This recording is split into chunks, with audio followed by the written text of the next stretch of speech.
We are live. Did your boy take a little bit of a nap? Yeah. But we made it in time for the first fight. Ugh. Doesn't look like they're starting right away, so that's all right. UFC 327, PFL Chicago. A ton of MMA coming your way over the next 6+ hours. And your boy is absolutely chilling right now.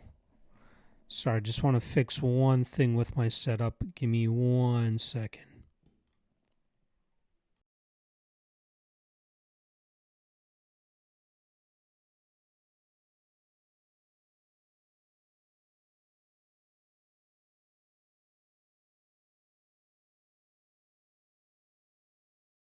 All right, we're back.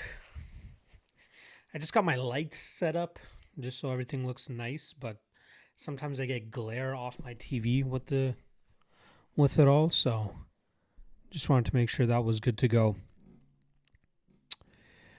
I'm still trying to figure out like the best setup for the viewing experience. I don't care so much to be centered as much anymore. You know, you guys are, I'll be all over the place. But like once I get my graphics up as well, my guy Matthew Towler in the chat, appreciate you stopping by. Good luck to you as well. We got plenty of action to get through today. Let's see, how can I do this?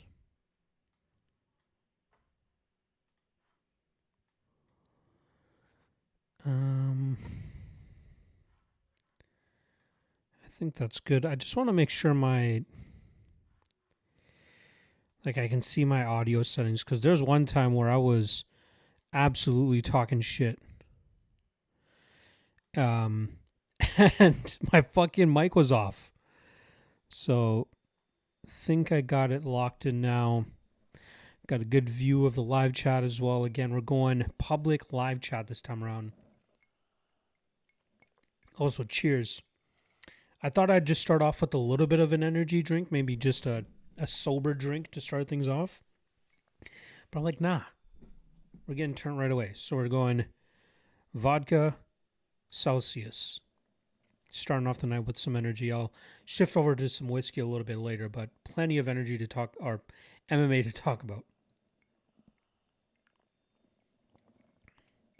Very interesting spot they're trying to do here with Megan O'Leary. She like walked her way to the commentary booth as she was doing her shtick.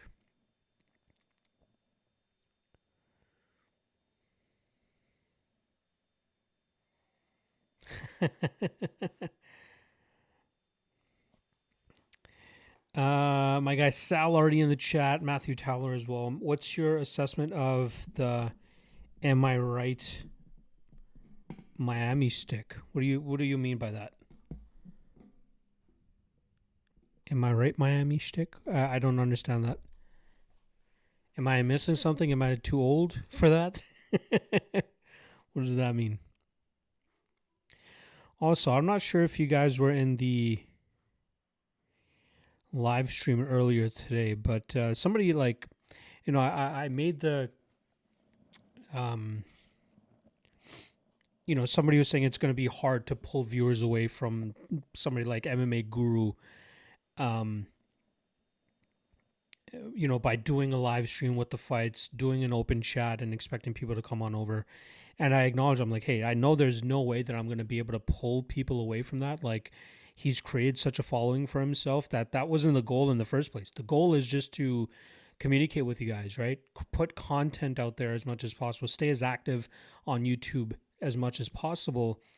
And then, like I mentioned, like, obviously he has a big following just because of like how boisterous he is, how how he talks about the fighters in a sense, and just the way that he is, which again, credit to him. He is the biggest MMA YouTuber bar none, right? Nobody even in an official capacity comes close to what type of numbers the that Guru pulls in.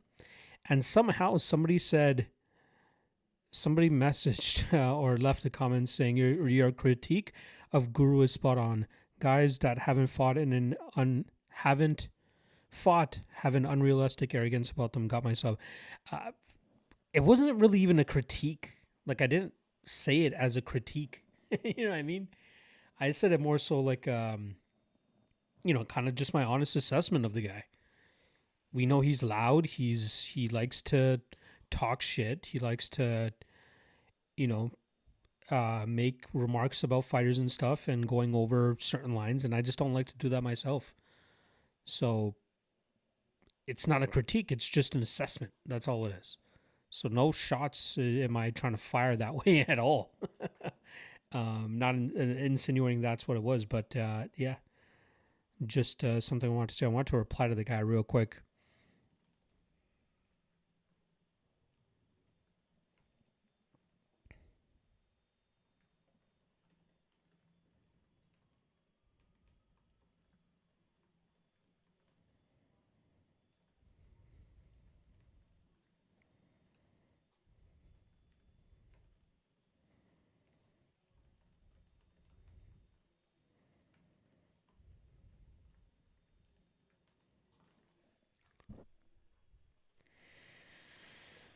All right, just wanted to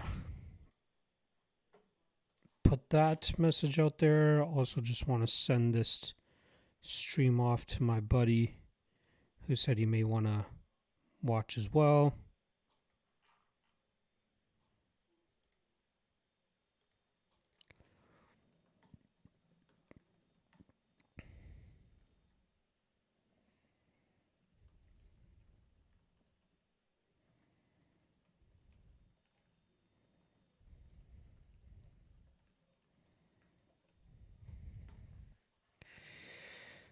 All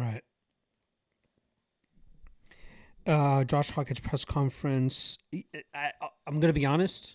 I didn't watch the press conference. It's like there was a time where I would watch every piece of content that the UFC would put out, from embedded to, little spots they do on their YouTube page and all that stuff. But after like several years of watching everything from a diehard perspective, holy fuck, did everything just become repetitive. It's just the same thing everybody says every single time. And there really is no insight that I feel I can take that I can take from the press conferences that would hinder my confidence on one side or the other from a predictions aspect. So I didn't bother watching the press conference, if I'm being honest. So I missed Josh Hawkins, am I right, Miami shtick. I'm assuming he means it like he says something ridiculous and then he goes, "Am I right, Miami?" Yeah, we know what he's doing. There was even like a video somebody put out earlier today of, I think Hawkeye was doing some sort of hit. I think it was like a post weigh-in hit or something like that, where he's like all in his character, and then as soon as the as soon as the camera turns off of him on the TV thing, he just goes back to being a normal person. And we just know what he is, right? We know what he does, what he's trying to do. And I'm just paying no mind to it. The guy's a good fighter at the end of the day.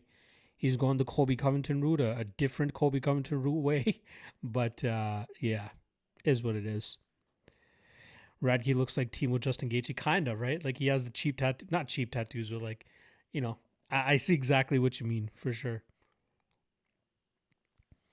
There's some YouTube shorts of him making an ass of himself the whole time. I'm assuming you're talking about Guru, but when you say crazy shit, things will come back to kind of bite you in the ass, and especially if you're like making such a bold prediction on one side, you will see people rag on you for those types of things. Let me get my graphics up here now. So got this new bad boy here, so you guys know which fight I'm watching. And then obviously we got the the bets on the page there as well.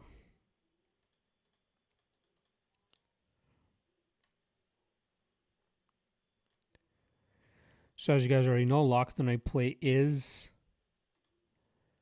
Tatiana Suarez. And then the free play is actually Yuri Prochazka. And then PFL starts off in like half an hour or so I'll hop over there as soon as that gets going. Hawkhead making an ass of himself with his poetry. Yeah, he is a real weirdo. All right, we got Radke and Prado kicking off right now. Let's see how this goes. I got Radke. I think I took by decision, but Prado does have some threat he can provide in the striking game. I'm not a big... Ooh. Combination from Prado there. It seems like he may have already hurt Radke, actually. Ooh, good body shot, too. Prado looking locked in.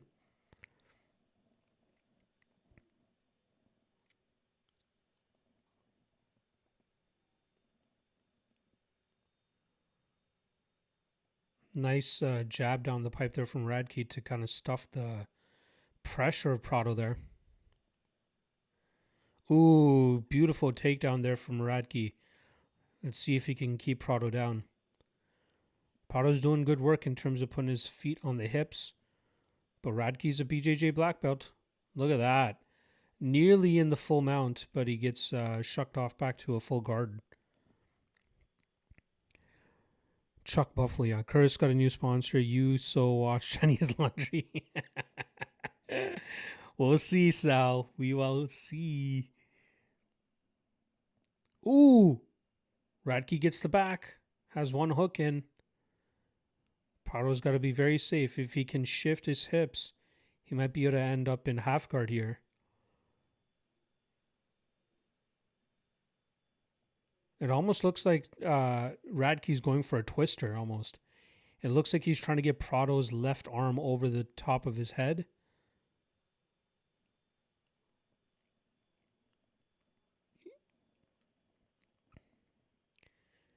All right, Radke's the one settling on top now, but Prado's working his way to the fence. Not bad.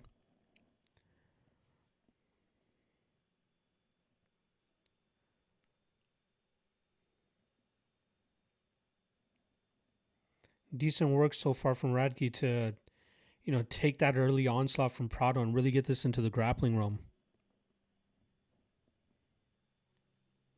Ooh, Prado tried rolling.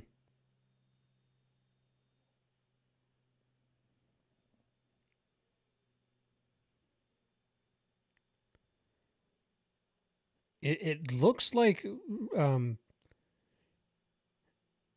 Radke keeps trying to go for a twister.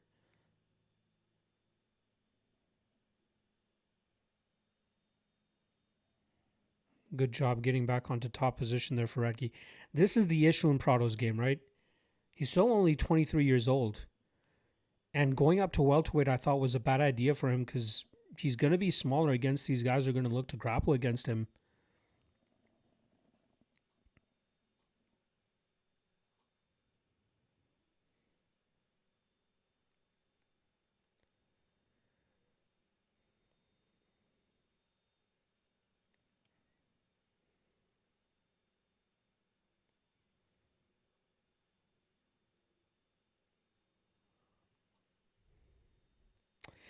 John Mangala, that's kind of been my issue. Like, I've always wanted to do these live streams and all the time, but the issue is it's hard to get a timer on there, especially when I'm doing everything myself. Whenever there's stoppages in time and all that stuff, it's very hard to get a clock on there. I'm open to suggestions. Like, I'd be willing to at least tell you guys, okay, I'll let you know when the round starts at least. Ooh, deep knee bar here from Prado, but Radke turns out of it. But yeah, I can let you guys know as soon as each round starts, and maybe that way you guys can sync up that way. But it's hard to figure out a way to get an accurate timer on the screen here for you guys as well.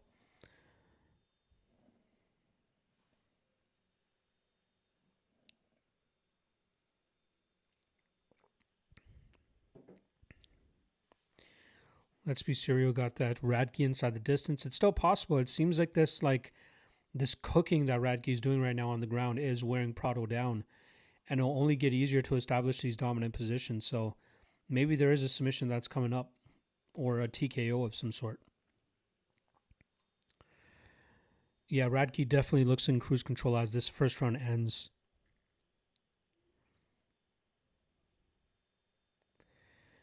John Mangala saying, sure, thanks for mentioning every few minutes what time is on your screen. I think I'll just let you guys know every time a round starts. I don't want to have to keep thinking, okay, there's 2 minutes and 30 seconds left, but I will let you know every time a round starts for sure.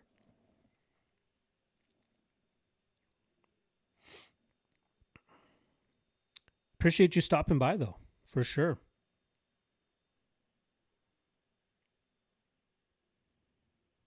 Oh, what happened to the stream?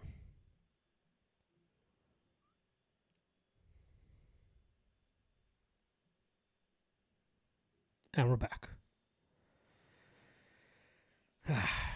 The other thing I gotta fucking figure out is getting a direct line to my laptop for the internet.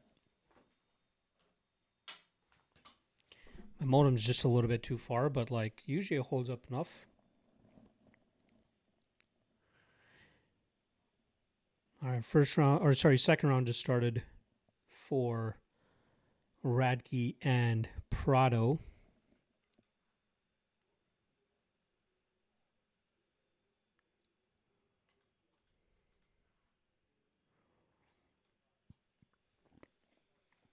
For 40, 439, 438. Hope that helps. So yeah, just like my guy, Let's Be Serious said, Buffalo 1-0. Yeah, I got Radke up 1-0 already. Solid first round. It looked like Prado was starting strong. Landed a couple good shots, but then Radke eventually got into the grappling round, which is where he is usually best.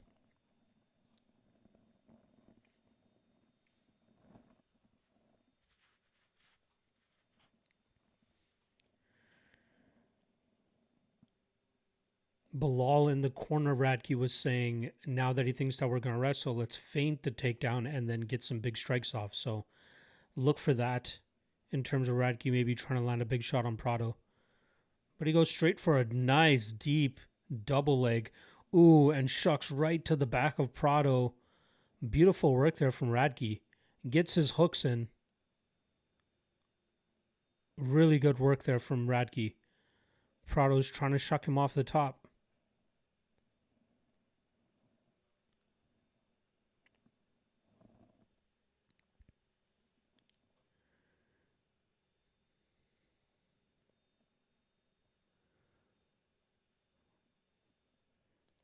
As loudmouth and arrogant as Radke is, he's a good fighter.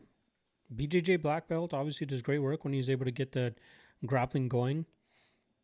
Seems like he really likes this like Kimura grip whenever he's being shaken off, or at least trying to maintain the back control. Yeah, it helps break the base of his opponent. Would be a kind of weird position for him to try to actually get this Kimura from here. Just noticed that Prado has a UFC tattoo on his wrist. He better hope that he wins this fight because he's on a bit of a tough run. No worries, realized ahead of you somehow. Well, you have the delay of my stream as well, and I think that's largely why that is.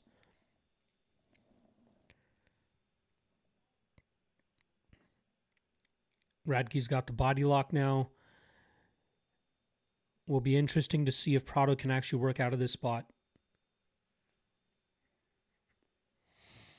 916 BOZ in the chat. Appreciate you stopping by. Chuck Buffalo going to smother for 3 rounds. It seems like that. I'm sure he's going to threaten with submissions, but I think Prado obviously worked on that in training to not get submitted. Ooh, Prado reverses position.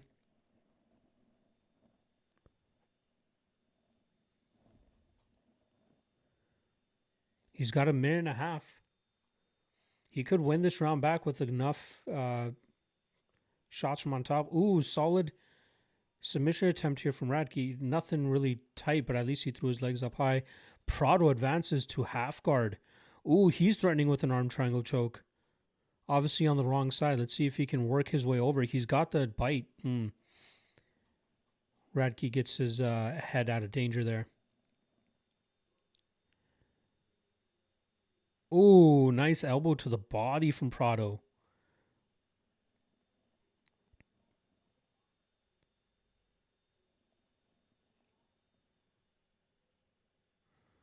Ooh, Radke trying to throw elbows off his back.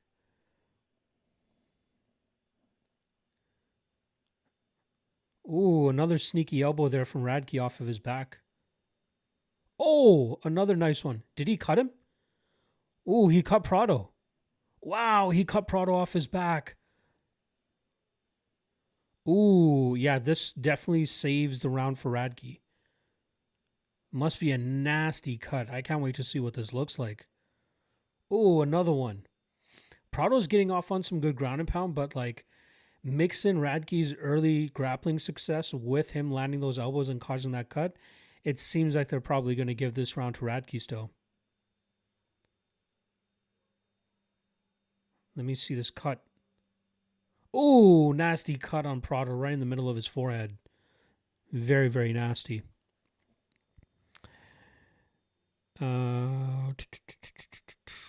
Prado caught him with a good hook early round one, but since it's been all Radke, yeah, exactly.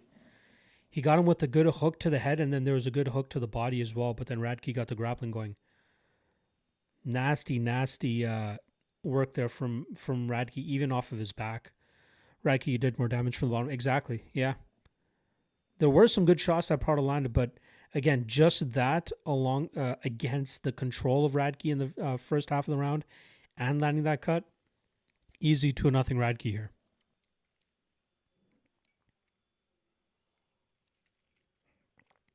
Shout out to you guys joining nice and early for the first fight as well.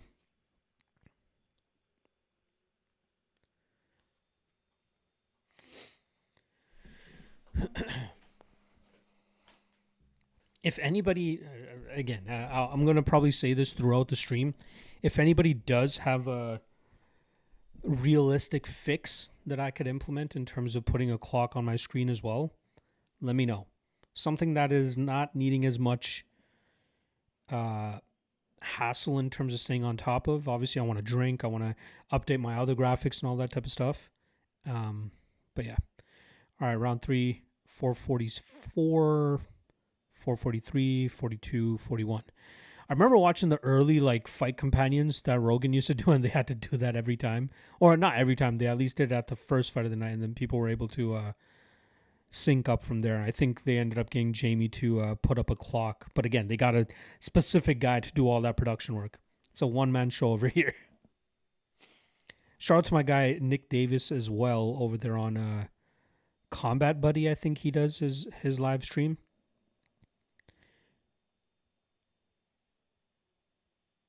Oh, this might be a bad eye poke that Radke just received.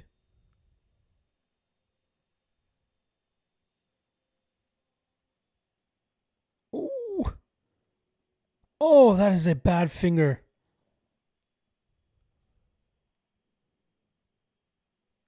That is a bad finger to the eye. Ooh, that was disgusting.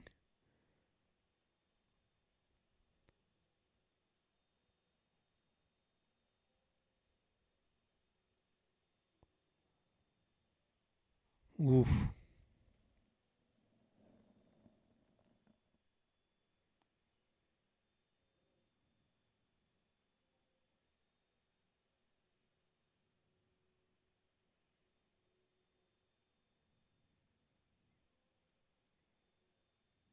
That might be a point.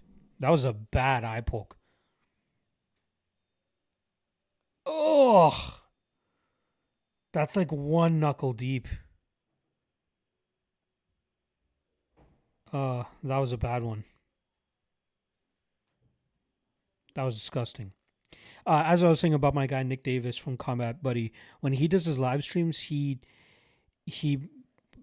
puts things in a way that all you can see from the UFC stream is the fight clock. But like that is, he said he's gotten dinged a few times for that too. So I don't want to take that chance either. I thought that was a great idea, but not really working out.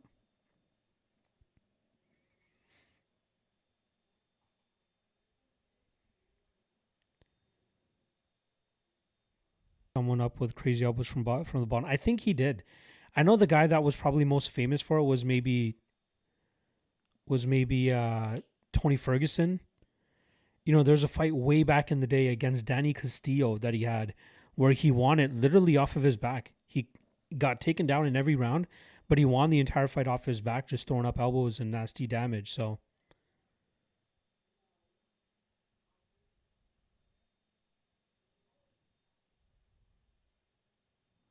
yeah, that's a point. For sure a point.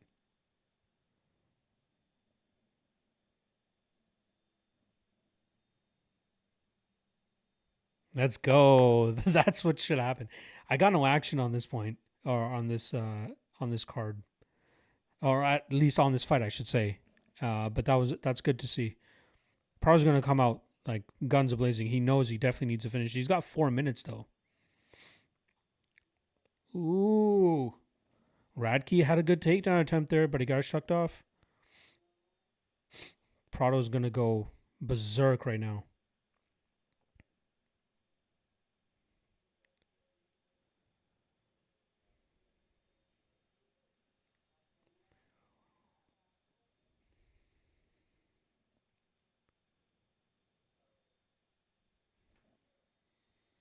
I think Prado was able to like get his gas tank up enough again during that stoppage that he'll likely be able to stop all the takedowns coming his way the rest of this round. But he's got to let go with his hands. Ooh, good combination there from Radke as a counter. Ooh, another good one too there from Radke.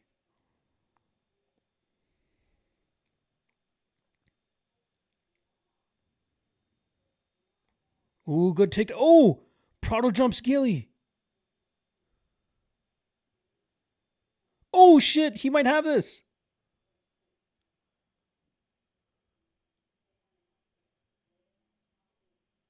Oh, that's tight. It's arm in as well, so it makes it a little bit harder, but he might be able to get it.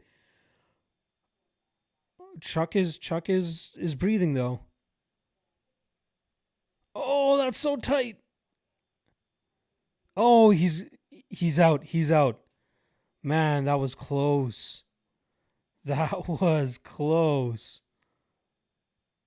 Wow. Amazing defense there from Radke. It's hard to get black belts like that, man. Unless you know what the fuck you're doing. Uh so before jumping on the live here, I was starting up for next week's UFC Winnipeg card. If that's Charles Jourdain, he's putting Radke to sleep. Charles Jourdain with his submissions nowadays, insane. He just knows what to do with that guillotine. He knows how to crank it, and he knows how to get guys to either go to sleep or make them tap. The way he caught Davy Grant after hurting him very badly, but how he caught Hikaru Hamosh, how he caught Lando Venata, how he caught, I think he caught, who's the other guy that he caught? Fuck. Uh, Come on, Charles. There's what I think he caught two. Victor Henry. His choke game is nasty. Prado's not a submission specialist like that. He got a good bite, but when you're going up against a BJJ black belt like Radke, he knows how to shift that momentum so that he's able to get some more air to his brain. Great work there. Yeah, great escape for sure.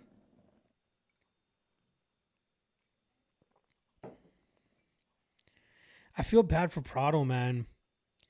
I'm assuming this fight with 1 minute left, he probably put everything into that choke. There's no way he's going to be able to bounce back from this. But I think he got into the UFC way too early. Like he came into the UFC 11-0, and now he's going to be 1-5 in his last 6, and this will be his 4th straight defeat. He's probably going to get cut after this, right? He's 23 years old. Very, very shitty. He has the potential to be good. But just came into the promotion too early. Going out there and just dummying like aging Latino veterans, looking good while doing it, but like clearly hasn't been able to shift it to the UFC level. He's gonna end this fight in top position, but ooh, nasty elbow there from Prado.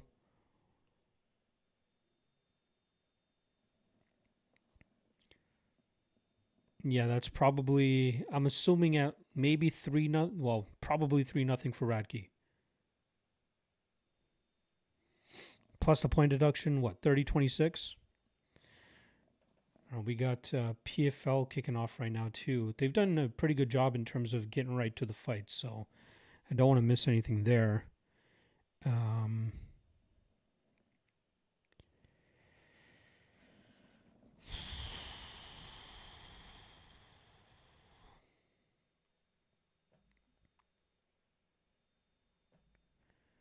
This PFL Chicago card is not bad either.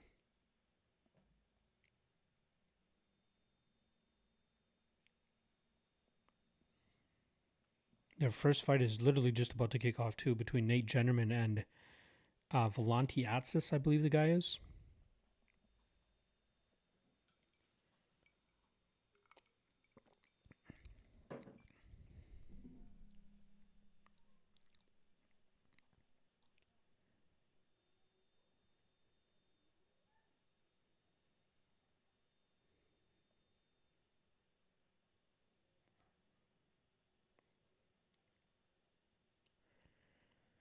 "31 significant strikes for Prado. 8.5 minutes of control time for Radke. Not bad. Thought Radke was live for a sub. Yeah.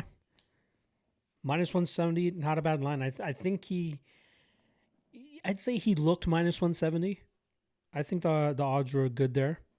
You could probably say he was maybe closer to, minus 200, minus 233, especially when he was able to get to his grappling.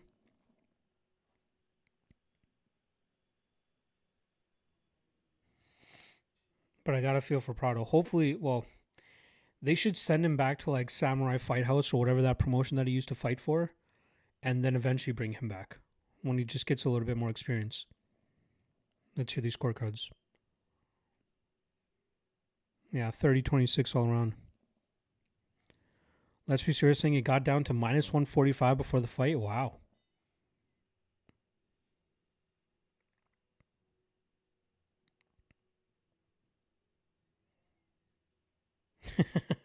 I love how just brash he is.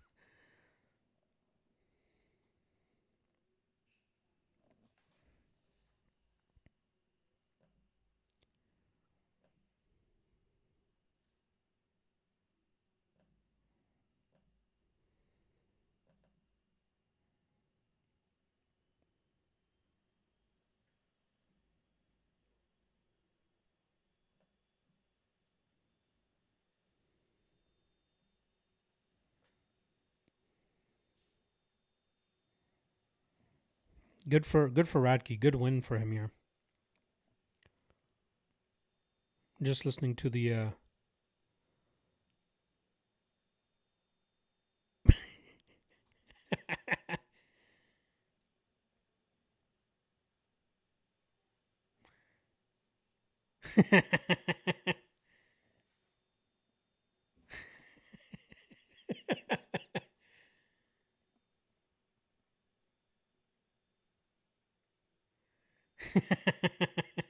Radke's one of the boys. I love it.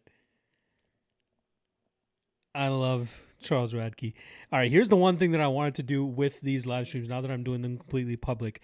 After each decision is announced on the UFC, I want to just run one of these quick ads. From what I've been told on the last one, it was only like 5 or 10 seconds.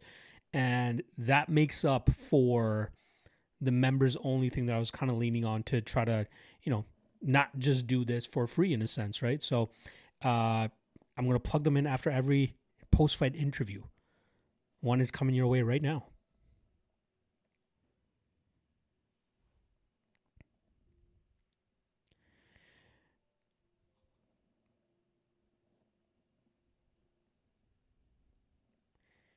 Now, I don't know how long those ads go for, so if you guys could let me know in the comment section, in the live chat. Again, are they disruptive, too disruptive? Are they too long? What is it that you guys see on your end? But yeah, I want to plug those in.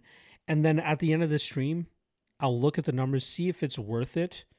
I don't want to make this experience too bad for you guys, but again, like I don't want to beg for fucking super chats. That's just not my style. I know that's how people make these things a little bit more profitable for themselves. But if I can plug that in after every decision is announced, I don't think it's a bad thing. I don't think it's too disruptive. So we'll see. All right, PFL has kicked off too. Nate Jennerman versus Volante Atsis going at it right here. Knew this would be a bit of a grappling battle. I believe both guys BJJ black belts. But Jennerman's a tough regional veteran. He did fight on... he fought on one of the Ultimate Fighters, and he got knocked out in like 8 seconds by Roosevelt Roberts. And he's kind of just faded into oblivion from there. But not a bad fighter. Not a bad fighter at all. Let's see if he can pull off the upset here against Volante Atsis. We're at 250, 249, 248 into the Atsis and Jennerman fight over on PFL. I'm glad that we just have like non-stop action. One fight to the other, even the UFC. They're getting over to the Kelvin Gastelum fight now. Ooh, Jennerman just got full mounted. Finally gets back to half guard.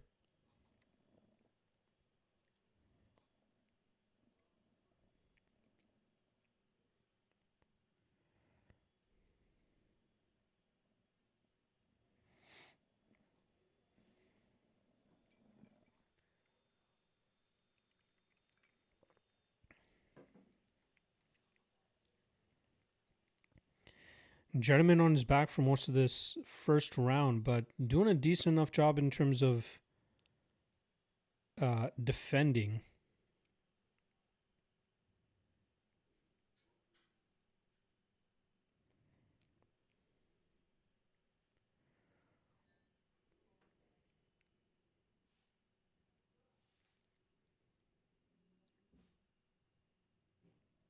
Atsis has like a weird like scarf hold position. Looks like he's trying to jump over into full mount. He does, kind of. Nope.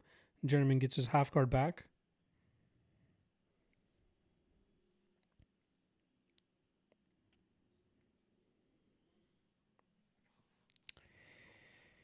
My PFL stream not holding up all that great. It would be nice if they would actually show fights in Canada, you know?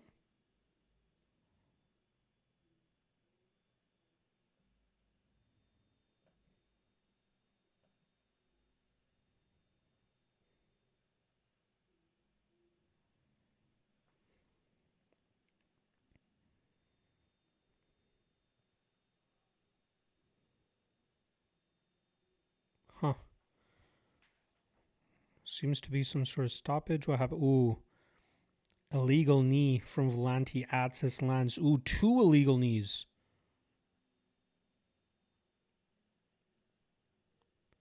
That's got to be a point.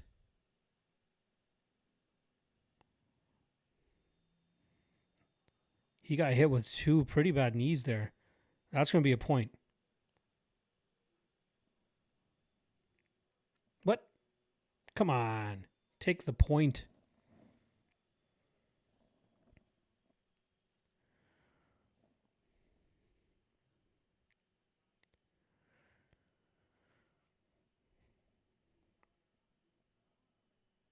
It looks like Jennerman will be able to continue.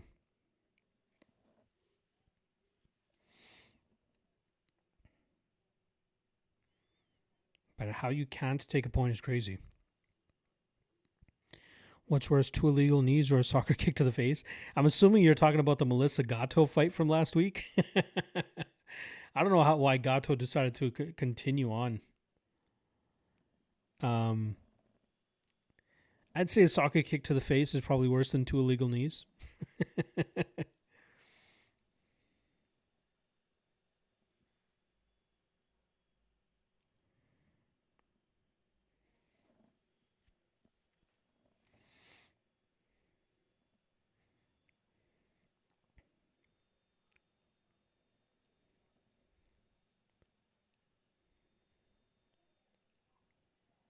Ooh, nasty elbow there from Jennerman.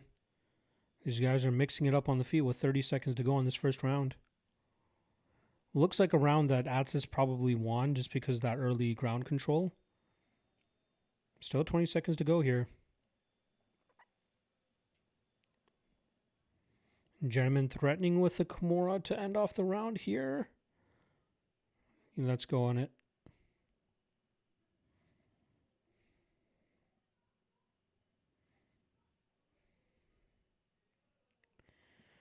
Probably 1-0 Atsis so far. Let's see how his gas tank holds up. Crazy how they got both these fights on at the same time. Both these cards. Yeah, right? Crazy. Absolutely crazy.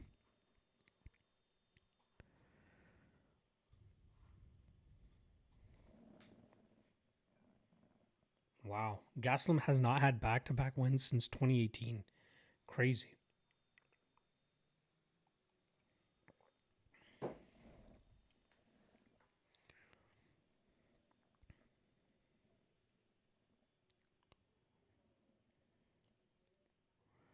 Man, I'm the same age as these guys. That's crazy. I also thought Luque was a little bit older.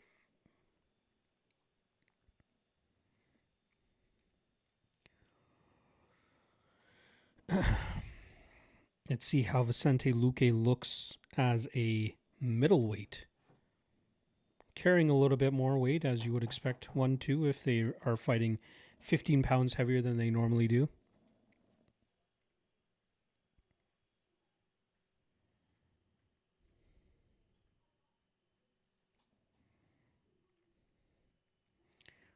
Round 2 of Jennerman and Atsis kicking right off. Ooh, and shot to the nuts now for Jennerman. God, this guy is getting fucked up with the fouls. Take a point from this other guy already. Jeez Louise.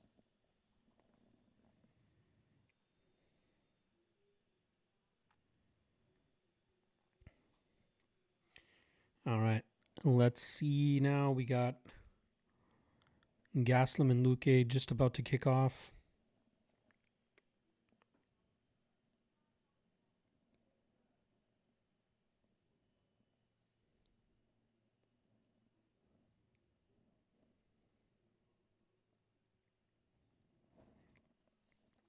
All right. Gaslam, Luque just started. Ooh, Luque throwing with decent Muay Thai combination right off the bat while Gaslam's on the gas immediately. Looks like Gaslam wants to get in there. Land his power as soon as he can. Ooh. Decent skirmishes right away. Ooh, another big shot from Gaslam. Good body shot. Oh, lands a big shot on Luque already.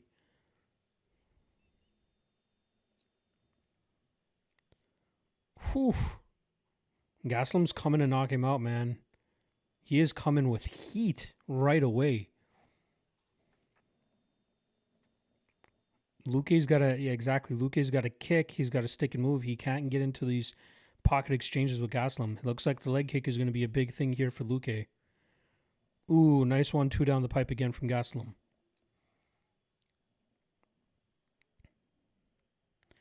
It does look like Gaslam has the speed edge too.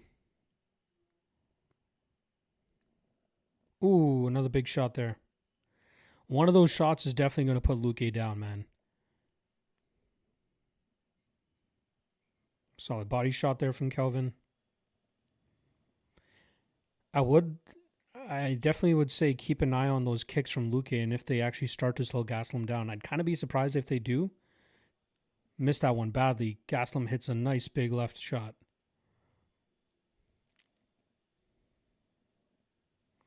Ooh, interesting. Gaslam's going for a takedown. Not expecting this at all. Wow. Is he going for...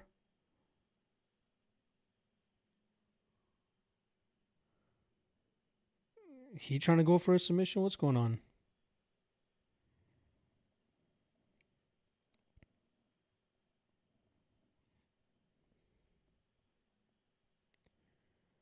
What's he doing?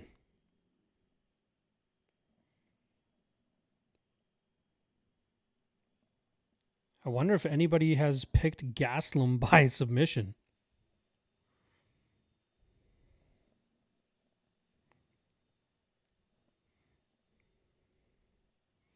Luque back to his feet, eats a knee to the body though.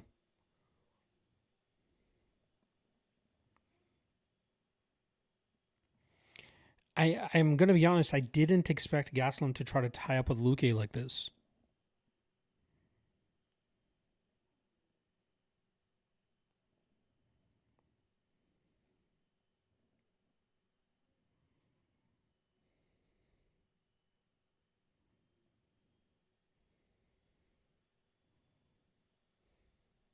Oh, sneaky uppercut there from Gaslam.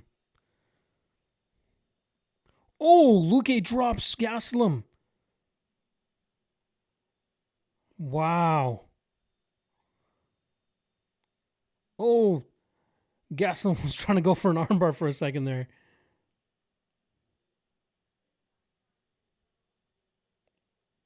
Gaslam had never been knocked down? Wow.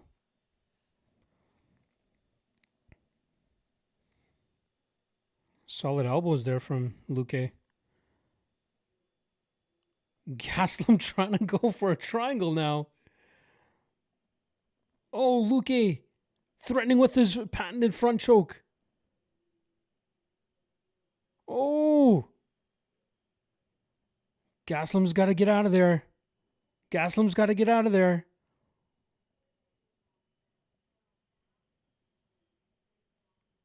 Ooh.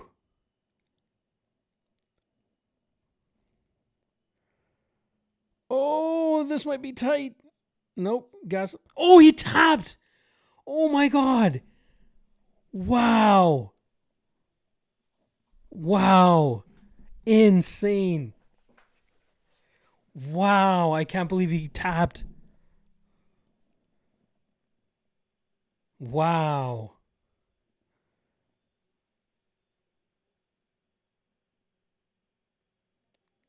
There, I don't know who it was, but somebody commented on the he tapped on the inner leg of Luque. He definitely tapped. He's not protesting it. He definitely tapped. But wow.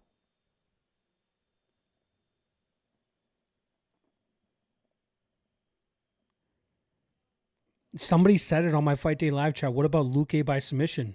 It's possible. And that's how. Wow. We had the under there, but we did have Gaslam as well. He definitely tapped, but it was only like 2 taps. Yeah, it was a quick tap for sure. Wow. Like, this isn't usually even a position we see a guy tap from, but it seemed like he had that squeeze so tight. Wow. Wow. Big win there for Luque.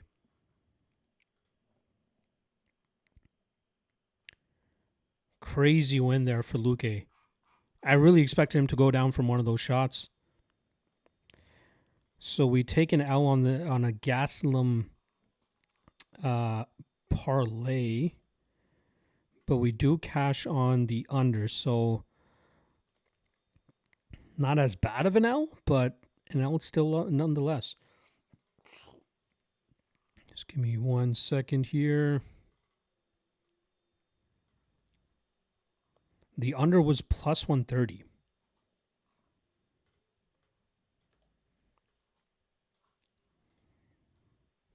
Great performance there from Luque to get back into the win column.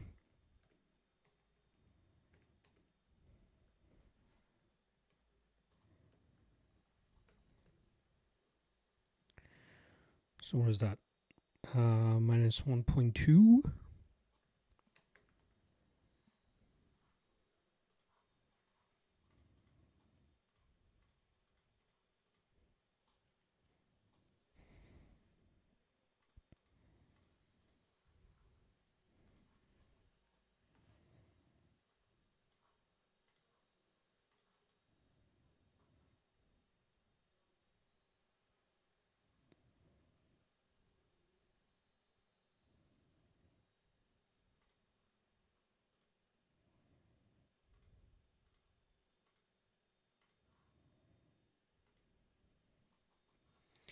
Big win there for Luque.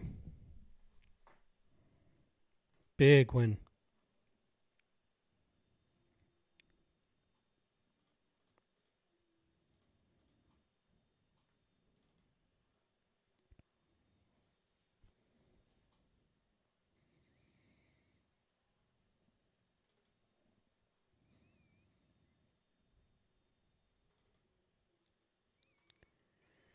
Maybe I should make the red a little bit more red.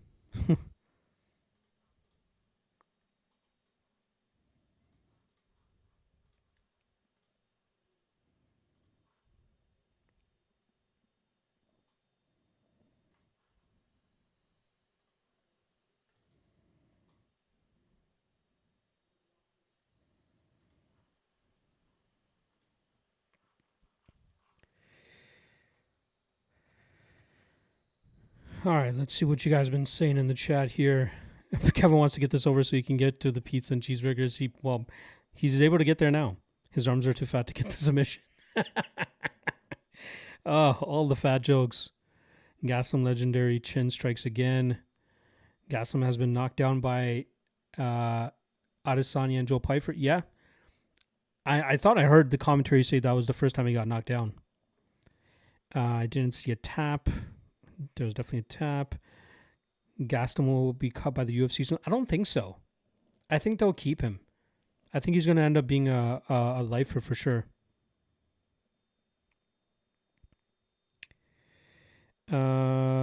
Lethal Raccoon in the chat saying, super impressive. The odds were way too wide for this fight. It should have been more equal on the odds.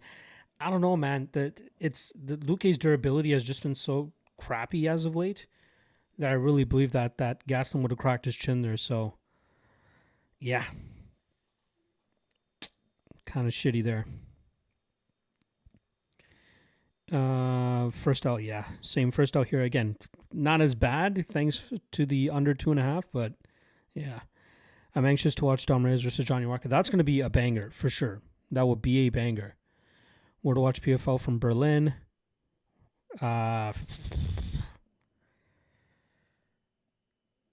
Just Google PFL live streams, and I'm sure you will find something. That's all I can say. Sweet Venom in the chat. Appreciate you stopping by.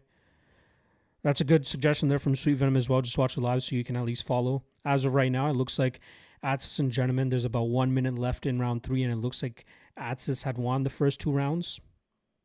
So, taco time. Yeah, Chris Padilla is up next. Chris can get Kelvin Gastelum a sponsorship for you. Sal is hating heavy on Curtis today. Oh, deep submission attempt here from Gentleman with 50 seconds left. Oh, he has like a similar choke as to what Luque just submitted Gastelum with. Oh, he's going to need this. It looks like Atsis is going to get out though. Yep. 30 seconds left. Oh, he's sinking into it. Oh, this is tight. Oh, this is tight. 20 seconds left. Oh, Atsis gets out of the choke. Wow. Atsis definitely better than I gave him credit for. I was on Gentleman here. I'll say that. It looks like Atsis ran out of gas too. Probably 2 on Atsis, but yeah.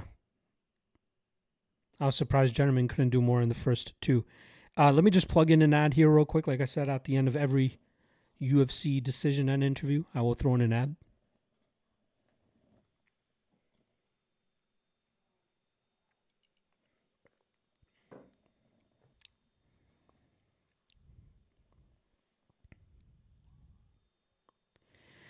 Again, I wonder, like, should I be talking when these ads are on? I don't know how it works.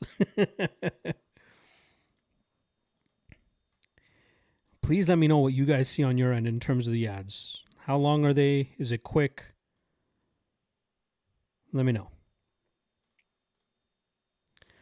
So I want to kind of like add outlines to these so you guys can see it a little bit clearer.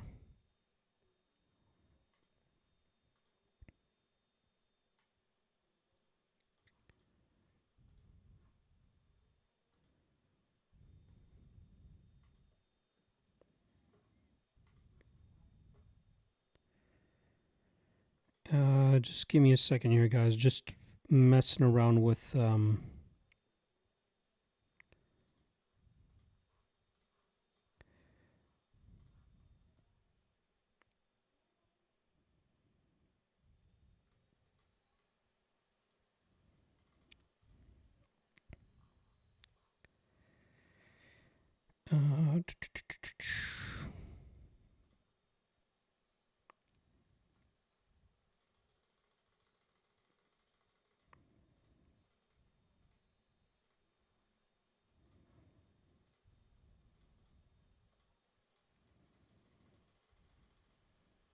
Atsis just won by decision.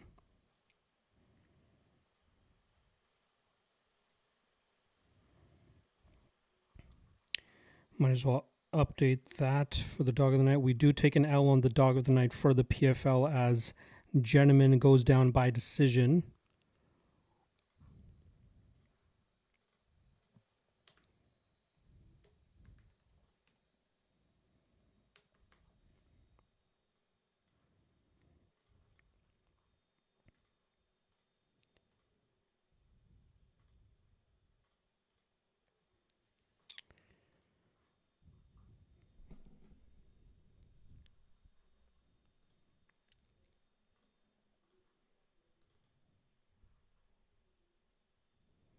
All right, yeah, the outline on the on that looks much better now. All right. Again, I'm very into the visuals and the productions of my work, as you guys can tell. So I just want to make sure everything looks good and you guys can see everything. Let's see. Yep, Taco Time. Gastelum is on my ban list after that. Yeah, I was very surprised that he decided to grapple. Like, I know the grappling or the finishing sequence came from him getting dropped, but why he would engage in the grappling to begin with was kind of surprising.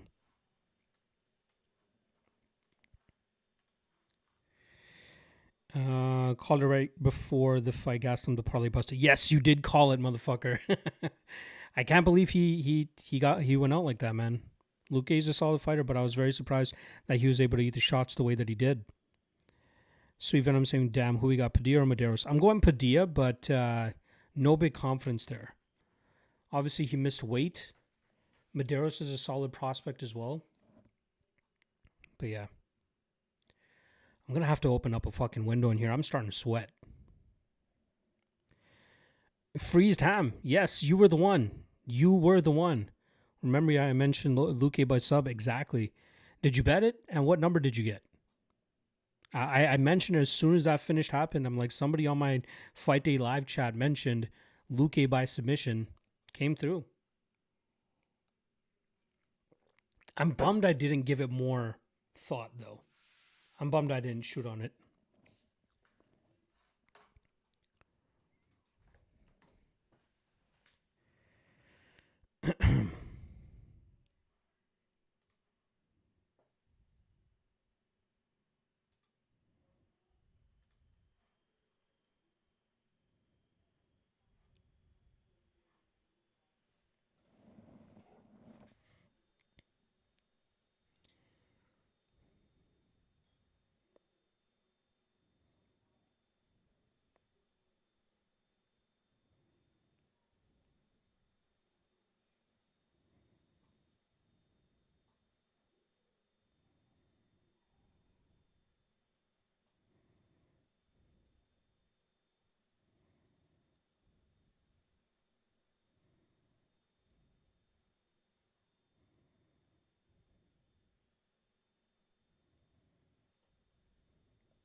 All right.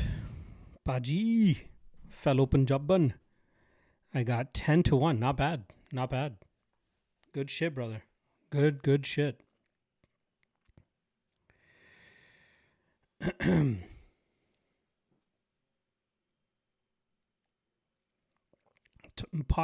Paco.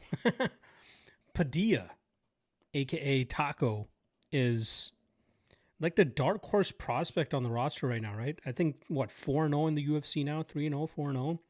Finishing these dudes. Finish Rong Zhu. Finish Ismail Bonfim.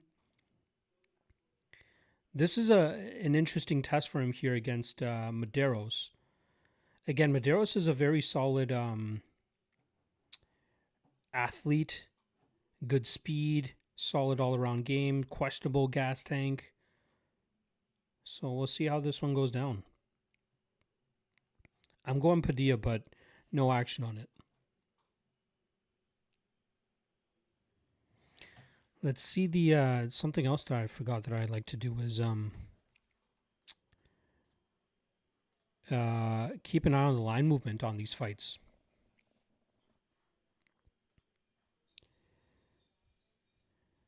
Padilla roughly settling around -160. Tatiana Suarez up to -150 now. Gamrot up to -230. Kevin Holland firmly the favorite now at -120. Cub Swanson firmly the favorite now, -125. And it looks like some Paulo Costa money coming in. He went from about +210 now down to +190. So, yeah.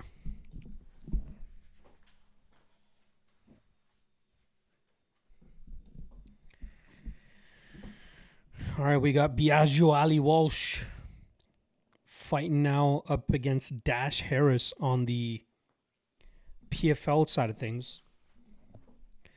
Dash not looking in as good a shape as I expected him to look. That guy's usually quite, athletic, explosive, powerful. Has probably the grappling edge in this matchup. But let's see if Walsh can stick to his game here.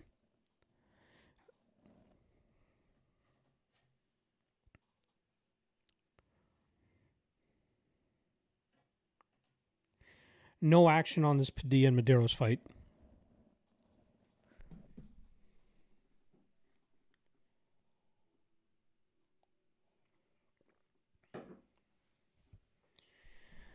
Harris coming out with some pressure right away. Ooh, in on a takedown within 8 seconds, but Ali Walsh was expecting it seems.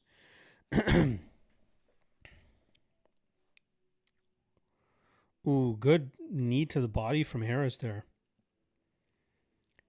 Oh, gets hurt by a body shot. Walsh is all over Harris right now. Harris trying to get in on a takedown. Jeez. That must be some nasty power from Walsh to be able to hurt Dash to the body like that. Dash getting swung on now. And he goes down. And that fight is over. I was expecting him to hold up a lot better than that. Definitely saw him look better than that in the past. We had a small crack on him at 0.34 units. At +300. He goes down.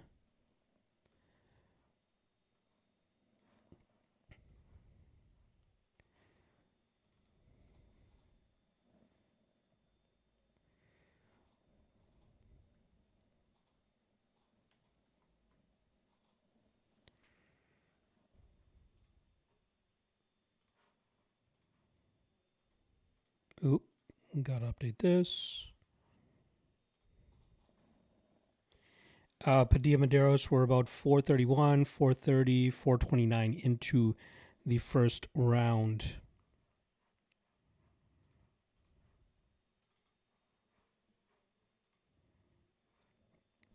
Kelvin Gastelum was the second biggest favorite on the card. The dogs might be howling tonight. Wow. Was he really the second biggest? But I knew it was a closely lined card for the most part. I forgot that he was the second biggest. Who's the first one? Mirzakhanov was up there. Who am I forgetting?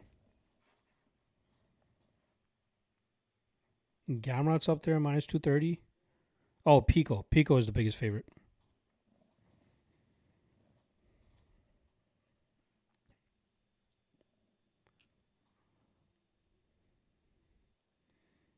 Ooh, nice right hand from Padilla there. Padilla's got some nasty Muay Thai. When they're clenched up like this, just look for his knees and his elbows.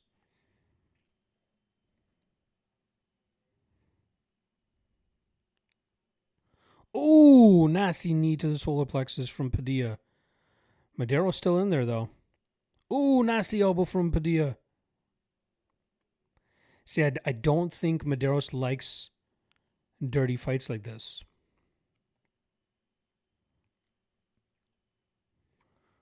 Ooh, Medeiros tried going for a takedown, but he almost did a bad knee there.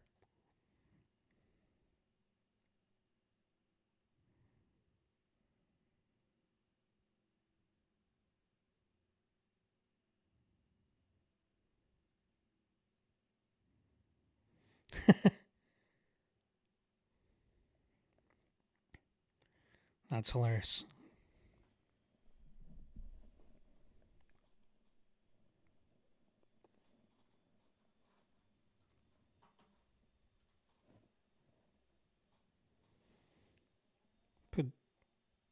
Padilla's coach is fucking hilarious.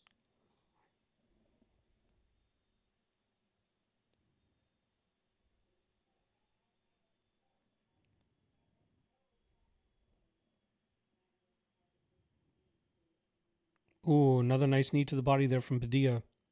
Padilla's doing solid work up against the cage here.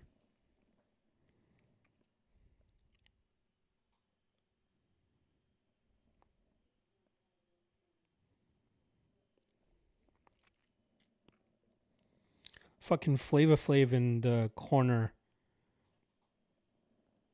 Or making his way to the cage with Biagio Ali Walsh.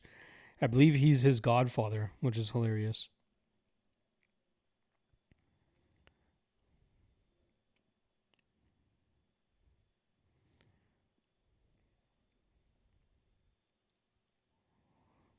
I like the striking defense from Padilla, man. He keeps a nice high guard.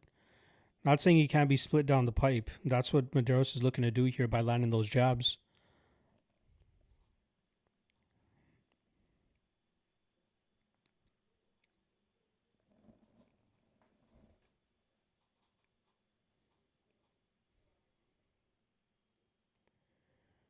Oh, nice stuff there from Padilla while landing an elbow as well.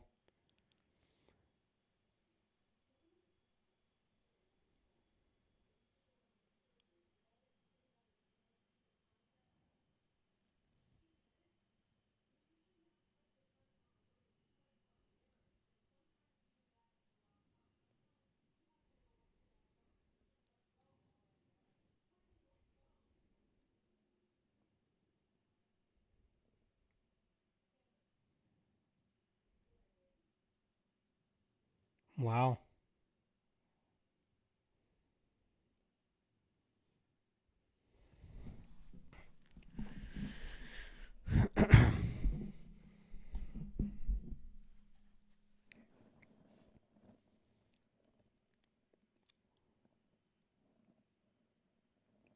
Yeah, outside of that cut on Padilla's eye, I want to see where it is roughly, actually.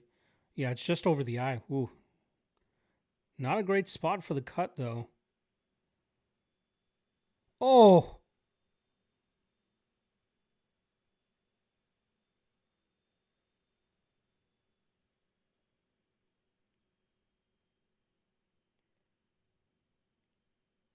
Man, it looks like it's splitting his eyebrow.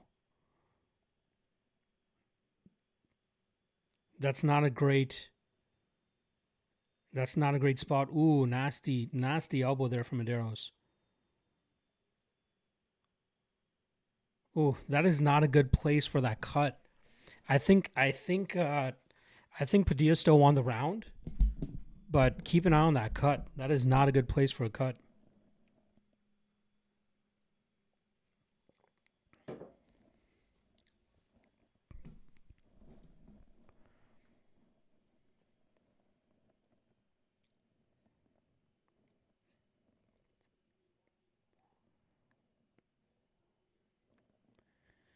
Let's see if Medeiros can make it leak a little more. Ooh, nice 1-2 from Padilla there.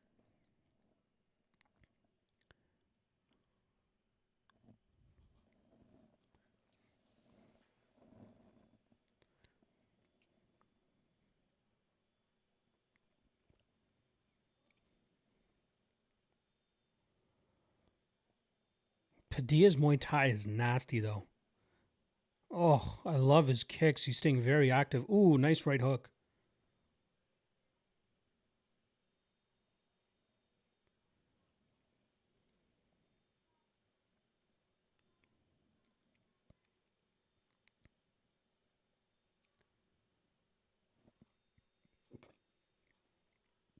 Ooh, nice right hook from Padilla, but Medeiros answers back.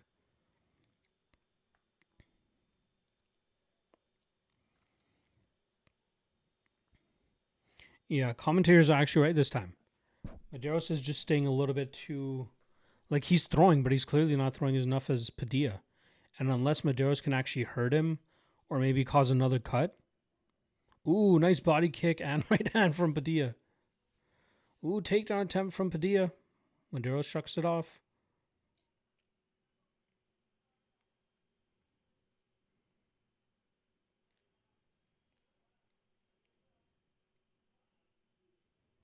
Man, talk about a guy. Well, again, he hasn't officially won this fight yet, but talk about a guy in Padilla who started his career 10-6. I think his last loss was against Darren Smith Jr., who's kind of like a regional veteran in a sense, but Padilla's really turned it on in his career.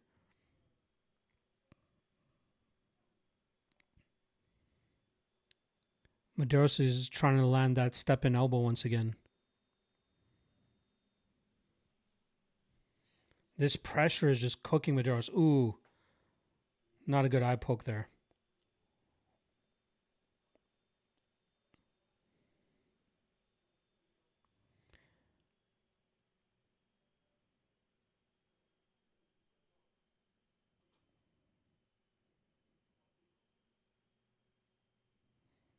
Ooh, thumb in the eye.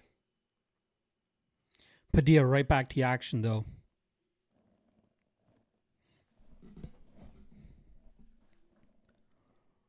Ooh, good cross from Padilla.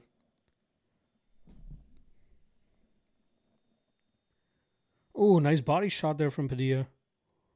See, this is the issue that I expected Medeiros to have here, is to constantly deal with that offense from Padilla.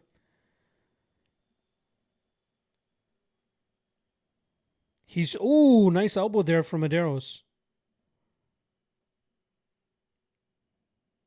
He's landing shots, but man, he just keeps getting put on the back foot. It's a tough fight. It's a tough fight for him.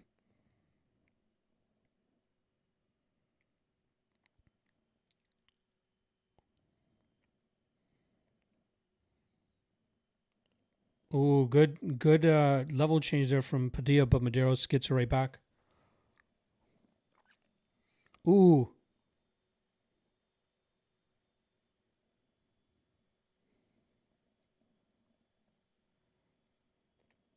Medeiros isn't doing bad work.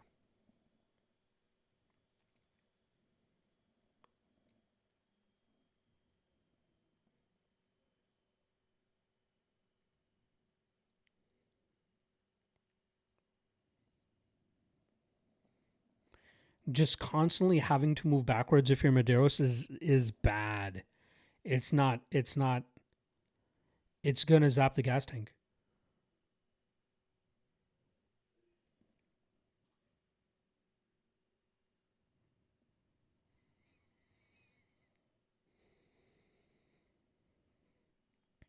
Oh, solid uppercut to the body there from Padilla, but Medeiros is landing some good kicks of his own.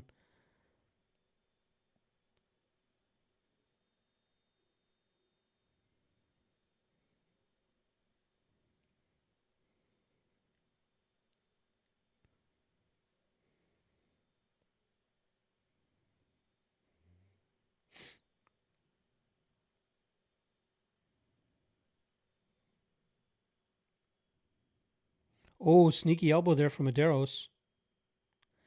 I wonder if the judges might be seeing Medeiros' work off of his back foot. Like, he's throwing more than he did this round than he did in the last round.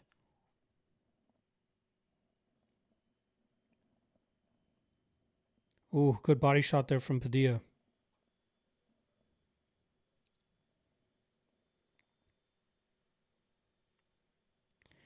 I could see that round going either way, honestly. I could really see that round going either way.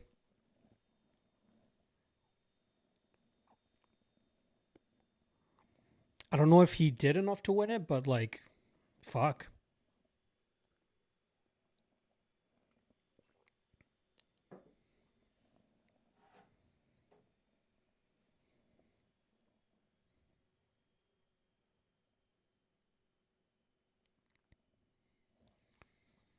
You got a 2-0 for Padilla.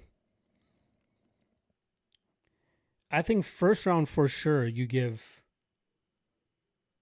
Padilla. Round 2, either way. Medeiros was doing good work off his back foot. Meanwhile, over on PFL Chicago, Romanov and Nascimento's tail of the tape is up. That rematch of a fight that took place in the UFC, it was the last UFC fight for Alexander Romanov. He won that fight by decision. His last fight was a loss in the PFL World Tournament finale against Oleg Popov by split decision, whereas Nascimento came up short against Oleg Popov in the semifinals. All right, back to the UFC. 444, 43, 42 in round 3. Let's see how this goes. Just for kicks, I'm going to say this is 1-1. Ooh, good knee to the body there from Padilla.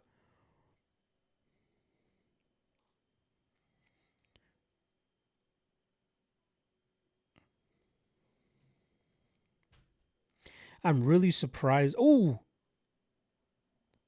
big shot from both guys there.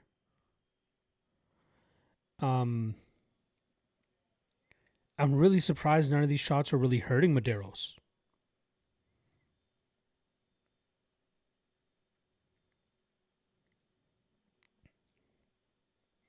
Oh, another nasty elbow there from Medeiros.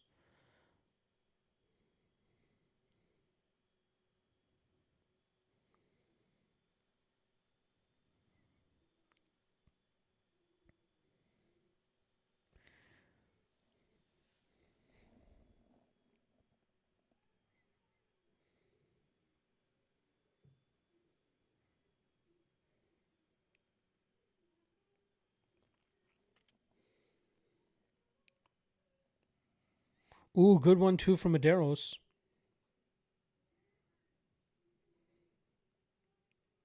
Ooh, good takedown attempt here from Padilla. Oh, he gets the back of Medeiros. Medeiros is fighting off the hook though.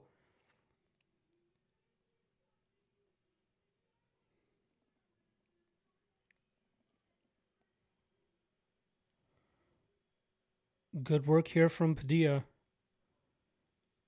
Decent defense so far from Medeiros. Wow, it looked like Padilla was almost complaining that he got poked in the eye. Wow, Medeiros is holding on to the fence.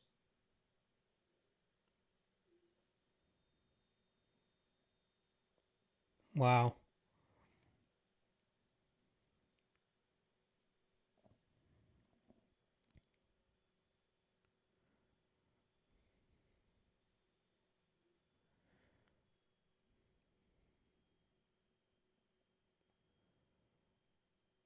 Man, this fight is razor close.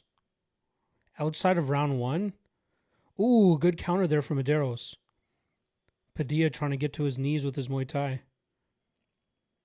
I like that he's staying active with his volume.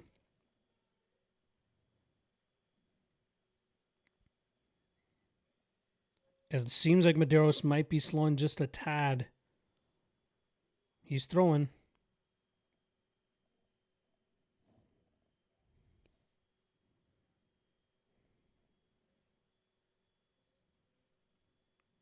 Yeah, those were some kind of shitty fence grabs for sure, especially in such a crucial position.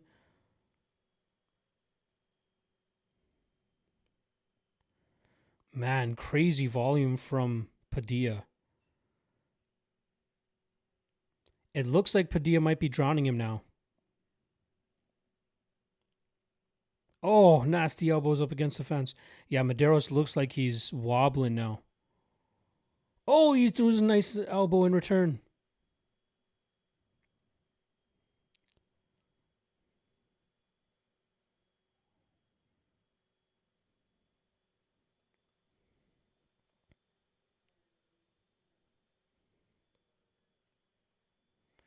Meanwhile, Romanov is just absolutely bodying Rodrigo Nascimento. Might have him on a deep choke right now. Nope. Ooh, eye poke.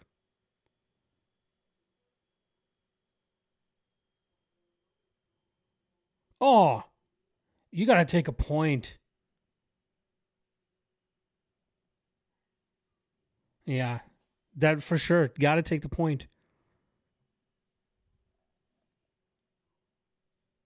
Yeah.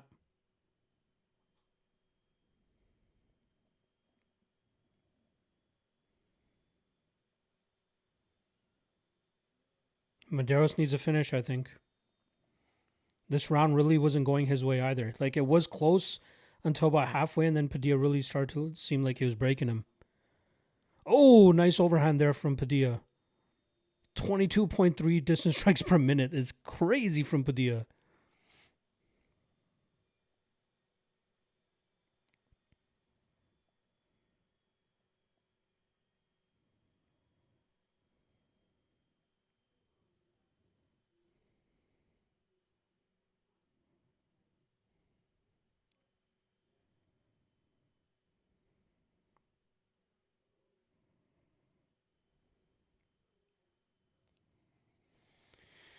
Yeah, I think rounds 1 and 3 for Padilla. Rounds 1 and 3 for Padilla.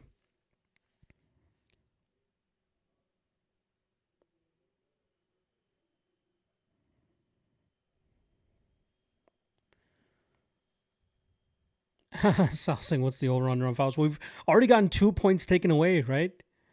2 points taken away on the card so far. What are we going to set it at? 5? Through 3 fights, we got 2 points taken away. I like it. Don't be eye poking. You know what I mean?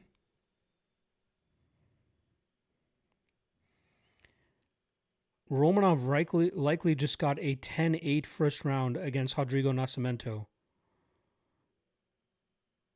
He went balls to the wall there, but Nascimento somehow squirming and staying safe in those spots.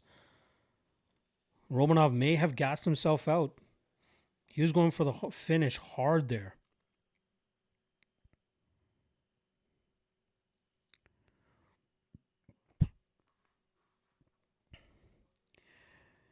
Close third, but rate the takedown. Yeah. Close third up until about maybe 2 minutes left in the round. Then I think Padilla really pulled ahead. And then obviously that point taken away. I don't see how you can score round 3 from Medeiros. I think we're going to see 29-27. 29-27 all around. PFL, Romanov and Nascimento just finished round 1. Romanov went balls to the wall in round 1. Probably got a 10-8 there, but he's looking like he's gassed. He's looking quite tired, and he starts. The second round is just about to start.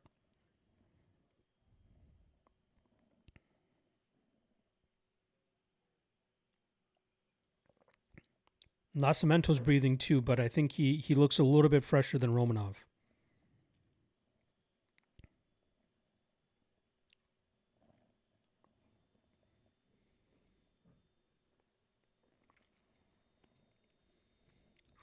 I'm pretty sure. I don't think the first round of the first fight was as dominant for Romanov.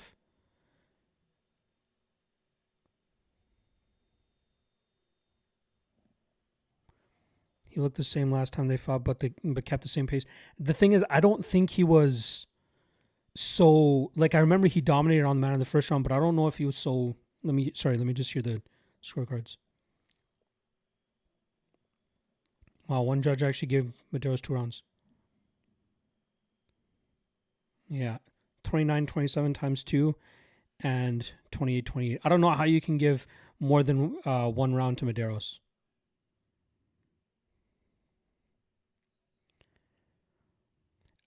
Yeah, getting back to the Romanov and Nascimento fight. I don't remember Romanov being so dominant in the first round in their first matchup, but it seems like he almost went a little bit harder this time around. Now he's already in a pretty dominant position here.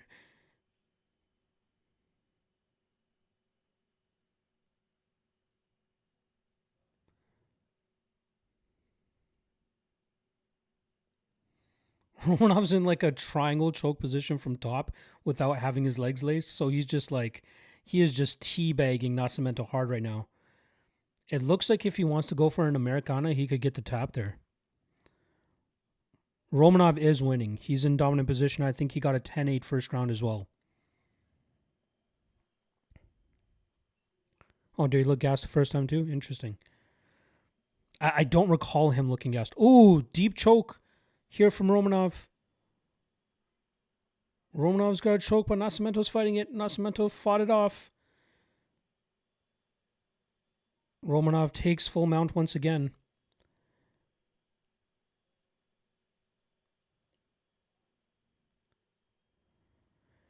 Romanov doing his Donkey Kong punches, but like all of them are hitting the guard. He's looking up at the referee like, hey, stop this. But like they're not landing with a whole lot of damage. He's in a very dominant position right now. 2.5 minutes left in the second round. No worries. Cam boom in. I don't know if he has the energy to muster up a finish.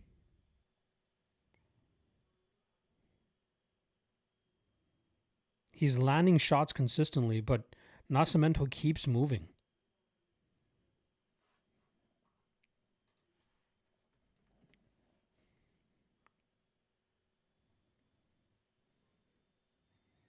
Looks like Romanov is trying to snatch up a submission now. Looks like he's going guillotine. Oh, Nascimento taps. Nascimento taps with 2 minute and 50 seconds left in the first round to a guillotine from like, it's from like a half guard position. Very weird positioning. And I had the over 2.5 there, which I got at minus 125. It closed at minus 190. But still kind of shitty to lose that.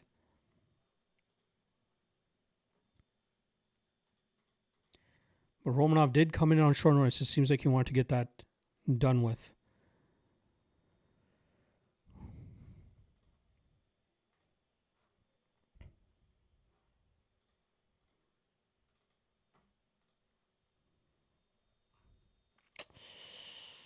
Not the start that I was hoping for with this UFC card, or either card, but we still got plenty to go.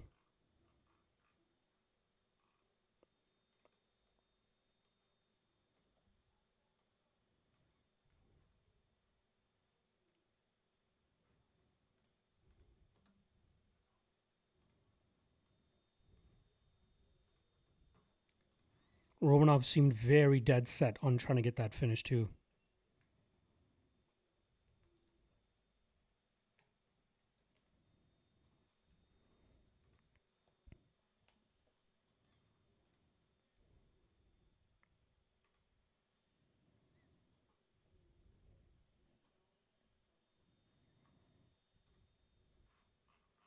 Romanov won. Romanov got second round submission. Sorry, I didn't run an ad after the Padilla fight because of the Romanov fight, so I'm just going to run that real quick.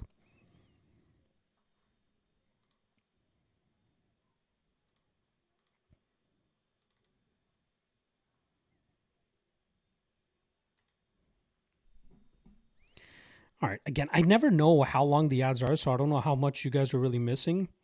But yeah, if anybody could let me know, if you saw an ad just now, how long was it? Let me know. Give me some feedback. But again, that's kind of my answer to, not doing a members only live chat. Like I still want to figure out a way how to monetize this in a sense. And I feel like running an ad after every UFC fight or after every UFC decision is announced and interview. So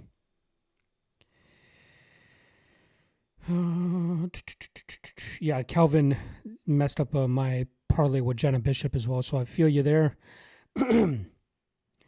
Ben Vargas saying, you think Pettis going to take it today? I've never seen this other guy fight. How is he? I think Pettis loses. I think Pettis, you always have to fade Pettis with a good enough grappler. And this McKee guy is a very strong wrestler, trains out of Killcliff FC, 10-0. I know he mainly fought just for LFA and Bellator back in the day, but he's fought some decent competition as of late. Obviously, nobody at the level of Pettis, but he's a very strong wrestler, trains out of Killcliff FC, often has Robbie Lawler in his corner. They really believe in that kid, and I believe in him too. So as an underdog, I feel like you got to take a shot on him because we often see Pettis struggle against heavy wrestlers. And this guy's developed some power in his hands too, so I'm sure he can get some respect on the feet. But I think he could get to his takedowns and have some success there. Why Romanov won by sub? What do you mean? He won. He got the guillotine second round. I was hoping for the over 2.5 there, but is what it is.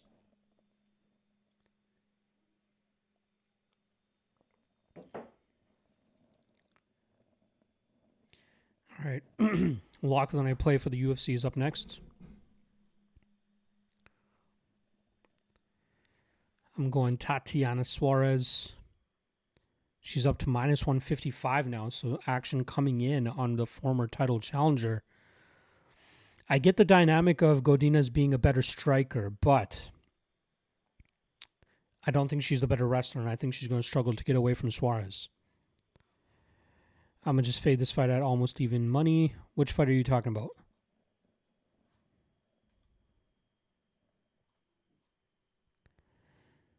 I think Suarez wins by decision, which is plus 105, but Suarez by submission at plus 400 is definitely worth a consideration. She's been developing her guillotine, and she might be able to catch Godinez with something.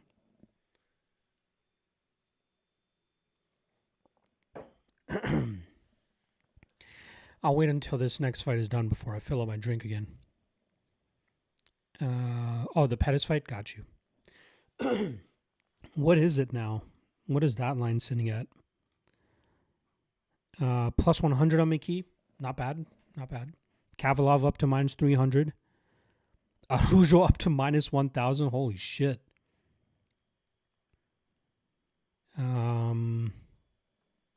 Yeah. That's what I got. 2, 4, 5 more plays on the PFL with how many fights are left? 7 fights left on PFL. And then we got 2, 4, 6, 8 bets left on the UFC with, I believe, just as many fights left. 9 fights left. I think there's only one fight that I don't have action on. Which fight is it? Suarez up to minus 160 now, by the way. Yeah, the Pico Pitbull fight is the only one I think I don't have action on. Minus 110 on some books, yeah. I saw McKee get up to about plus 110 yesterday, but he's down to plus 100 now. So I think plus money fading Pettis with a strong wrestler, win or lose, is probably plus EV, right? I know he knocked out Magomedov, but he was getting handled in that fight, let's be honest, right? Rafion Stotts just didn't go out there and wrestle the way that you expected him to. But Patchy Mix beat him. Kyoji Horiguchi beat him. Was easily beating him in the first fight as well until he got caught. So, yeah, he's definitely got to be careful of the power coming back. Or it's the flashy unorthodox strikes of Pettis that McKee's got to worry about. By the way, I'm seeing like an AI ad on PFL right now. Very weird. Surely Suarez wins this, right? I can't see you losing to Loopy. Bro, I'm in the same boat as you. I'm a big Loopy fan as well. But I feel like Suarez has got this one. Wow, Blade's at 105 now? Shit. Yeah, I'm seeing minus 105. But yeah, might as well. That still makes him the underdog, right? So. Whew.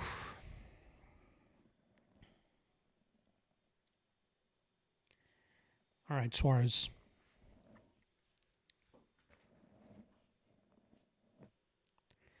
I'm biased because Suarez has won me money, but I'm not that high on Lupi. Her resume leaves a lot to be desired.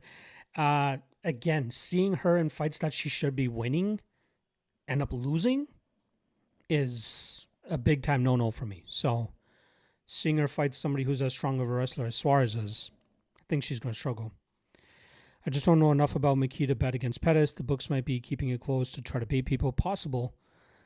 Again, I've watched McKee fight, I believe, since maybe his third or fourth pro fight. The guy's good. He's very well trained, has a very legitimate wrestling background too.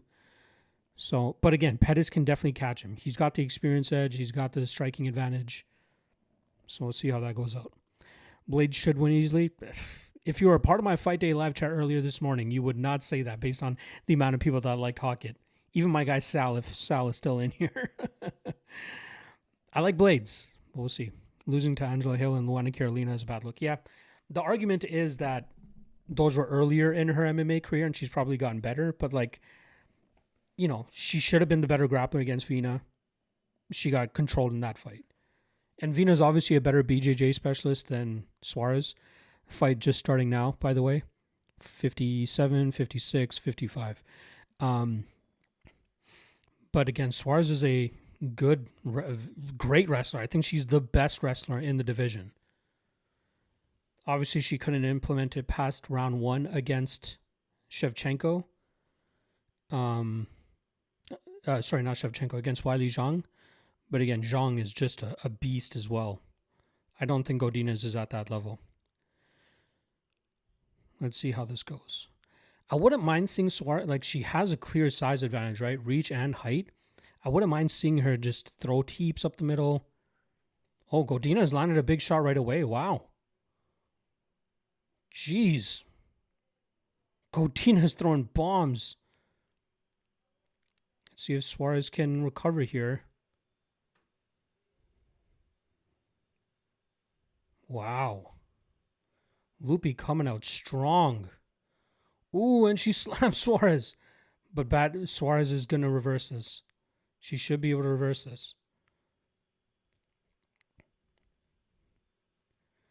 Suarez looks like she kind of has her wits back about her.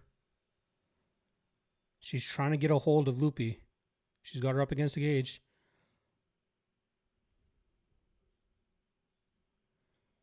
Tati's getting in deeper on a takedown now. She's switching to a single leg.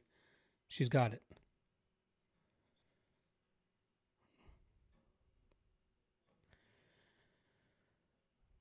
Ooh.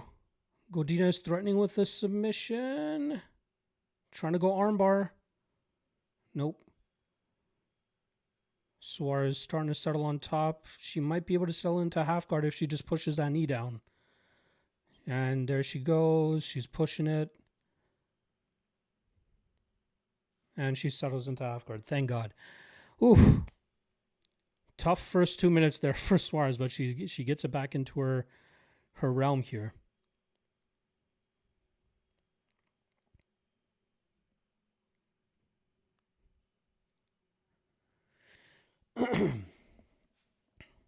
Suarez is going to have to do some damage, though, to try to get this round back.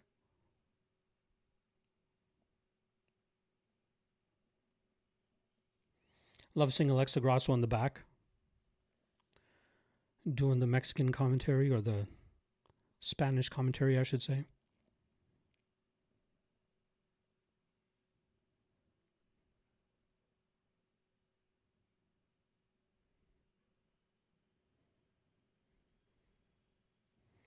I want to see Suarez start landing some damage, though. She's got to get that back.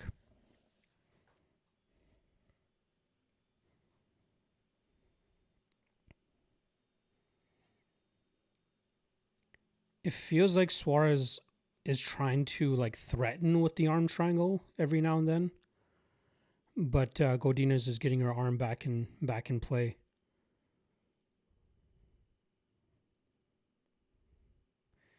I'd like to see Suarez kind of get Godinez a little bit off the fence. Godinez gets back into full guard. I'm sure she's going to try to stay active with her BJJ, though. So Suarez is going to have to be very careful on top. Oh, interesting elbow there off the back from Godinez. I like that Suarez is staying busy, though. She is landing damage now.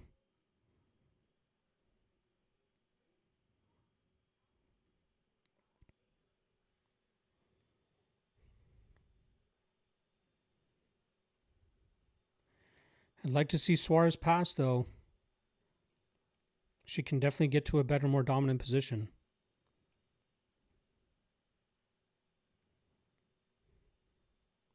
She's trying to pass. Godinez does a good job in terms of keeping her guard.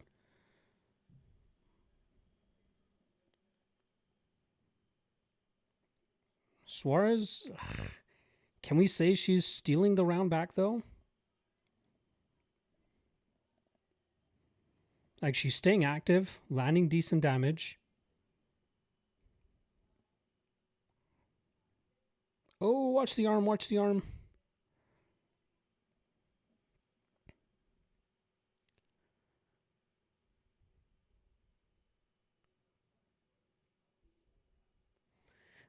I feel like Suarez may have stolen the round back.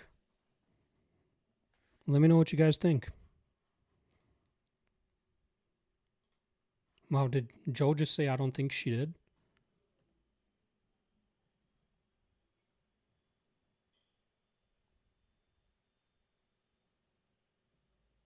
Oh, Joe said he doesn't think she did. I think Suarez may have stolen that back. Again, clearly biased here, but let me know. She got 3 minutes of top control and landed solid, consistent damage the entire time. Let's be serious, saying 1-0 Suarez. Shrimp Farmer got loopy. It's possible. It was some big shots she landed early. Let's just say it's a 10-10 round. Let's say that you could go either way there. Like, just for my own scoring purposes. Polina Wisniewska just walked out for the PFL, meaning that Kana Watanabe will be walking out very shortly as well. In case you guys are watching PFL, how lucky are we feeling? Close round to score? I don't know, man. I'm going to say it's a 10-10 round. Could go either round.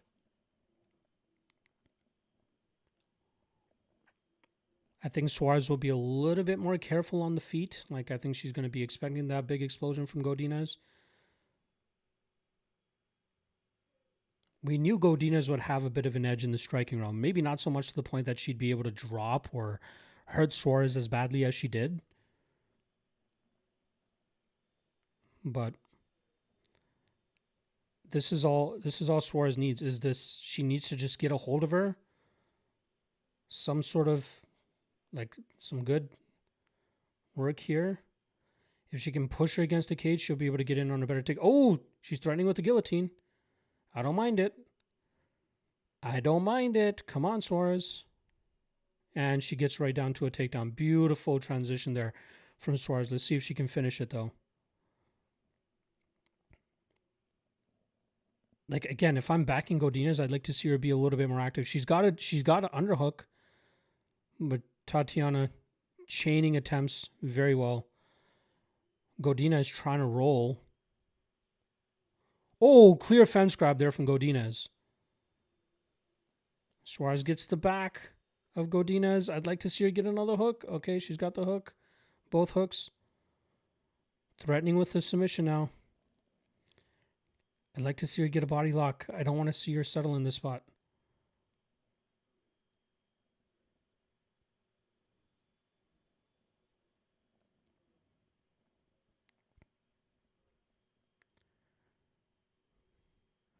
Man, she is. It looks like she's just kind of ragdolling Godinez. Oh, she's got the choke. She's got a choke. Squeeze, squeeze, squeeze. Come on, Tati. Come on, Tati. Godinez is defending well, but this is still looks very deep.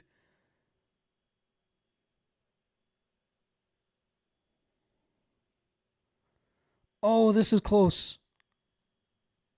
Oh, she's got it deep. Oh, she's got it deep.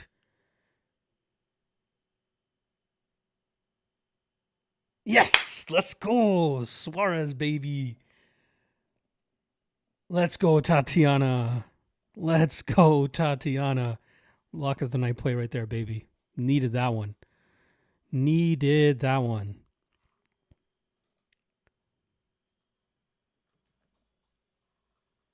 That's how you get the win. Plus 400 on the sub prop. I didn't take it myself, but, definitely kind of threw it out there for you guys. But regardless, Tatiana Suarez, lock of the night play, comes through. Beautiful work. Beautiful, beautiful work there from Suarez.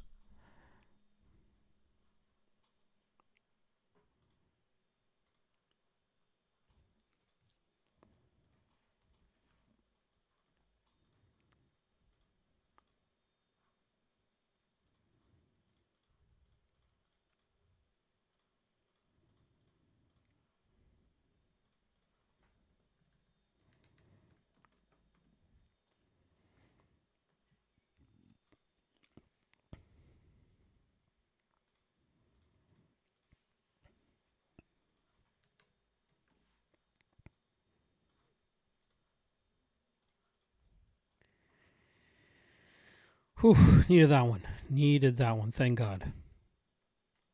Needed that one for my confidence more than anything. There's still so much of the night to go, but great work there from Suarez to leave no doubt whatsoever.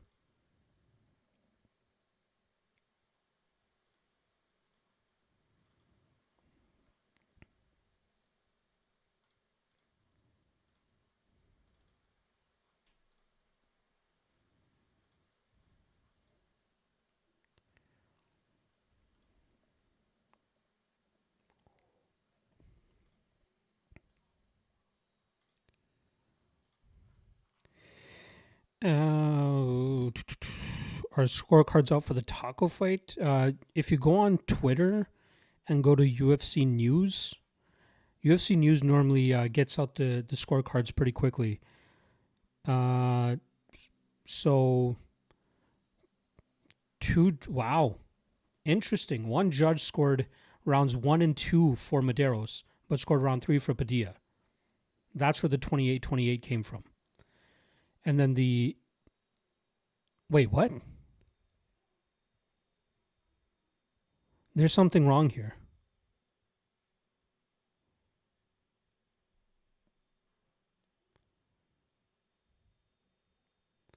Yeah, they definitely messed up.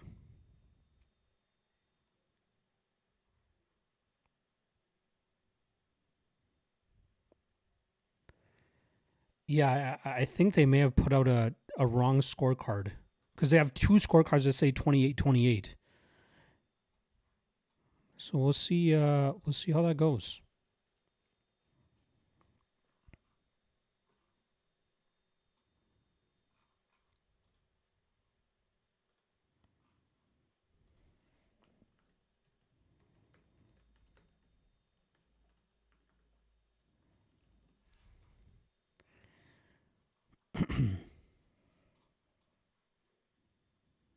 Oh wow. Jordan Newman is out of his fight with Josh Silveira. Jordan Newman is out due to undisclosed reasons. So his fight with Josh Silveira is now off.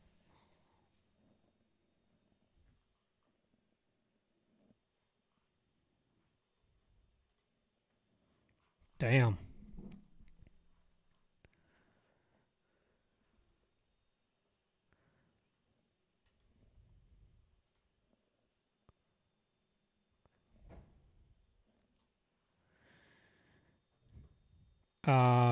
We'll see if they repost the scorecards for Padilla and Medeiros. I'll get back to that for you. Let's be serious. Matthew Towers sweaty first 2 minutes, but no harm, no foul. Exactly. We got the job done. That's what matters at the end of the day. Great submission. Wasabi Poppy in the chat. Appreciate you stopping by, my friend. I appreciate the shout out you gave me over there on Twitter, but I'm not all that active over there. I don't really care too much about what's going on over there. So, but I do appreciate the love. Thank you. What round did they give? Here, let me see if I can actually. One sec. Let me see if I can pull it up here.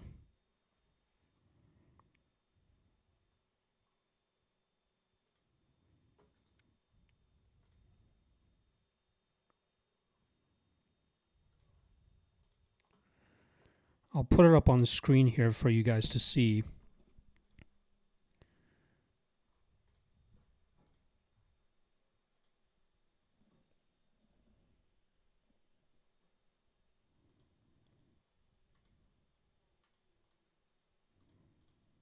Sorry, a lot of clicking around. One sec. I'm just going to post the scorecard for you guys so you guys can see it as well.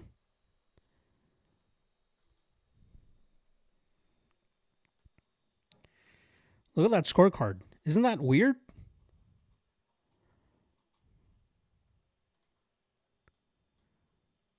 They got... Look at that. Round one.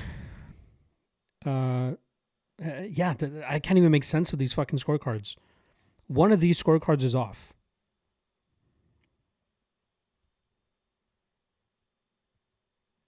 Like, even the result at the bottom shows winner by a majority decision.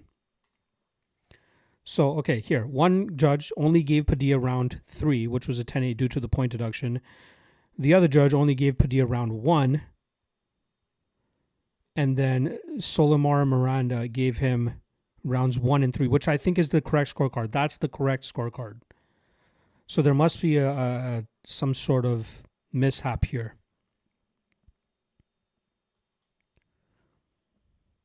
Very weird.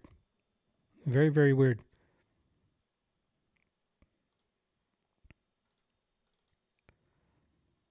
Oop. Let me try to fix this fucking thing. One sec.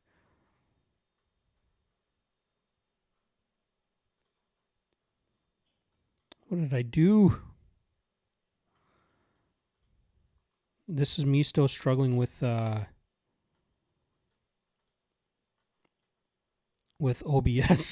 I don't know how much you guys use OBS, but I fucking hate it. I wish it was easier to deal with.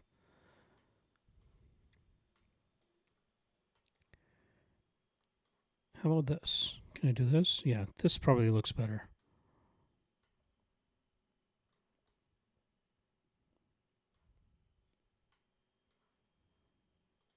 There we go.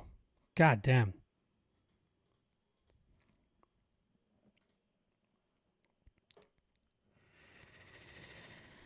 All right.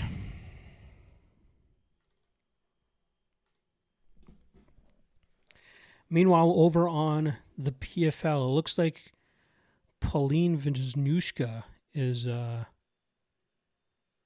wow.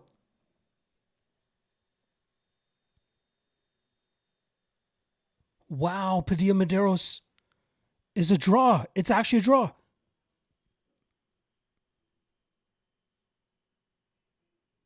Wow. They overturned the decision. Wow, Padilla Medeiros is now a draw. Wow.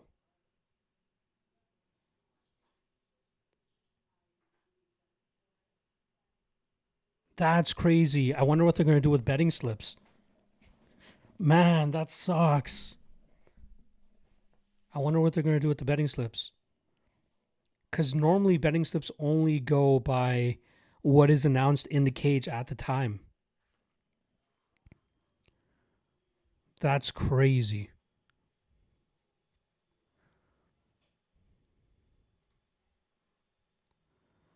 That is insane.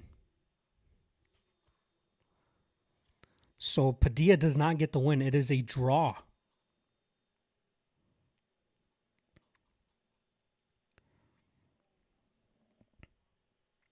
That sucks. I didn't run my ad after the Suarez win, so I'm going to do that now.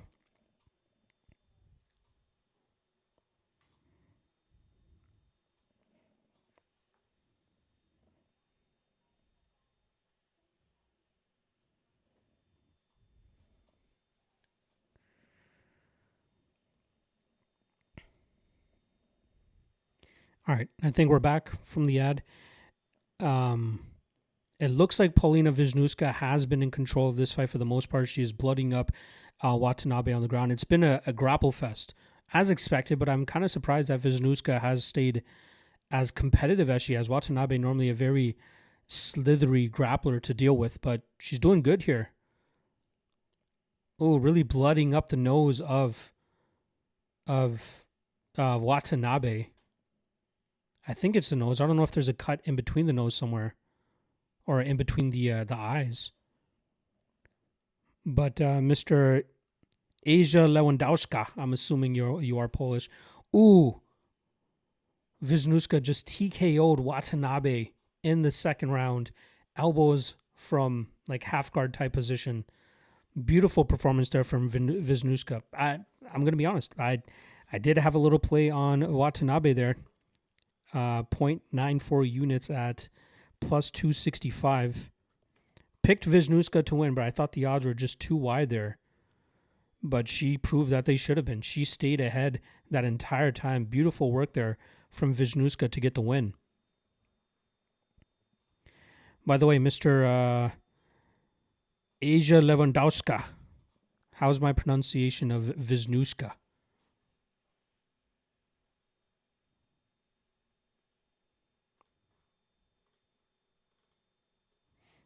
It is not my day on the PFL.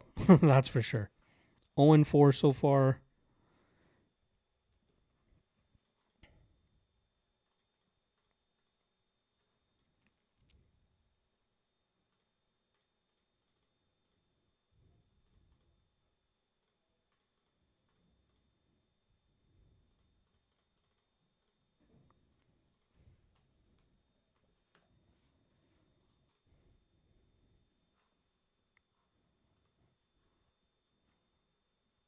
I just told you about Paulina. She won.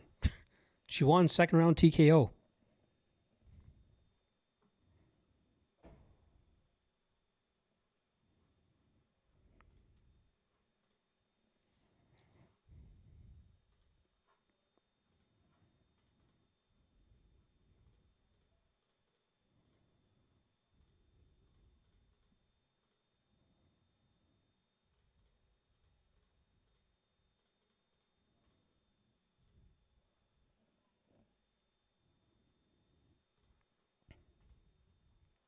All right, I'm going to run and get a refill on my drink.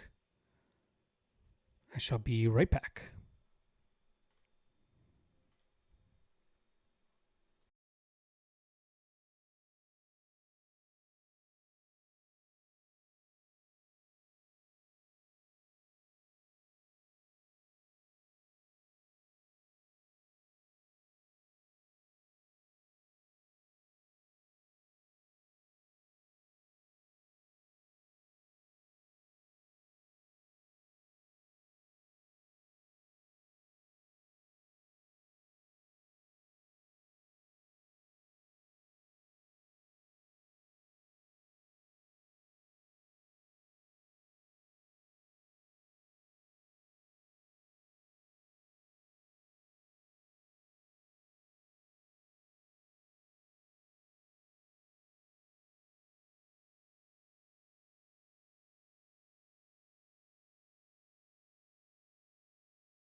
All right, we are back just in time for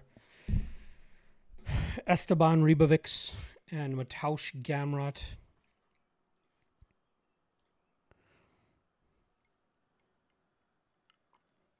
Cheers, I got one more Celsius and vodka mix. Gonna go to the whiskey after this one, but needed a little bit more energy.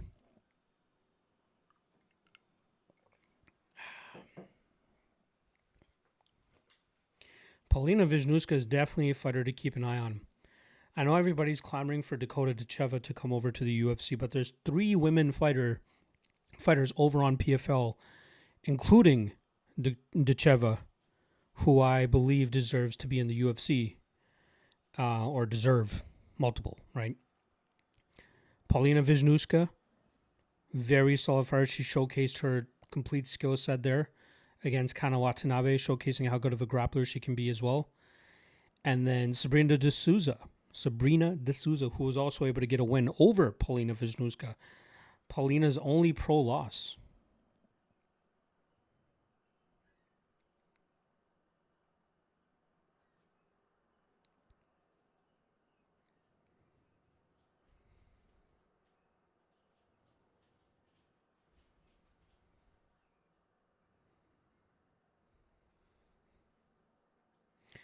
Interesting that Corey Anderson is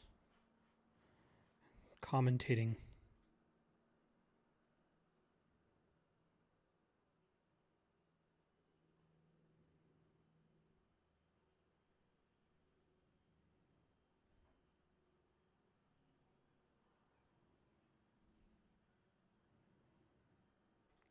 Corey Anderson, current PFL light heavyweight champion, calling out Vadim Nemkov. But apparently Vadim is hurt, so he's going to have to wait. All right, we're on the Gamrot and Ribovics fight now. 425, 424, 423 into round 1. Personally, no action on this matchup.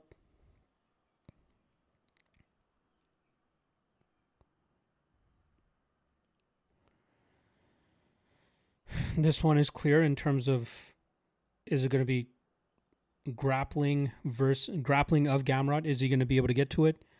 Or is Ribovics going to be able to defend and outstrike him? Ooh, beautiful takedown right away from Gamrot. Took him a minute to get in on that takedown. And that's the thing with Gamrot, man. All you need is an ankle. If he swoops up your ankle, he's got you.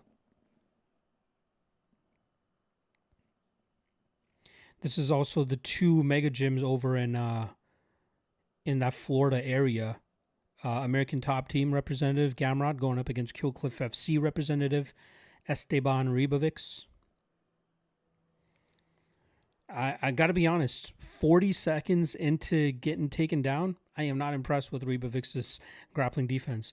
You would expect him, it seems like he's almost settling on his back. And you also have to credit Gamrot, right? Very solid top pressure, very solid top control. My guy Matthews got Ribovics by KO and Gamrot by decision. I feel like that would hit. I'd kind of be surprised if Gamrot gets a finish. And if this goes to the scorecards, that likely means Gamrot was in control the entire time. All right, Ribovics finally gets it on 4s, but potentially gives up his back. I don't think Gamrot really enjoys taking the back, though. I think he likes just riding this position, the hip ride. But we'll see how quickly Ribovics tries to explode to his feet. Although you can see how Gamrot is just like putting all of his weight on one of the calves of Ribovics, so Ribovics can't fully get up. Ribovics working good, though. Yeah, Gamrot not really intent on getting the hooks in at all. Utley in the chat saying, "What's good, brother? Thank you for sharing the love updates." Got you, man. I got you. Any questions you have, just let me know.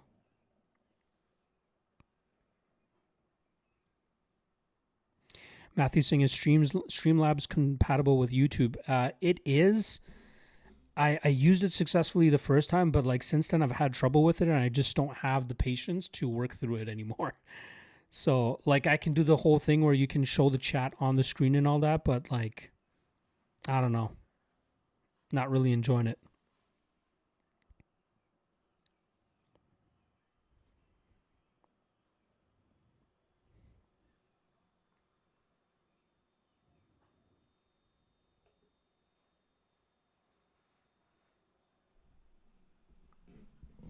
Rishab Jut, what's going on, brother? Bajita, are you trying to be insulting right off the bat, or were you trying to say how are you? Because I'll let you say how are you, but we don't accept any slander around these parts.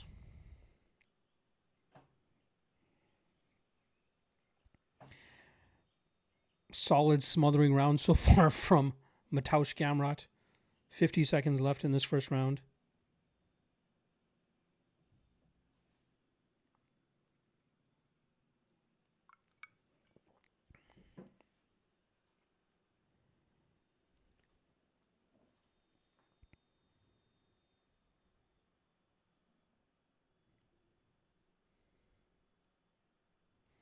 Round one is pretty much a wash, right? Oh, looks like Gamrot looks like he was threatening with an Americana.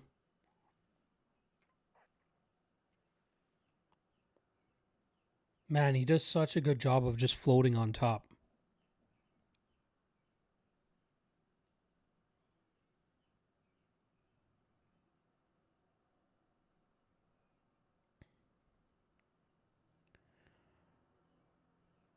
Man, that's such a tough style to deal with.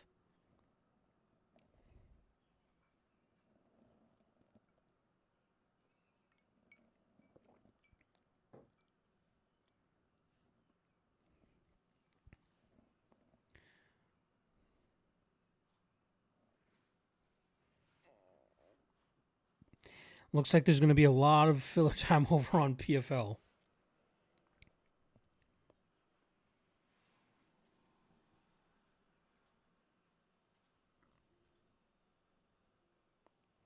Jared Gordon in the corner of Esteban Ribovics.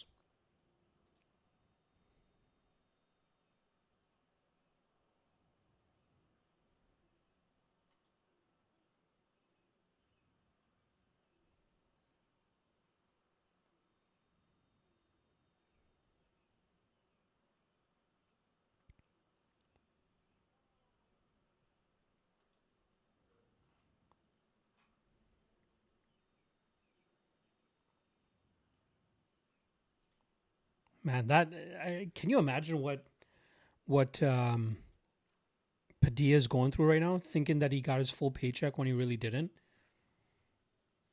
Crazy. I really don't know how you could have gave Medeiros round one either. Very weird circumstance.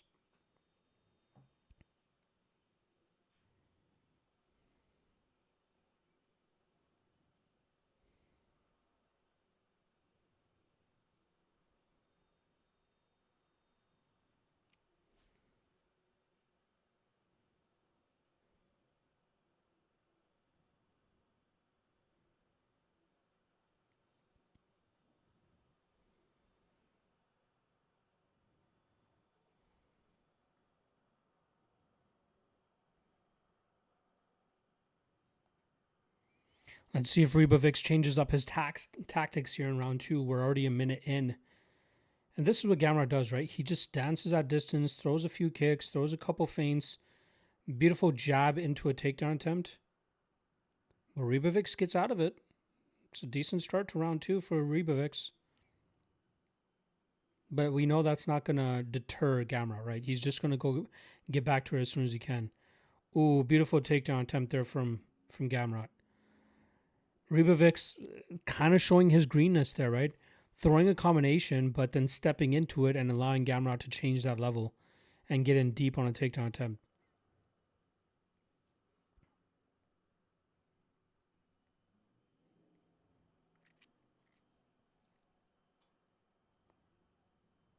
Ribovics doing a better job. Got right back to his feet. Oh, beautiful trip there from Gamrot. Man, Gamrot just floats so smooth. Oh, he's actually gotten the back now. I think this is the first time I've seen him throw the hooks in this fight. Can he actually pull off the submission, though?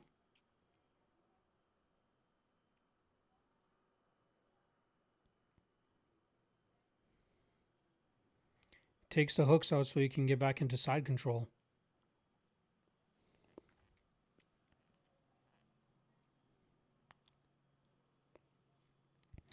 Sometimes Dana pays guys when weird shit happens. It's possible. I don't think this is one of those instances where they'll pay him.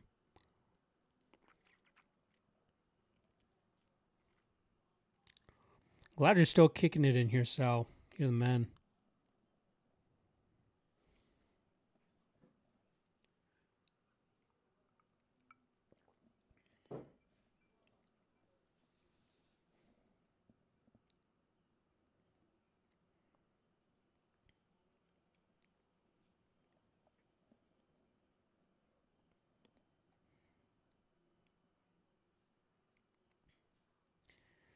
Man, PFL sucks with their fucking with their pacing.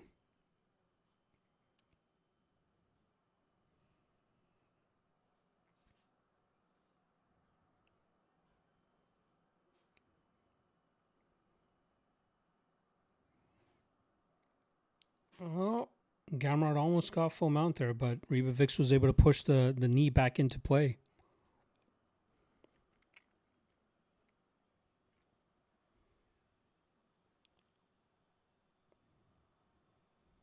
Oh, it looked like Gamrot almost had an arm triangle position there.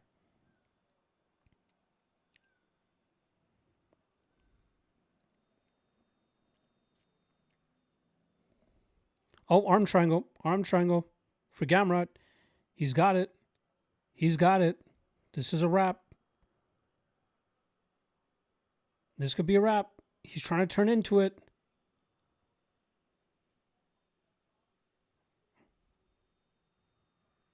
Ooh, the ref almost fucked that up. The ref almost fucked that up. Thankfully, he didn't. Second round submission from Mateusz Gamrot. Sorry, Matthew Tower. Fuck. Good win for Gamrot. Very dominant.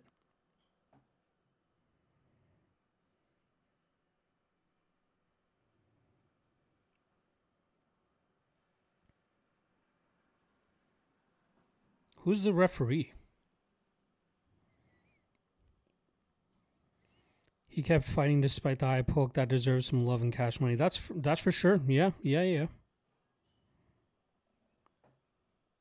I don't even think Dana watched that fight. Let's be honest.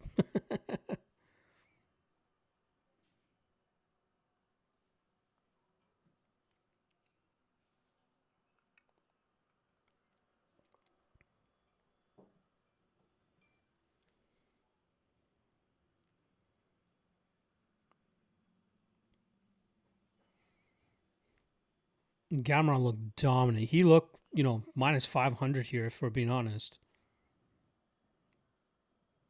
If anybody got him at like whatever minus 180 that he was at early in the week, credit to you. Dominant win.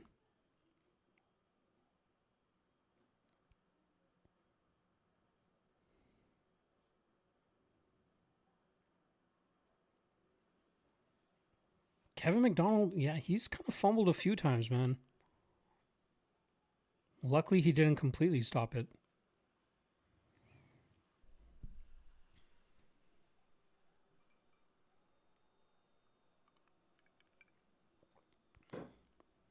Like, he didn't need to be that swift with trying to stop the fight either.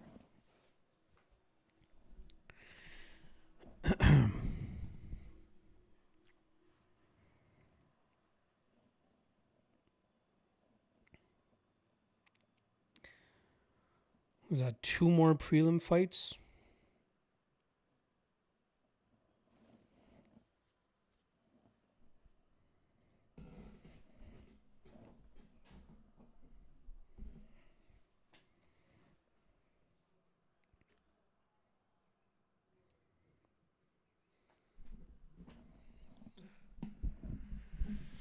Whew.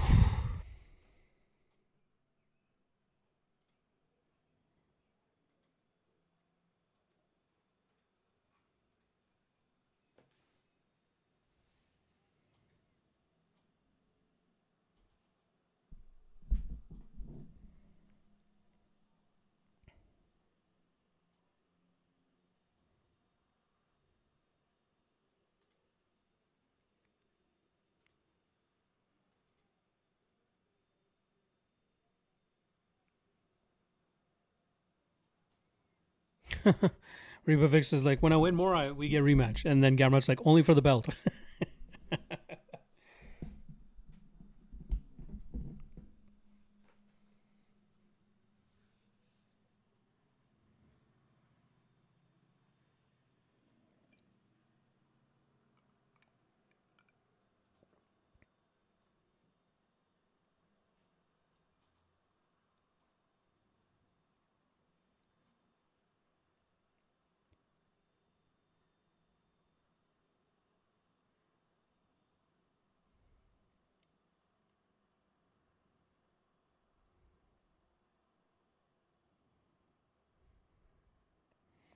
Gamrot calling out Diego Lopez, who apparently is considering a move up to 155, which makes sense. Lost twice to Volkanovski. He's not going to get another title shot.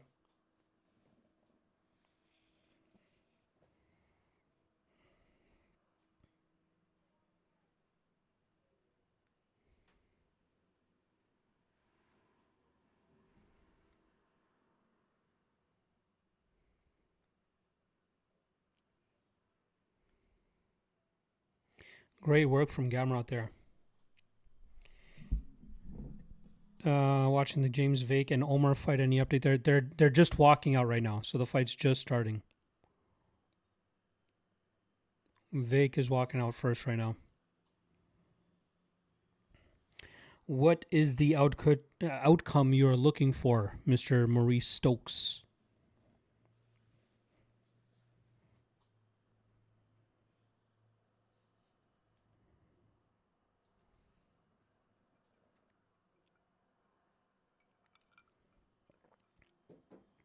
What's the next one? Is it Brown and Holland? Yeah, Brown Holland. Wow, Brown down to plus 110 now. A lot of love coming in on Kevin Holland. All right, I'm just going to throw in the quick ad here.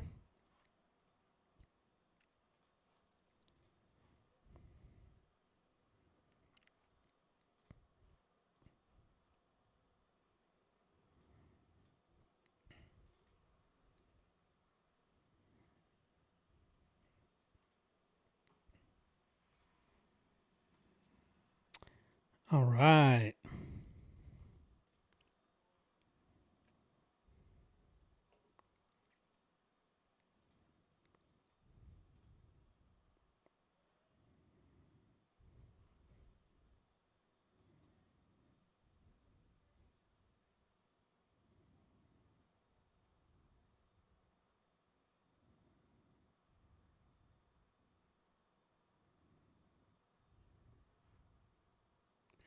Sorry, I'm just trying to read up on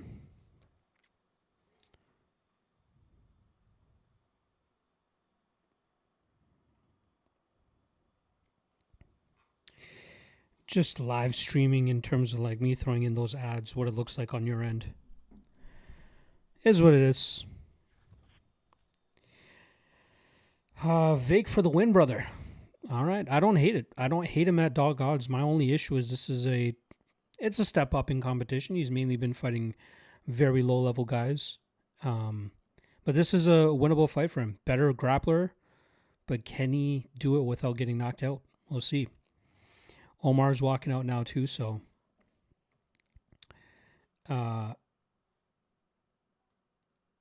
still some time before that fight kicks off.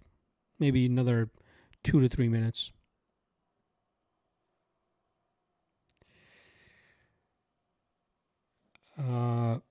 Round 2, round 3, sub plus 1600. That's not a bad prop, Shrimp. Good fucking look there, my friend. Very good look. I like it. Good cash.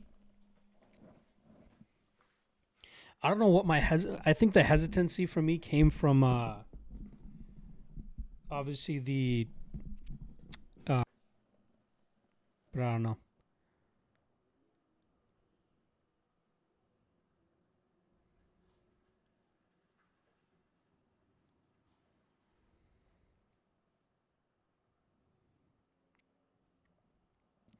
Man, I still feel real hot about that Suarez spot. Minus 154. She even dropped to minus 145. Fuck.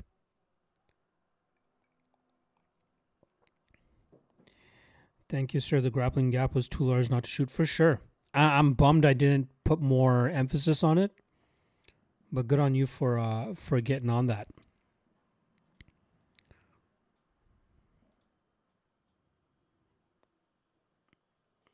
I don't think Suarez beats Wiley, but like I feel like she'd have a really good shot to beat Mackenzie and Mackenzie who's currently the champion.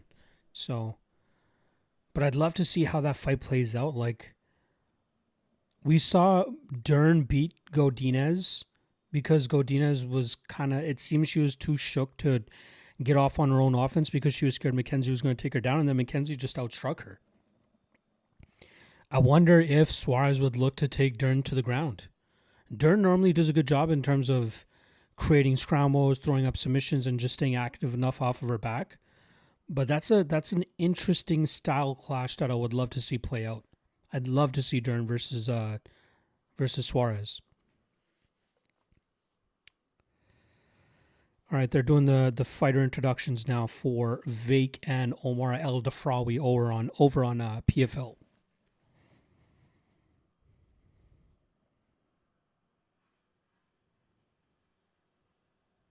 Holland versus Brown on deck for the UFC. Haven't really even done the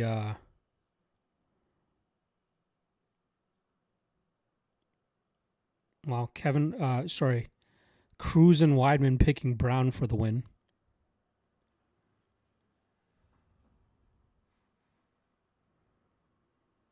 Wow, Lorisenko, the whole panel taking Randy Brown over Kevin Holland.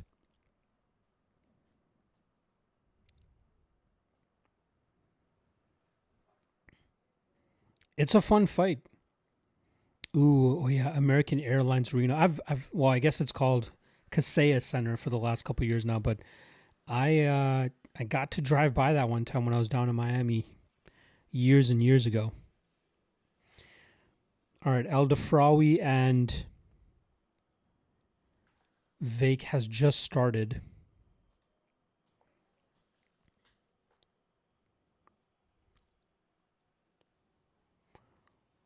A little bit of a feeling out process so far in the striking realm.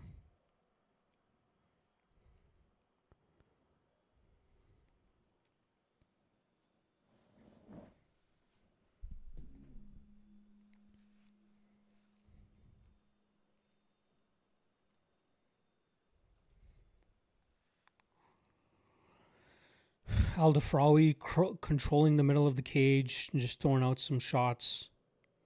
Landed a good body kick. So I was saying, let's see which Kevin shows up. Yeah. Again, I'm willing to call the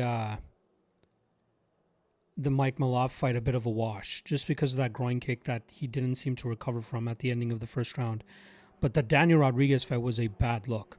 Oh, big shot from El Dafrawi, puts Vake down, and the fight is over. A minute and 12 seconds into the first round, El Dafrawi drops Vake. Fight is over. Possibility they could have let the fight go a little bit longer, but Vake got dropped badly. El Dafrawi doing like 4 fucking backflips in a row just now. Big knockout for El Dafrawi there. I gotta watch that replay back.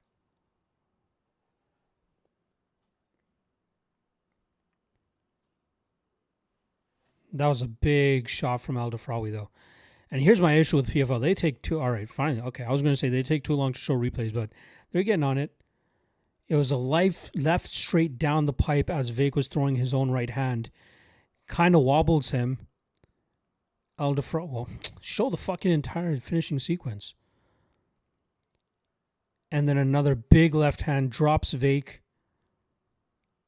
Referee doesn't really give too much of a chance for Vake to fight back, though. It was a big left down the pipe. Vake's head was on the center line pretty easy. He drops back pretty bad. His eyes, I guess, weren't really there.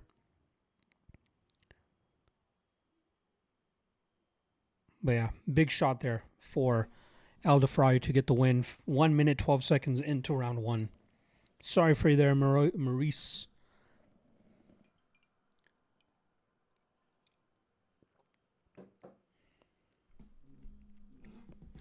I will admit, I was kind of close to taking a little bit of a shot on Vake. But man, just his level of competition has been very low level. I've heard a lot about him. I think it was his brother that like got stabbed in a street fight or something like that and died. And Izzy was shouting him out a bunch when that was all going down. And I believe this is his brother, the guy who died.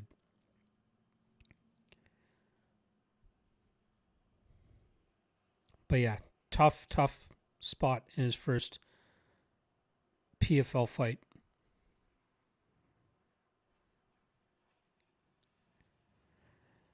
Beautiful shot of Chicago they're showing in between the cuts right now. I miss Chicago, man. Beautiful city. River right in between it. Something I've noticed with a lot about major cities, right? They're either on lakes, alongside oceans, got a major river going through them, obviously for past reasons. Easy trade routes, right? Vake training heavily alongside Carlos Ulberg for this fight as well. So I'm sure Ulberg was probably watching this fight, hoping to see Vake get the win, but that must have been demoralizing for him to see his training partner go out like that.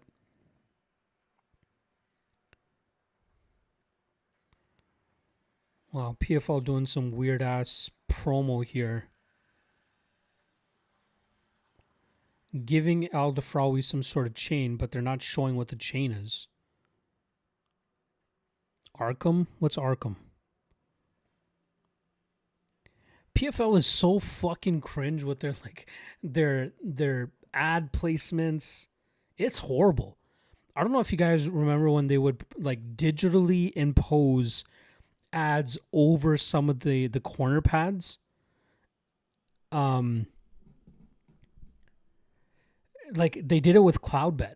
I don't know if you guys remember that. They would digitally impose CloudBet ads over certain turnbuckles while the fight is going on, and it's like it's trying to adjust as the camera's moving, and it just looks so low level. It looks so poor.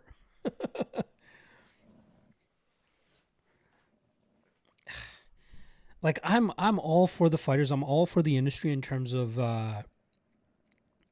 there being another major promotion out there that fighters can go to and try to get paid a little bit more, have a little bit more bargaining power with the UFC because there's other promotions willing to pay them good money. But PFL is not going to do it. I know they've been making a lot of changes with the head of their company and all that stuff. I just don't see it happening.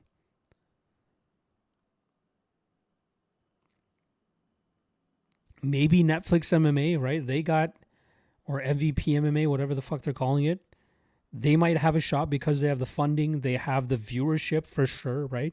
Everybody fucking has Netflix. If not, you got a family member's login information, right? So they have the platform to do it. The issue is, can they make their money back on it? And how are they going to make their money back on it? Maybe advertisements, right? In-ring advertisements and shit. But they're paying a lot of these fighters big money. So, yeah.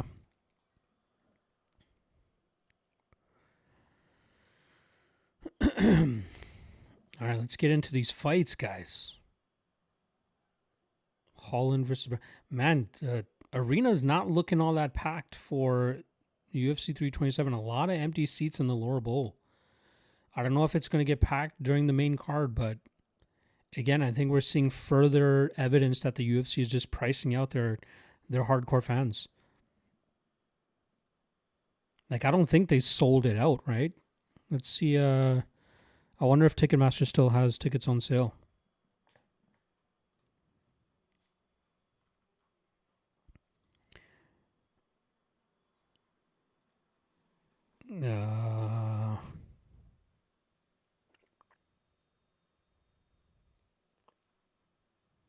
Oh, event has already started. Ticket sales have stopped. Not a good look. Not a good look at all.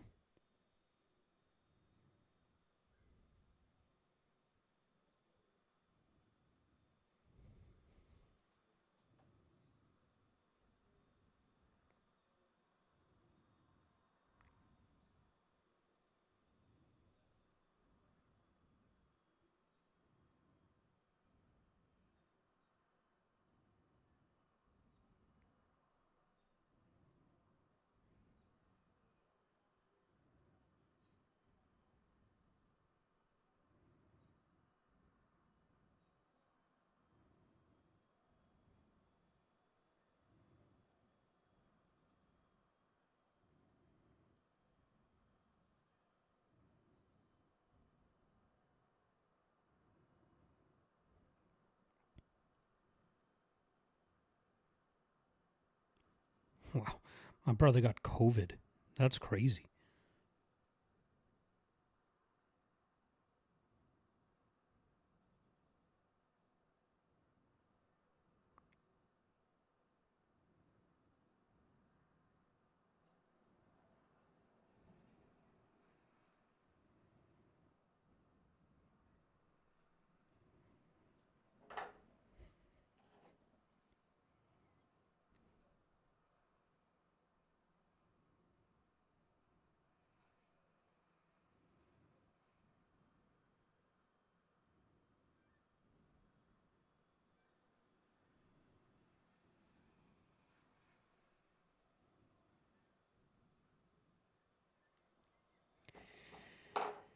PFL going up against a UFC number event with Yuri on top is not high IQ move. That's another thing, right?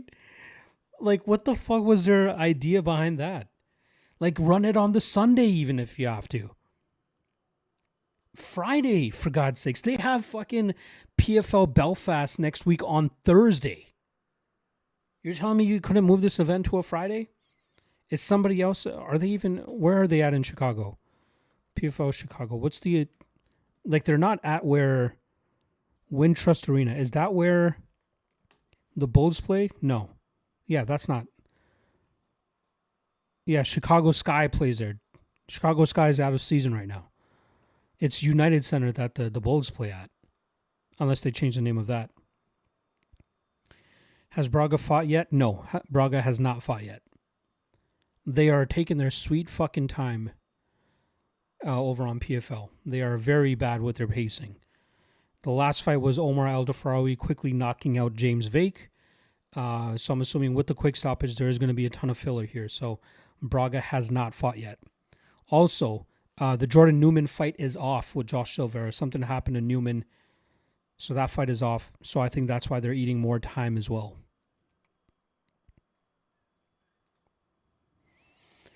A little bit of love coming in on Randy Brown now, down to +2 or +108.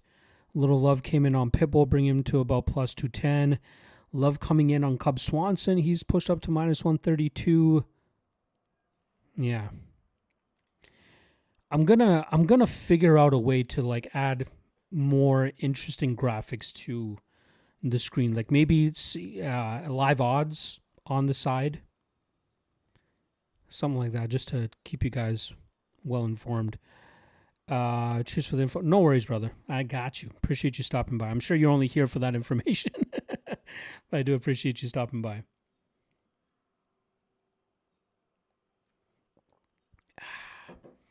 Anybody in the chat, if you guys are drinking, let me know what you guys are drinking.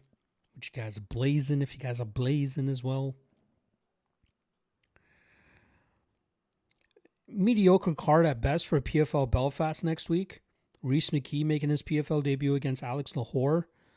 Alex Lahore, a big-time veteran. Dovlet Yagshimurdov welcoming Tyson Pedro to the PFL. Colin Loughran on the card as well.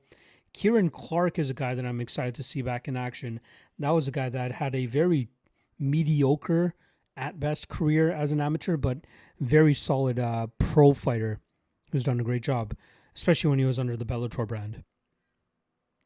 I don't think he's fought with PFL ever since the acquisition. I think he's been out that long.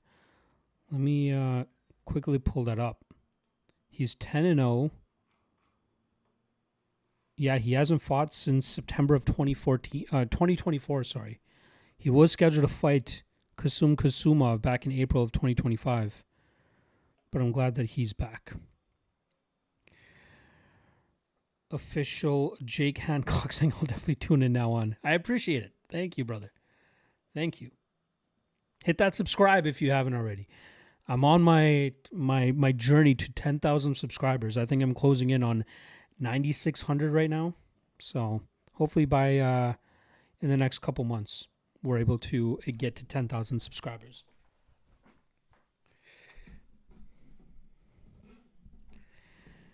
They're just doing the fighter introductions for Randy Brown and Kevin Holland.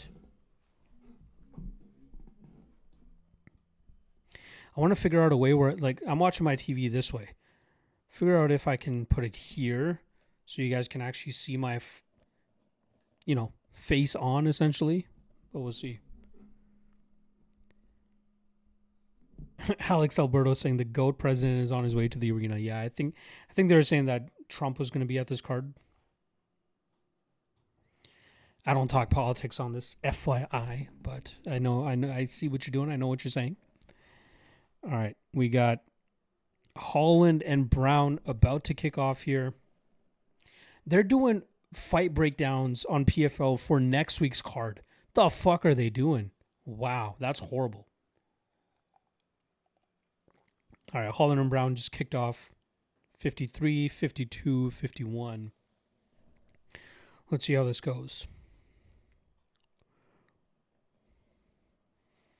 I felt pretty good about Brown, and I thought a lot of people would as well. But a lot of love coming in on Holland over the last couple of days.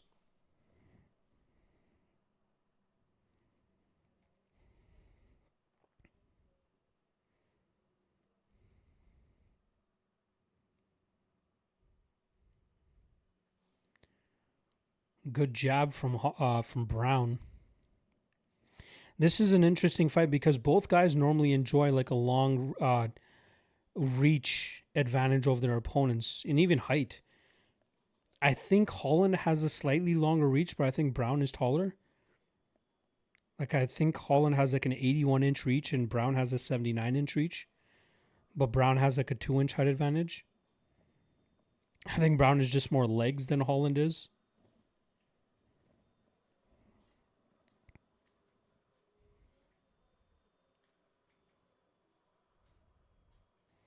Solid leg kick there from Holland.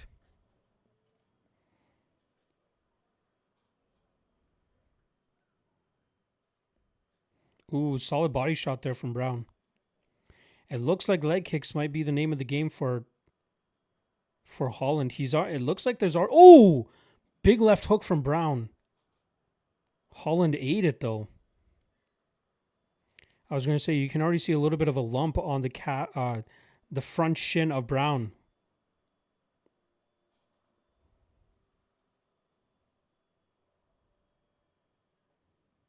Yeah, Holland is very much working that lead leg of Brown.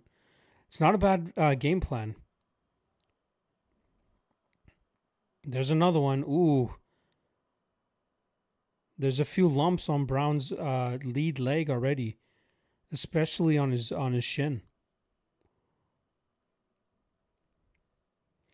It looks like Holland's landing the better shots to the legs, but Brown is the one definitely landing better shots to the head.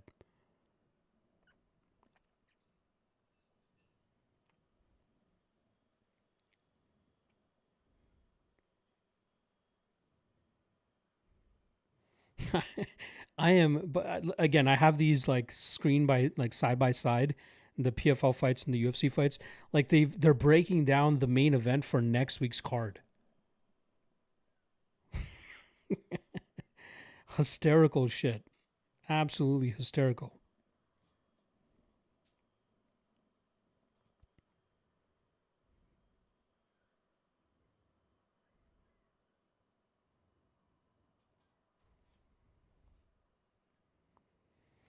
Holland's moving well. Brown can't really get him to settle. So it seems like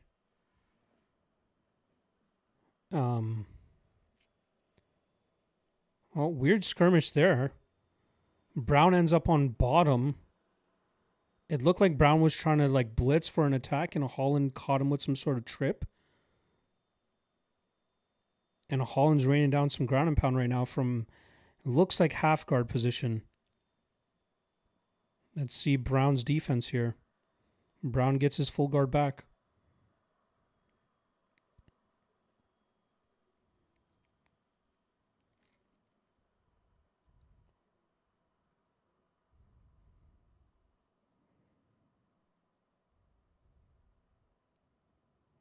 Yeah, Randy was going for like a weird kick, and Holland was able to get him to the ground somehow.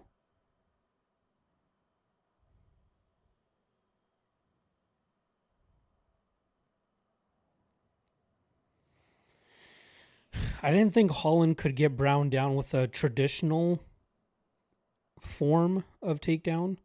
So for him to get the takedown this way, impressive. But Holland's trying to threaten. Holland's threatening with a, or sorry, Brown is threatening with a triangle. Oh, up kick from Brown hurts Holland. It looks like Holland looks hurt, but he's still on top. Brown's trying to pivot for an armbar. Holland's got his wits back about him.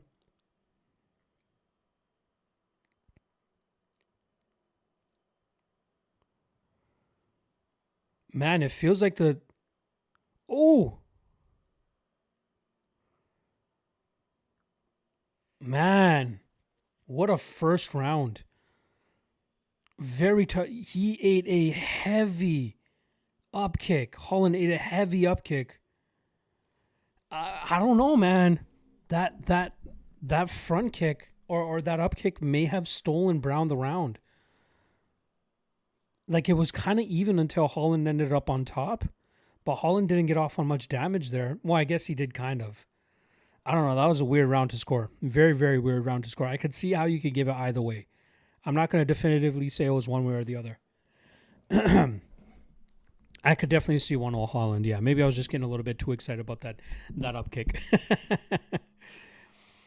Isn't that how Bonfim beat Brown too? Bonfim, he landed a couple of leg kicks, but it was the knee in the clinch that ultimately dropped Brown. So, yeah, again, good game planning from Holland to attack the calf the way that he is. Let's say 1-0 Holland.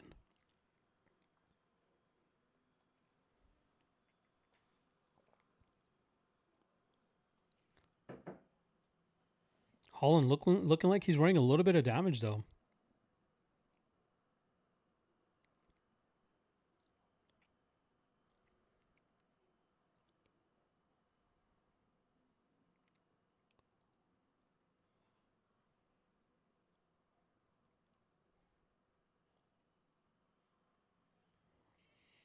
Ooh, Holland throwing big.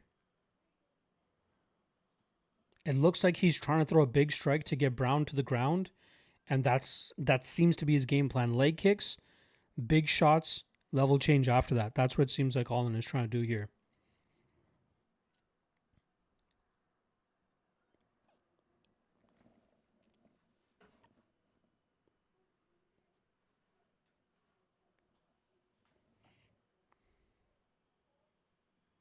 Solid jab from Brown.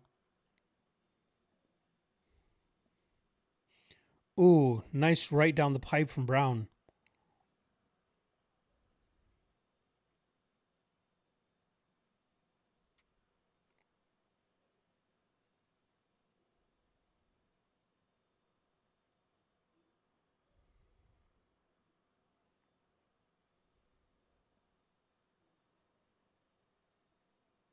Ooh, good jab from both guys. Holland swings and misses badly.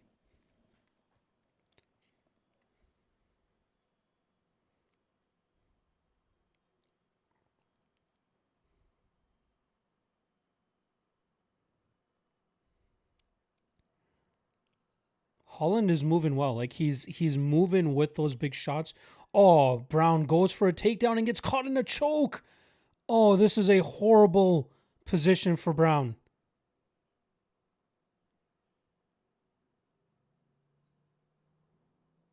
Wow, that was a horrible decision from Brown. It looks like he's trying to fight the choke, but it doesn't look good.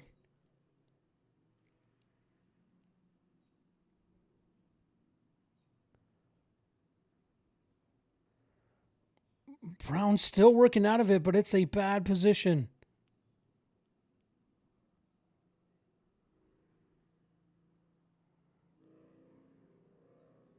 He ducked in for what looked like a takedown and he gets caught in a choke.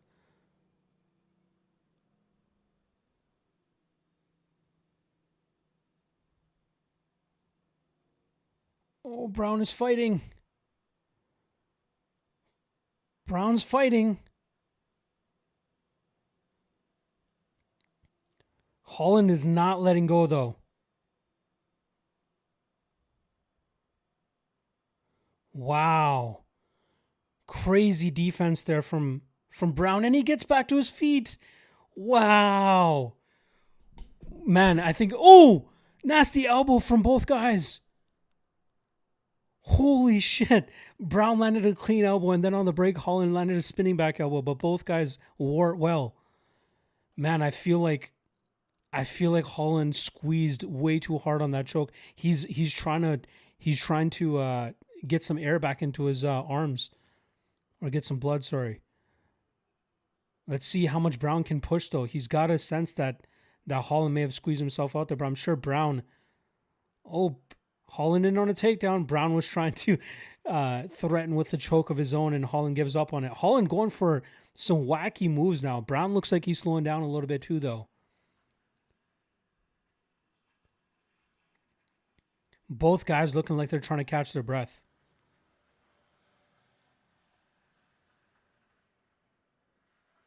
Oh my God, almost gets caught in another position. Oh, Holland's got another choke. Brown is fighting the hands. He gets out.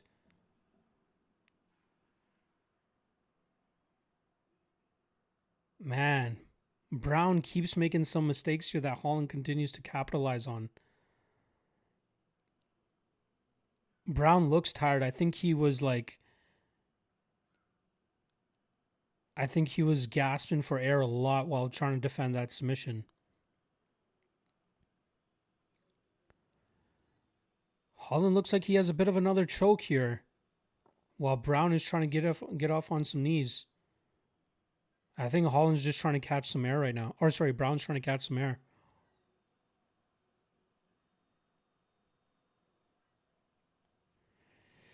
Holland's probably up too. Brown looks gassed though.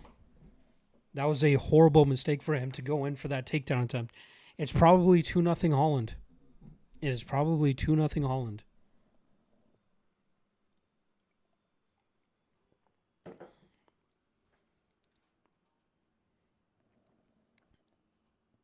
It is crazy that PFL still hasn't started their next fight. They are still fucking about. This is hilarious.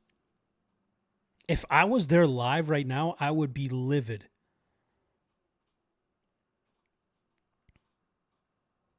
I would be livid.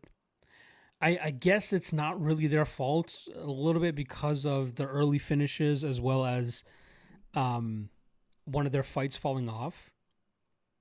But still, it looks like they're finally showing the intro packages for their next fight, Bishop and Chertsavidze.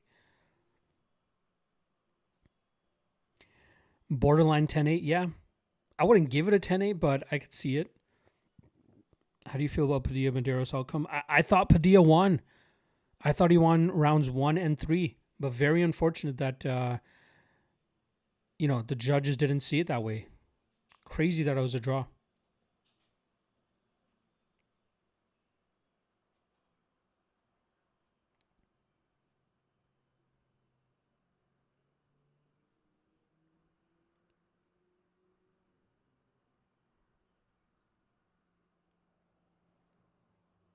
I think Brown needs a finish here.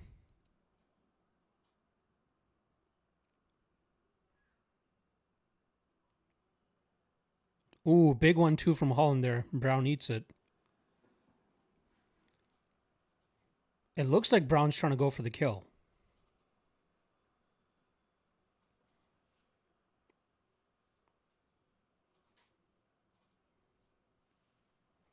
Both guys just ate some big shots, but still standing.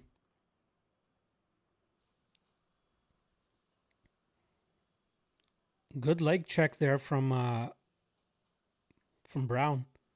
Got a reaction out of Holland. Man, why is Holland... Brown keeps getting into this clinch position where he keeps putting his neck in danger. Horrible idea.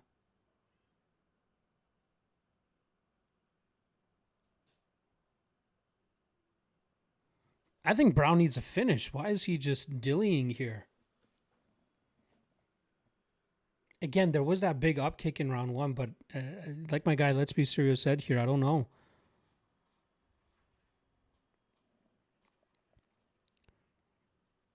If I was Brown, I would not be engaging in the clinch. I don't know if he's just tired or what.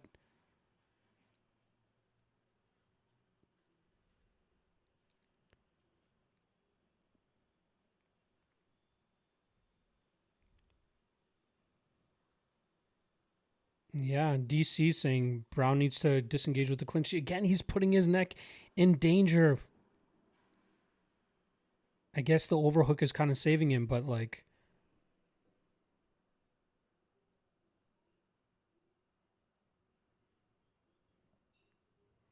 Crazy that that Brown is engaging in the clinch as much as he is here. Sneaky elbow that Brown landed on the exit there. Nice jab. Another nice jab.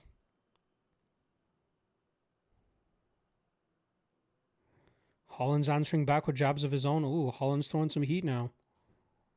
Brown looks legitimately gassed.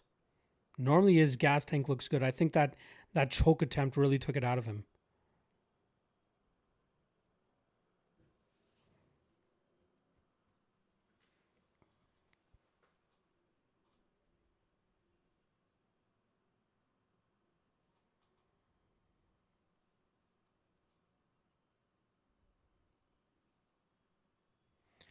Brown putting himself in danger once again to get choked.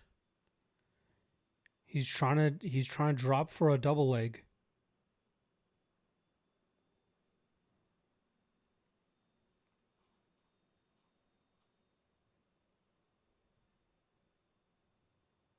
Brown is just holding on for life right now. Not a good look at all from Brown here.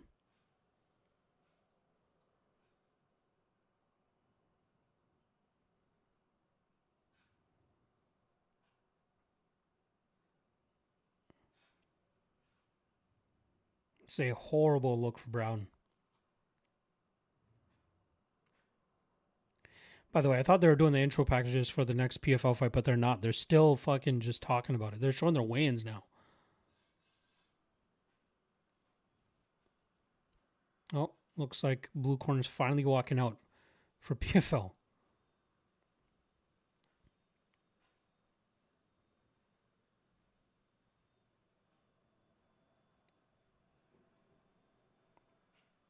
Yeah, Brown is just giving this fight away. I'm sure he's gassed, but like he does not look good.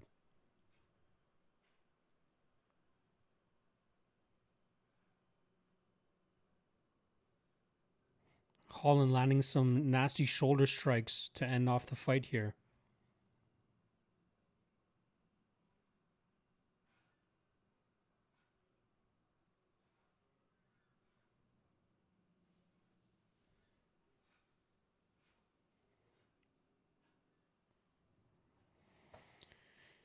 I'm assuming Holland won, maybe even all 3 rounds there. Round 3 was very much a stalemate. Round 2, easily Holland. But yeah.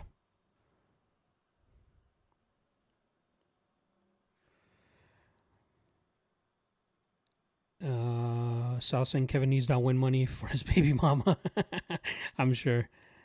Same, I don't see how that cut could give Medeiros round 1. He got completely outworked. Yeah, for sure. Exactly. Good point. 13 ref. Holland versus D-Rod 2 next. I know that's what D-Rod or Holland wants next. I'm looking forward to his post-fight interview if he gets his hand raised, which I think he will.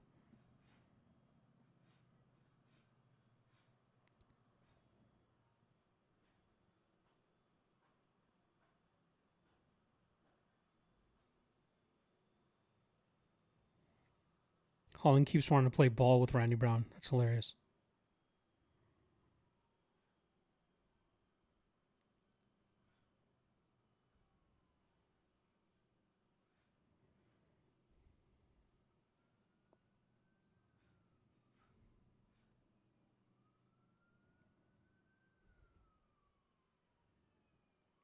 $30-27.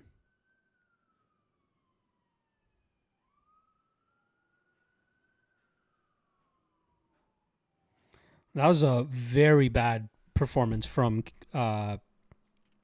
Randy Brown. All right, let's listen to this post-fight interview.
We're pretty much break even now for the UFC after that Randy Brown loss. Again, I thought he'd showcase much better striking. Very unfortunate circumstance to end that first round and then putting himself in the choke in the second round. Oof. Not a good look. Not a good look. Plenty to go still, but.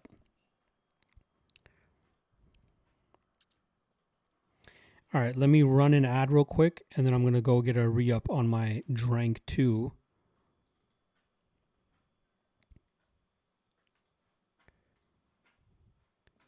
Give me 1 second.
All right, we back.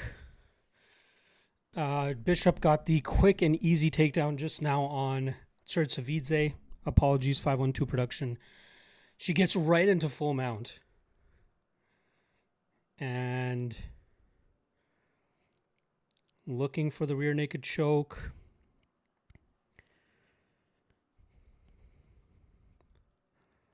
She's on her back already. So let's see how long it takes for her to get the rear naked choke or even a submission of any other sort. There's 4 minutes left still in the first round. Ooh, she flattens her out, throws some ground and pound.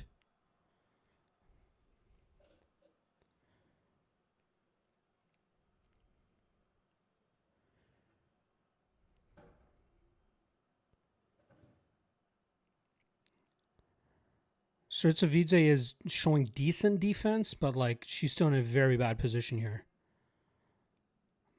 Bishop threatening with another choke.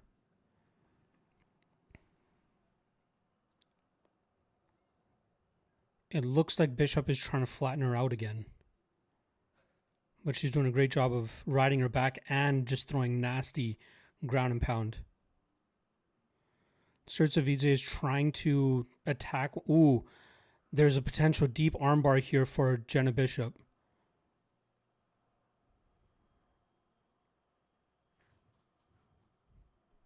The AD. Audio should be fine, no?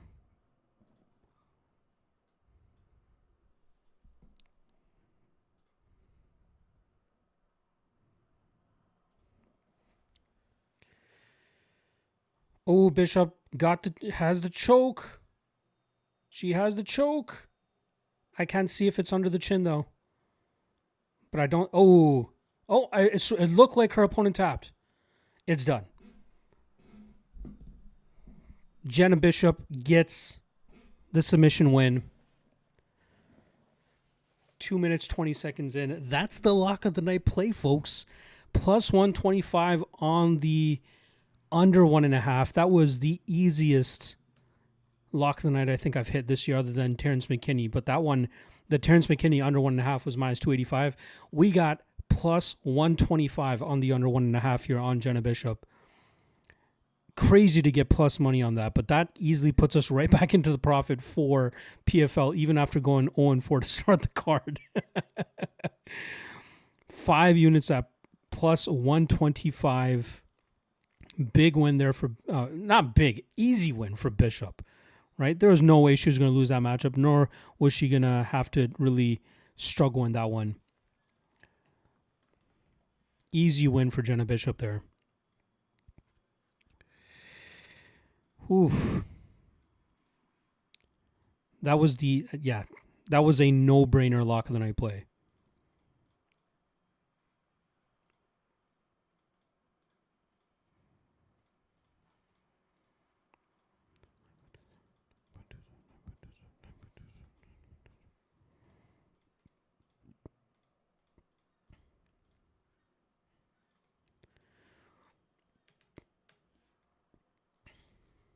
Easy win there for Jenna Bishop.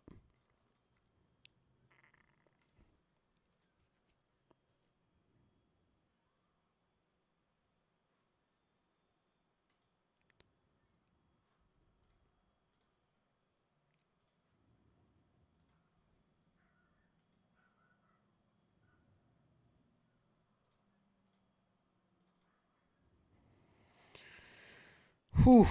All right, both lock of the night plays cash for us for today. Thank God. Did I have one for? Yes, I had one for Cage Warriors this morning as well with Christian Soda. He cashes. So we go 3-0 on lock of the night plays today. Thank goodness. Cheers, by the way. We're going to the hard stuff now. Got some bamboo rum in this bitch. Tasty. Straight. Just over rocks. It's beautiful. Wonderful work there.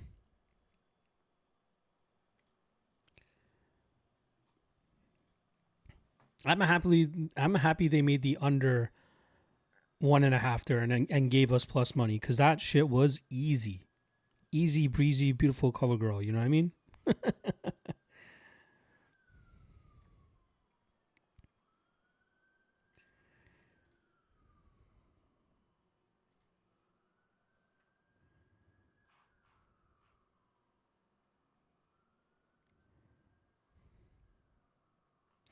By the way, we did also cash our lone play over on Octagon 86 with Amiron Gogoladze plus 105. Knocks out Iwan Surdu.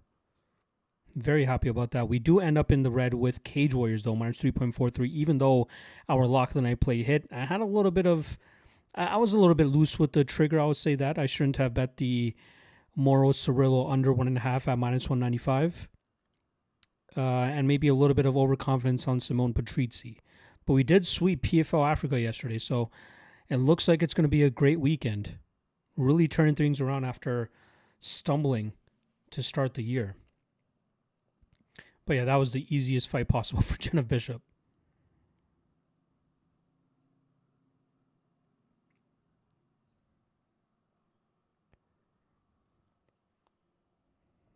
Oh, Sal is asking where the ad is.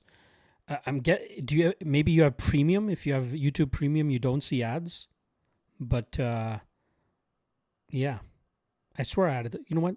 Let's just throw the ad in now before this pitbull fight starts.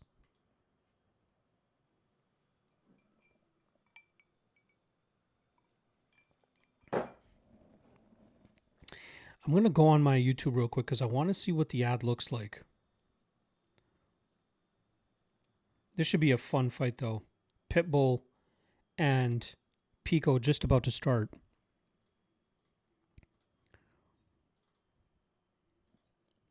Let's see if Pitbull can or Pico can make up for that poor showing from last time.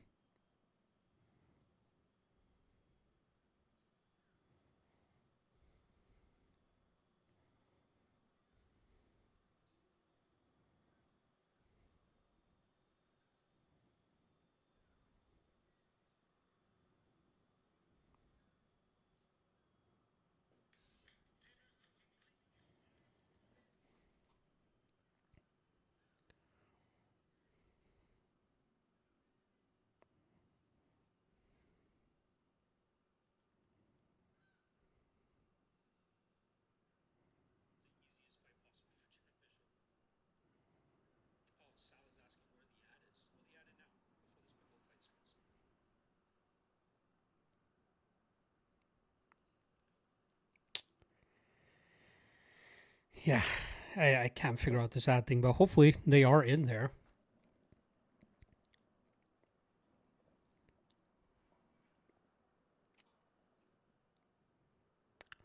Wow, I don't know why it took me so long to realize this.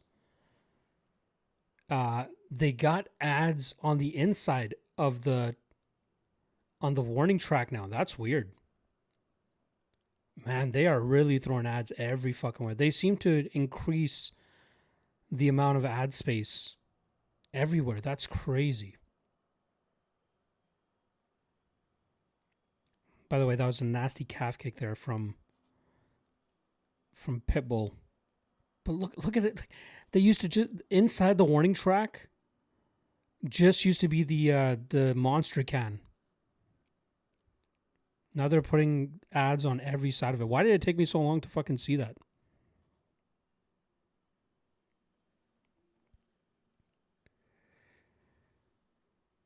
So I was saying first an urgent care ad, then an ambulance chaser ad? Huh. Are you, do you need to go to the hospital, my friend? Ooh, beautiful takedown there from from Pico, but he did eat some nasty calf kicks there to start off that round. Took him almost 2.5 minutes to get this takedown. Let's see if Pitbull just settles on his back. But Pico needs this top control. But Pitbull, feet on the hips right away, gets back to his knees, gets to the cage. By the way, with that PFL fight finishing so quickly, I can only imagine how long of a break they're going to have before the next fight.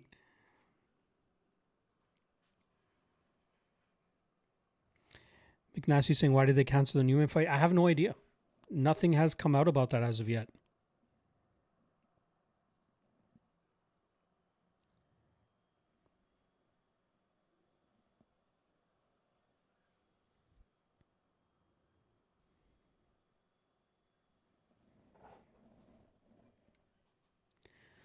Some of fighters need urgent care tonight. That's for sure. Yeah.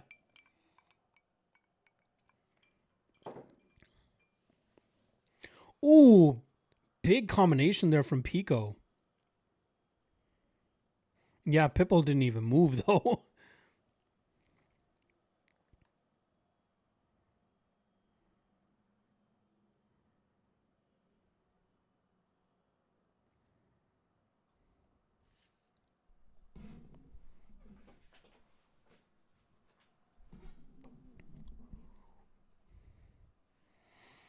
I will say Pico looks a little bit more comfortable than he did when he fought Lerone Murphy. Not a co-main event spot on a big card. He's a headline in the prelims. He can ease himself a little bit more into this.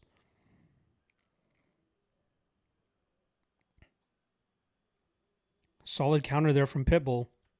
But I don't think it hurt Pico as much as people think it did.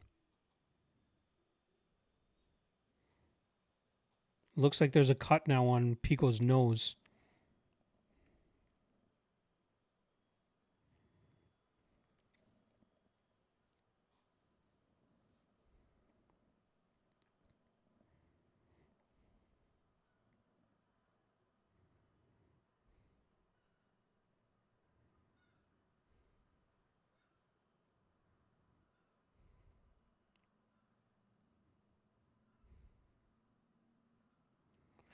It seemed to me Pico was a little bit busier.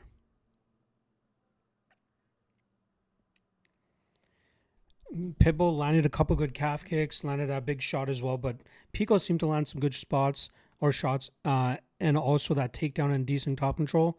Maybe that gave him the round. Very close round. It's so weird talking about Pico and Pitbull on the UFC. It's so weird. McNasty saying, love how the commentators say Pico looks good tonight. He looks good every fight until you know what happens. That's true. That's true. No truth has ever been truer than that, my friend. Swanson taking more action now, up to minus 135.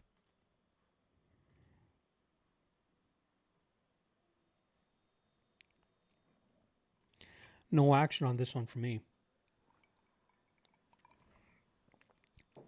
All right, takedown cage control with activity 1-0 Pico. I'm there with you, my friend. I'm right there with you. I'd love to, again, just go, I don't know why I keep going back to this, but I'd love to see Chris Padilla's reaction when he realized that he didn't actually win the fight.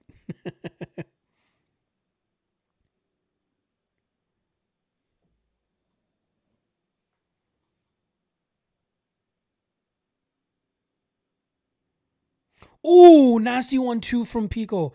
I feel like that rattled Pitbull, man. I think he might have hurt him there. That was a nasty combination from Pico. It wobbled Pitbull a bit.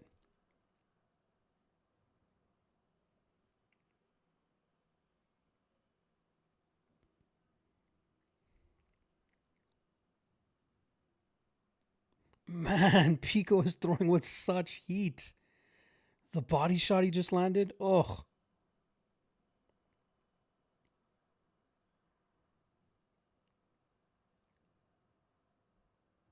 Pico looking very comfortable now. Ooh, nice shot straight down the pipe there. Oh, nasty uppercut. I feel like Pitbull's hurt, man. I feel like Pitbull's hurt. Pico's got to be careful, though. We know the type of power that Pitbull brings.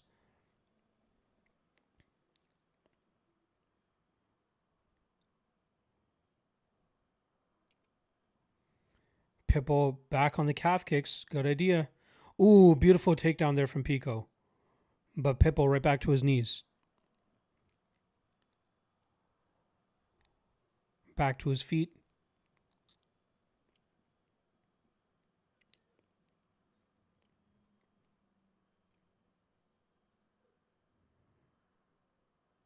Nice left hook from Pico.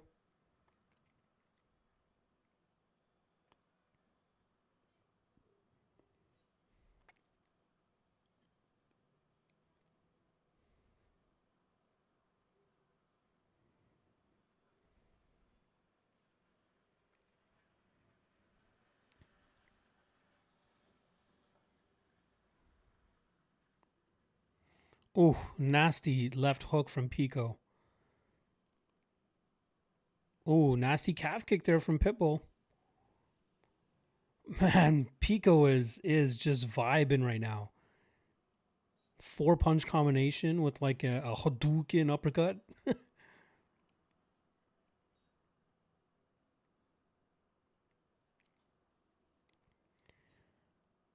Oof. Oh, Pico drops Pitbull to a knee, but Pitbull gets back to his feet.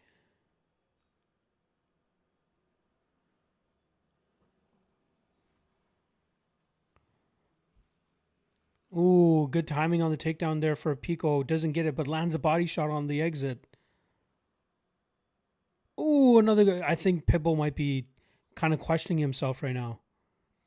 Oh, Pico's on, man. His hand speed and power that he throws with is crazy.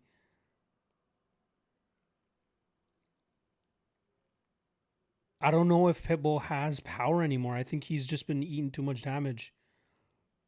He could still land something big.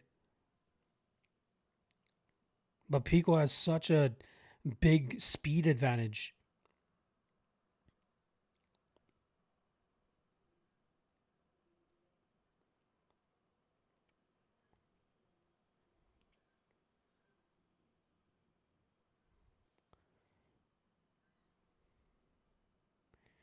Man, if Pico wasn't so tense and wound up against Murphy in their first fight, well, in their fight, fuck.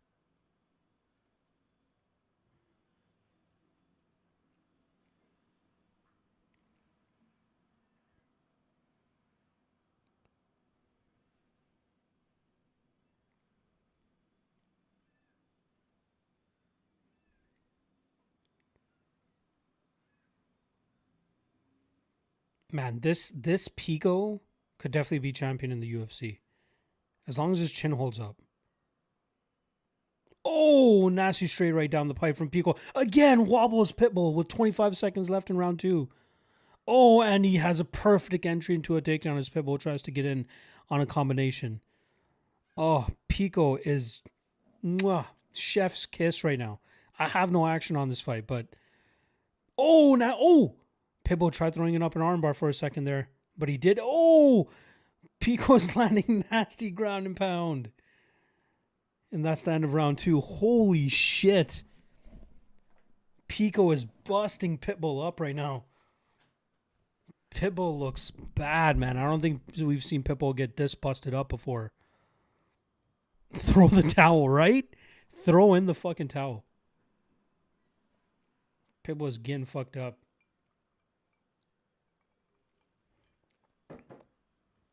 Crazy. Absolutely nasty work there.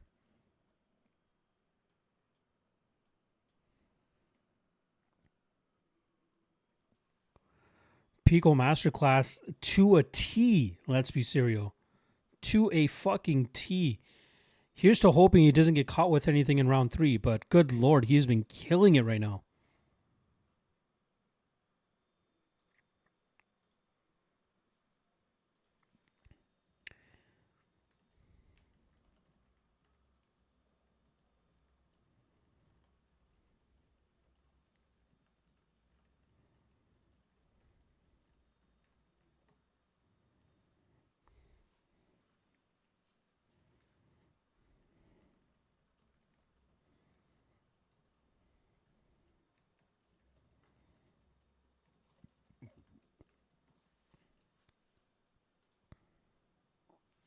Danny Ribeiro in the chat. I don't know if it's Ribeiro or Ribeiro if you're Brazilian. What's up from Massachusetts? What's going on? I wish I could do a Boston accent right now, but I really can't. Man, Pico is just styling on Pitbull right now. Nasty combination to start round 3. Pitbull got the UFC 3 to 4 years too late. Yeah, for sure. Oh, nasty left hook from Pico. I will say this. I am glad Pitbull eventually got the opportunity to fight in the UFC after being a Bellator lifer. But yeah, you're right. I think he got into the UFC a little bit too late. I will also say this, though. I think he was kind of overrated. It's hard to really prove that now because we didn't see him fighting the best at his prime. But, he tried being a 3-weight champion, couldn't end up doing it. Obviously ended up losing to Sergio Pettis. But, man, Pico is fucking him up.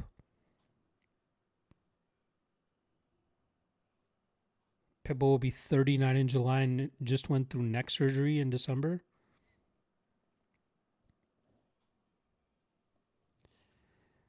McNasty saying prime for prime, he doesn't beat Volk. I agree.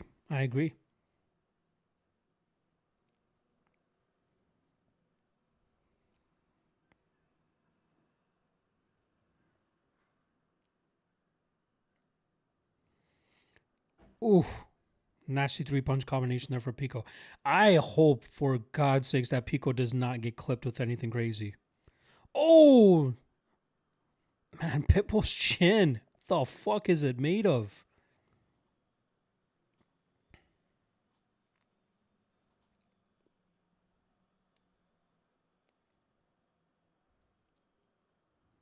Man, the speed from Pico is crazy. Credit to Pitbull, though, for being able to meet the level change of Pico constantly throughout this fight. Yeah, Pico's training with Chimaev.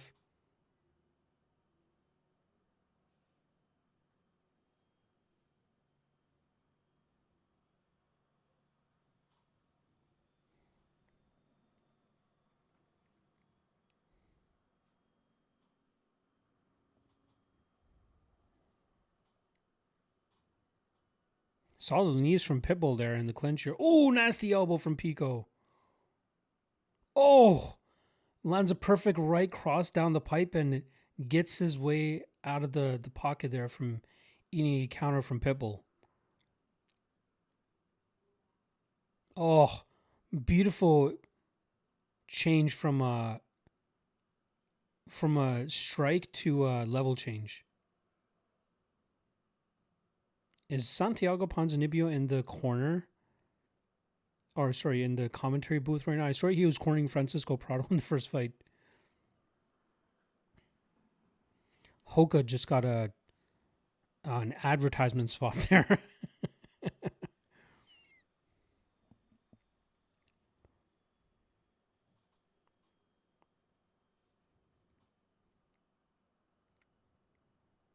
You can see the damage on the left calf of Pico as well.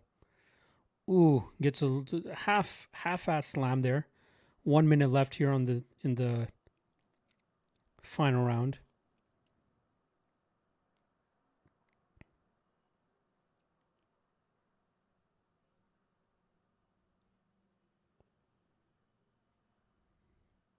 A little bit of a stalemate here as Pico kind of has the back ride position.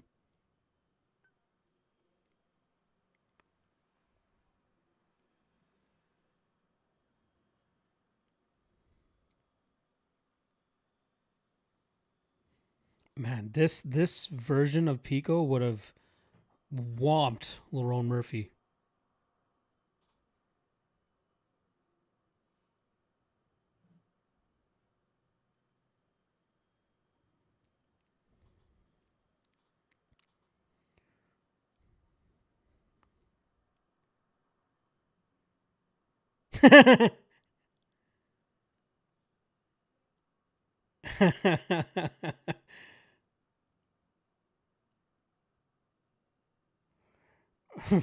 I love Pitbull saying, "Why are you running away?" And Pico's like, "I'm smart. I'm smart. I fucked you up for 15 minutes, dog.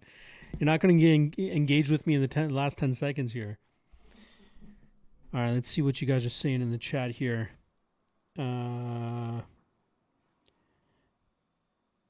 McNasty saying DC doesn't understand. He went away from the leg kicks, but he was getting popped every time. Good point. Good point, McNasty. Yep, prime for prime. He doesn't be Volk. Danny Hibero. Let's see if it's actually correct here. What's up, man? Doing good. Cape Verdean American and a little bit Portuguese from Portugal. So I don't know if maybe you can help shed some light on this for me, Danny. If you're from Portugal, do you still H your R's? Is it Hibero or Ibero? If you're from Portugal versus if you're from Brazil, right? Like I'm from Canada. We have Quebecois French, and then there's French, right? So do you guys actually pronounce your R's? Is it Hibero or is it Ribeiro? Based on if you're from Portugal compared to Brazil. Get some geography lessons in here for you guys.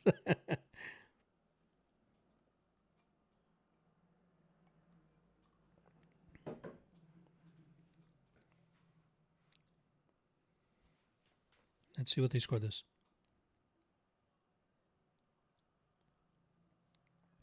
What? How do you give Pitbull 1 round? One judge gave Pitbull 1 round. Maybe the first round? But I thought that was pretty, for the most part, clear. 3-0 Pico, and they're not giving Pico a time on the mic. It's because of time, right? They're already over a time here. They should be going over to the main card right now. But still, you got to give Pico the mic after a performance like that. That sucks. That absolutely sucks.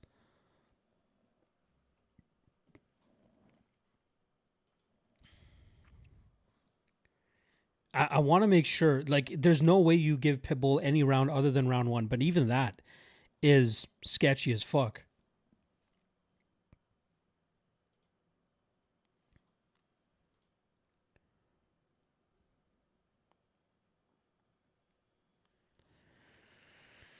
McNasty saying Saudi Amata has it 30-27 Pitbull. I love it. All right, I'm gonna run an ad here real quick, and then we'll get right back to it.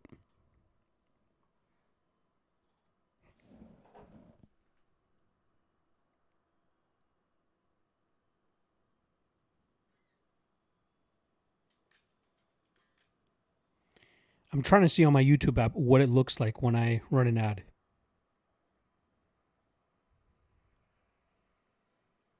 And I fucking missed it again. Sorry, I'm going to do it one more time just so I can see what it looks like on my end.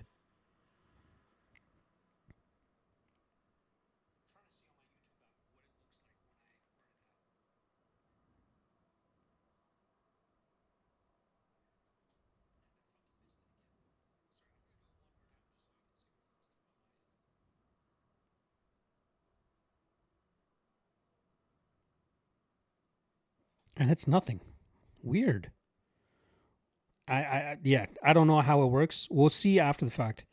Again, so just to give you guys a little bit of context and clarity, I normally do these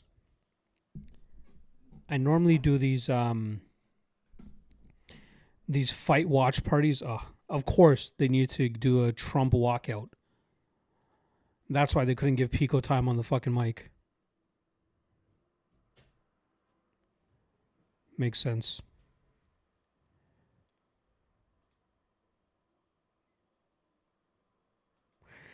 Yeah, I don't care to see that. So normally I do these live watch parties for members only, where they pay $2 a month to take part in the live stream, or at least to take part in the live chat. But I thought if I'm able to, I messed around a little bit with the PFL Pittsburgh live stream that I was doing, and I was kind of surprised at the numbers that they were given for that.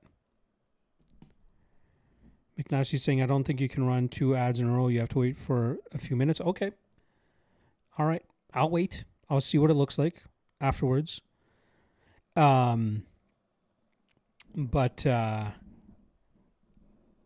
was looking at the YouTube membership thing as a bit of a monetization thing, right? Like, I enjoy doing these live streams and watching and stuff with you guys, but like, it is time at the end of the day that I could be doing other shit or, not being locked up here. But if I'm able to monetize it in a certain way just by running a few ads through the stream, especially between fights, no harm, no foul in a sense with that, right? So I want to see what the numbers look like after. Like, it's going to take me a few days to get the official YouTube numbers, but like, I want to see what it looks like after. If it makes sense to do it like this, where I can just have it as a public live chat, and then just turn off the YouTube membership thing, I'll probably just do that moving forward. So I do appreciate everybody that did jump onto the YouTube membership thing, but I don't want you guys to have to pay anything if I'm able to just get it from YouTube straight up. So we'll see that afterwards. Maybe before this next fight starts, like when they're doing the walkouts for the first fight on the main card, I'll run an ad, and then I'll see what it looks like on my side and see if I can catch it on my end here on a different account. But yeah, I just want to see what kind of impact it really has. Like, should I be pausing for 5 to 10 seconds and not really saying anything until the ad is done? That's what I find weird about these live ads, in a sense.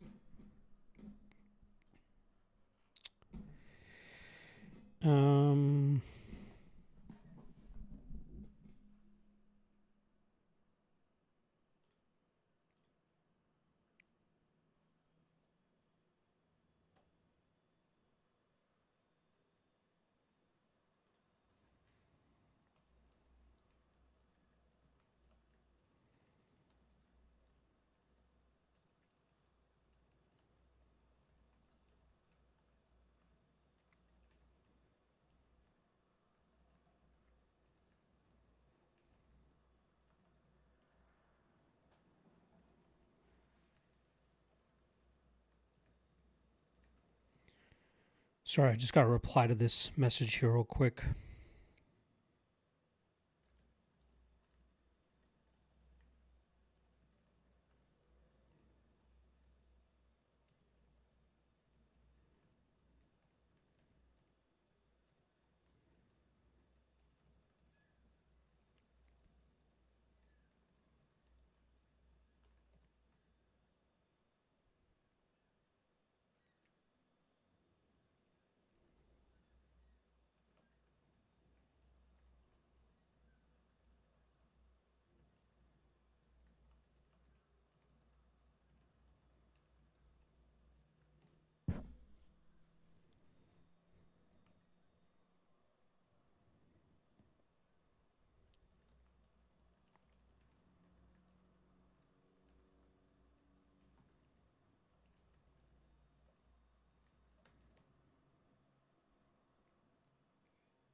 All right, let's see here.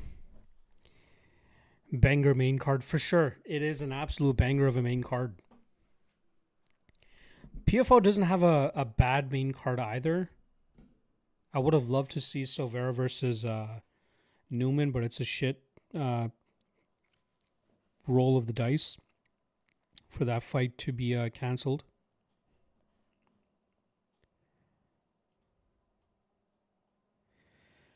But fights are fights.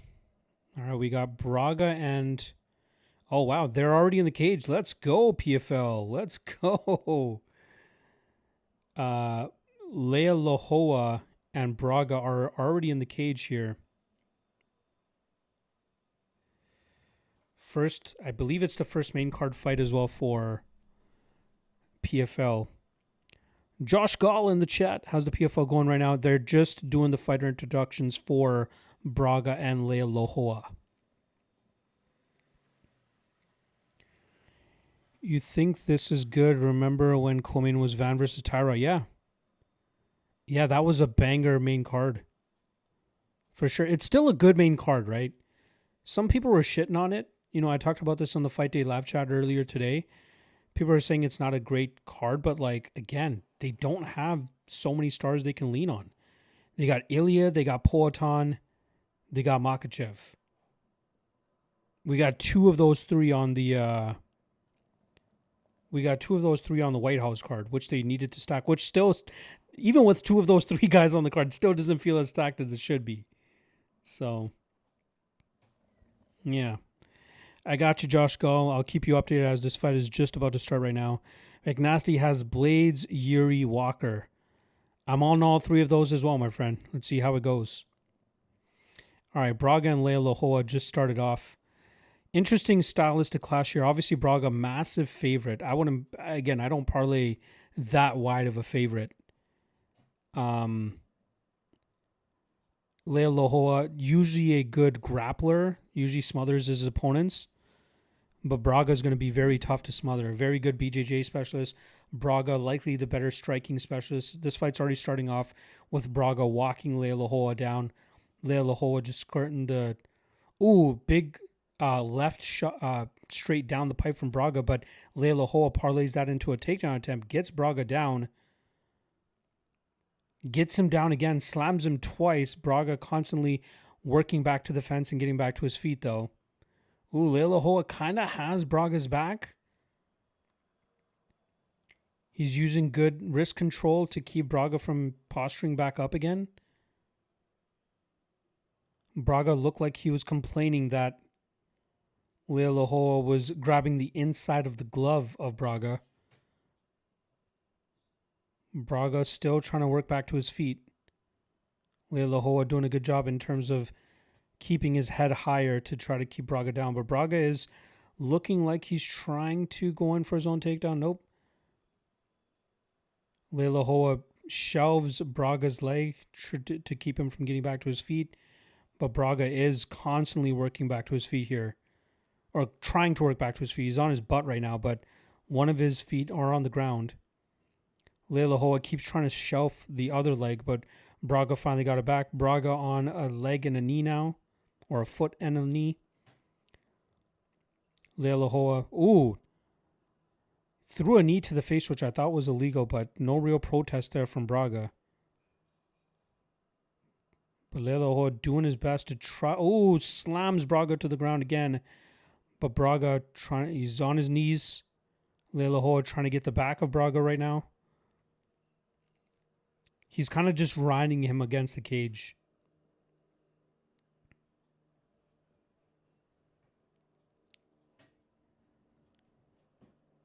Leila pressing Braga up against the cage while kind of riding his back.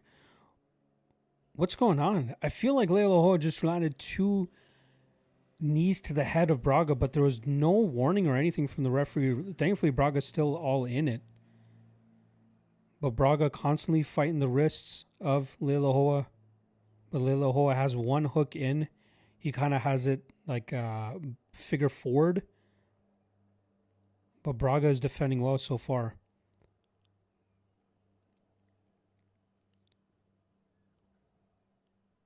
Braga back to his feet. And he's back on his feet. He has the clinch position now. Double underhooks. Pushing Leila up against the cage now. I feel like that may have been Leila only shot of really getting much success of his own. He may have blown his wad there. Braga's landing some decent knees to the legs and the body of Leila with his double underhooks, pushing Leila up against the cage. Couple good knees to the inside thigh of Leila. Kind of surprised Braga's not disengaging here. Goes for a takedown. Leila defends it. Maybe it is Leila kind of just keeping Braga in that close quarters. I don't think Leila wants to be out in space against Braga. Another good knee to the body from Braga. 1 minute left in the first round still. Ooh, Braga throws a spinning back elbow but missed. Now they're backing into the middle of the cage. Ooh, nice calf kick from Braga. Nice body kick from Braga. Leila throws a bomb in return but gets on the guard. Another good calf kick from Braga. Leila is throwing bombs though. Braga's got to be careful.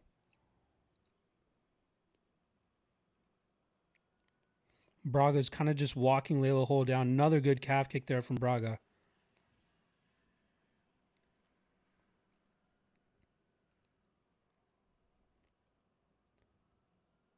Good jab there from Braga.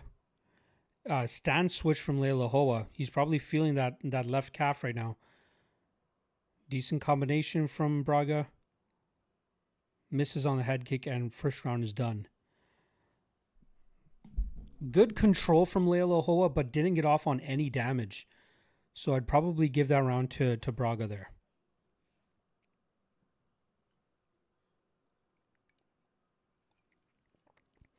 Meanwhile, there's ads going on with the UFC.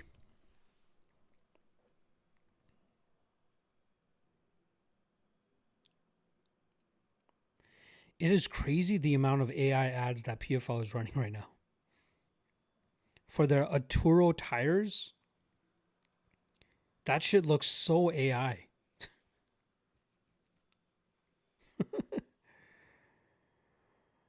Good commentary, mate. Cheers. No worries. I know that you're watching just for that fight.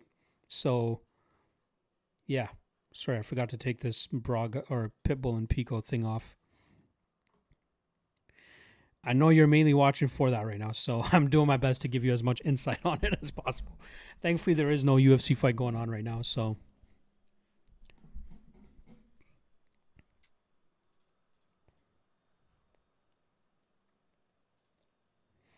All right, second round has started. Pretty much starting where the first round ended, with Braga constantly walking Leila Hoa down.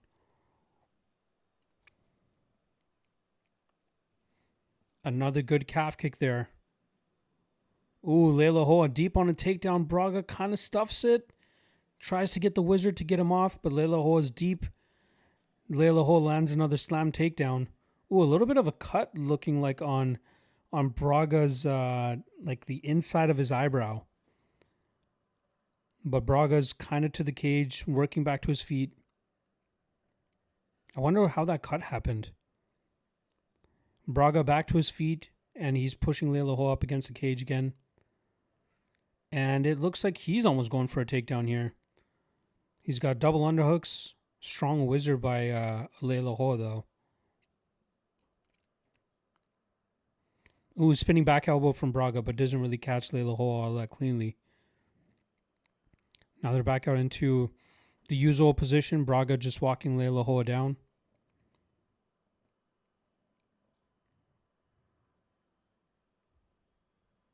Solid calf kick there from Braga once again. Another good body shot from Braga. Leila Hoa just constantly changing stances and just moving side to side against the cage. That's pretty much it. And Braga's just throwing combinations and walking him down. I'd like to see Braga continue to attack that calf, though. Another good calf kick there.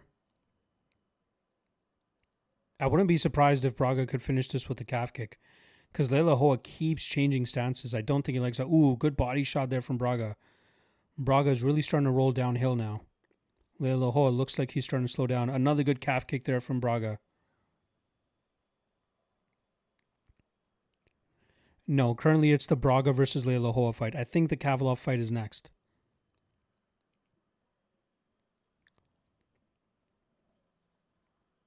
Ooh, good front kick up the middle there from Braga. Another calf kick. Leila Hoa tries to throw a big shot in return, but misses. Ooh. May 15th. New Yellowstone show. I don't know if anybody watches Yellowstone, but Beth and Rip getting their own show. Definitely going to watch that. I wouldn't strike you as somebody that watched Yellowstone, do I? Shit was fire. Ooh, good step in elbow there from Braga. Ah, it's a Rougeau that next 10 starts. Got you. Oh, yeah. The Newman fight fell off. Makes sense.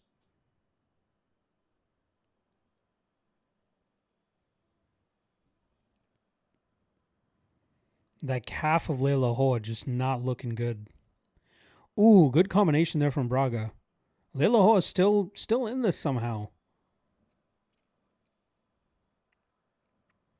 Leila Hoa gets in on another takedown attempt. Stuffed for the time being by Braga. And Braga reverses the position, pushes Leila Hoa up against the cage again. I feel like, Leila Hoa has a strong overhook right now, and Braga gets out of it. I think he's trying to just hold on to him so he doesn't. Ooh, interesting knee there from Leila Hoa. Nearly lands on Braga. But Braga is just on him like a dog on a bone, man. Ooh, another good calf kick there from Braga. 1 minute left in the second round. Good combination there from Braga. I'm kind of surprised he hasn't gotten Leila Hoa out there yet. Leila Hoa fighting out of the southpaw stance now, which is his secondary position.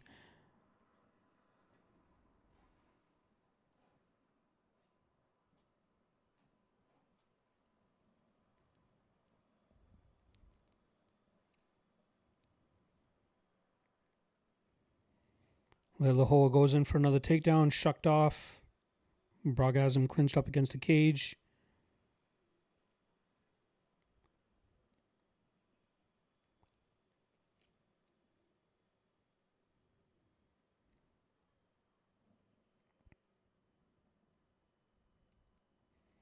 Ooh, Braga misses on a spinning back elbow as he exits the clinch. 10 seconds left in the second round.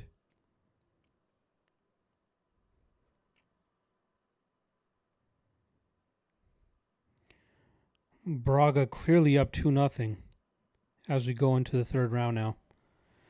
2-0 Braga so far.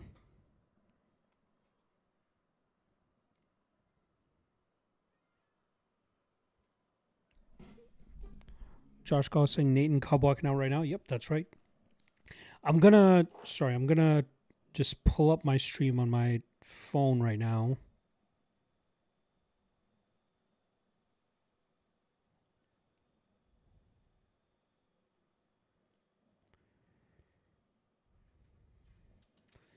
Just let this ad run real quick.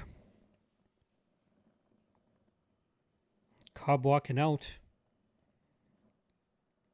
Looks like he's a little bit emotional. Can't be emotional.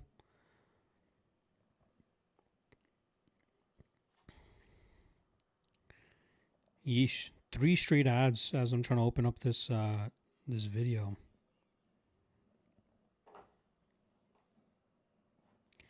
All right, I'm going to run an ad here real quick and see what it looks like on my end.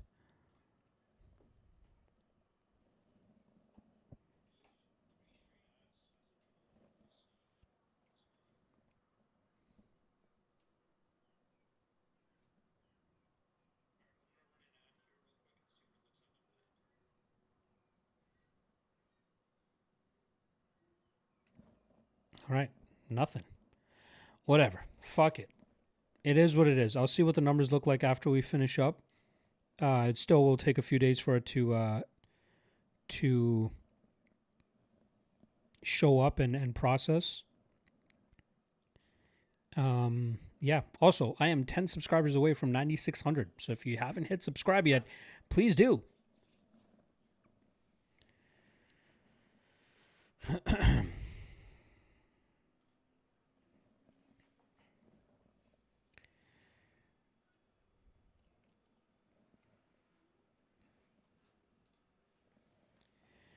Braga still walking Lealohoa down.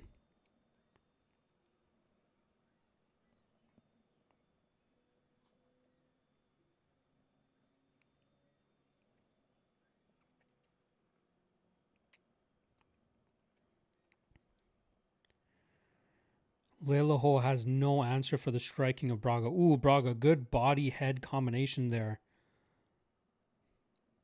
Lealohoa's durability, very solid. He's eating a lot of calf kicks. Just another big one right now. Lealohoa in on another takedown, shucked off by Braga.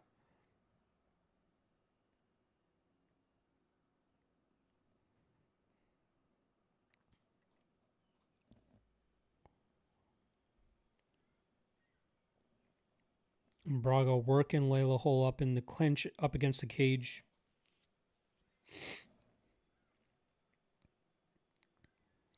Ooh, Braga gets the takedown. He's in half guard right now. Very interesting approach here from Braga. He is a black belt. It's possible he could get a submission. Lealohoa holding on as best as he can. Braga getting off on some elbows from half guard.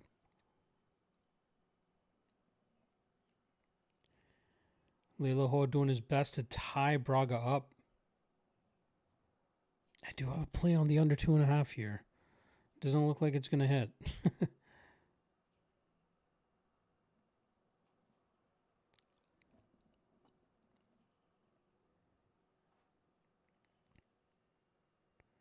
Ooh, good elbow there from Braga. The over 1.5, over 2.5 hits for anybody on that in the Braga and Lealohoa fight.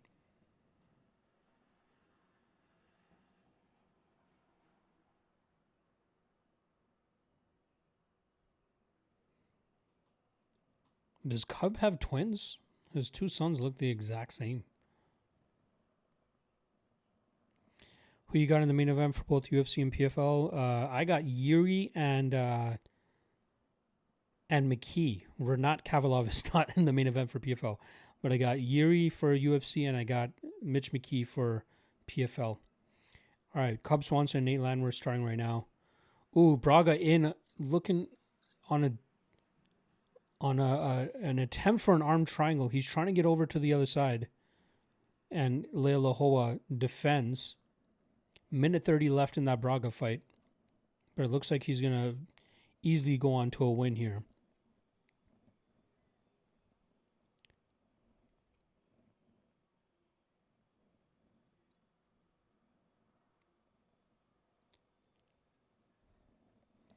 Big ground and pound here for Braga.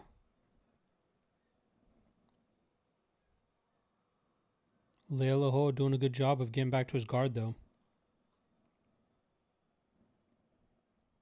Ooh, good calf kick there from Swanson.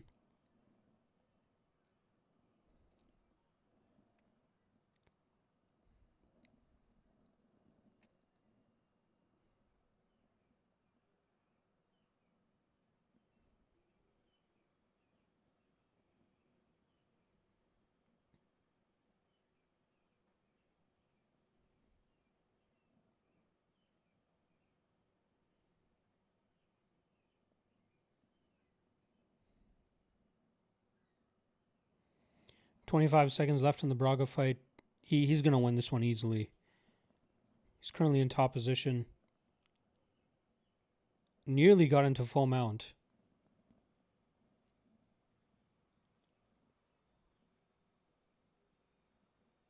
Oh, Cub landing on Landwehr right now. Braga fight is done. Looks like he's going to win a clear 30-27.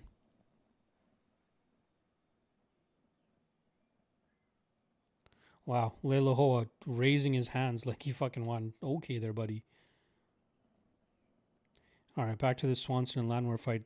Good work so far from Swanson. I thought it would be, ooh, good body shot there from Swanson. Ooh, good left hook right hand.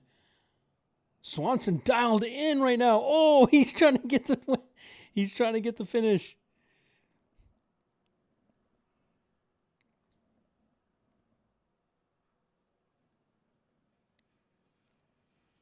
Hopefully Swanson doesn't. Oh, big shot. Rocks Landwehr. Hopefully. Oh, another big left hand from Swanson. Oh, big left. Oh, Swanson's going off. Good calf kick. Good left hand. Good right hand.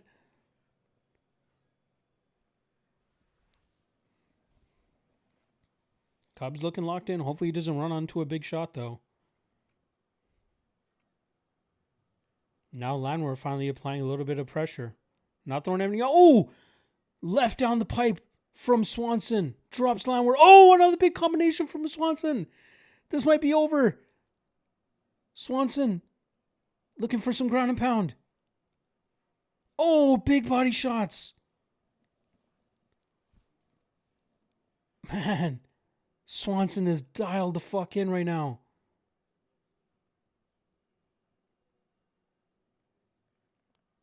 I'm very surprised to see Nate so muzzled. Which I'm fine with. I'm on the Swanson side here, but still.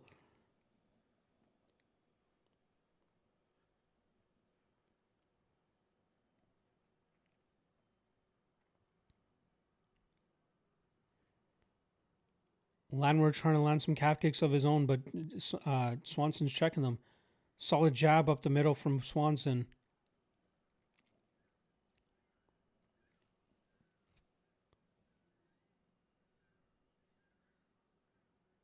Oh, right hand over the top from Swanson.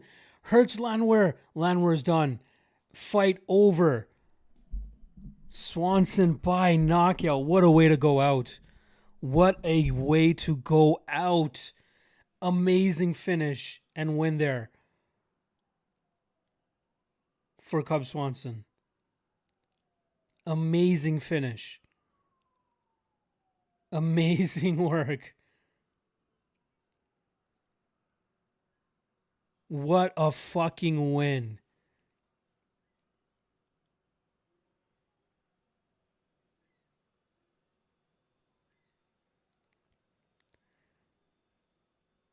Oof.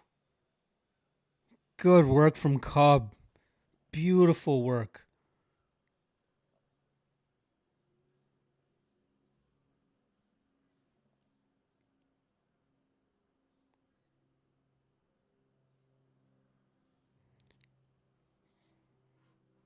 Great work from Cub.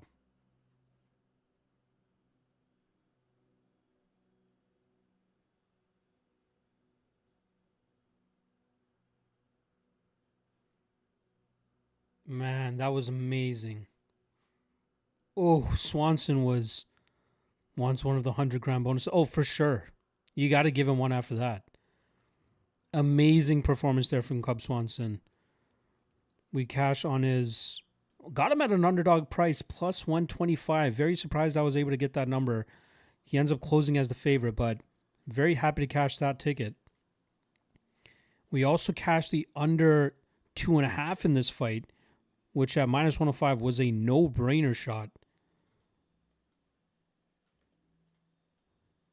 We do lose on the under 2.5 over on PFL with the Braga fight, but very happy.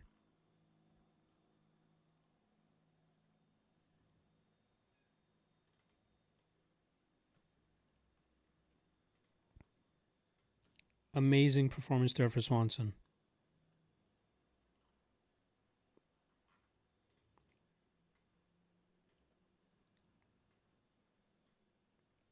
Crazy.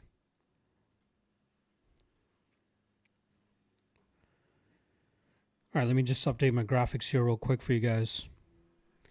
Charlotte the Cup didn't even get to throw a punch. I don't think he landed a punch, man. He was getting styled on that entire time.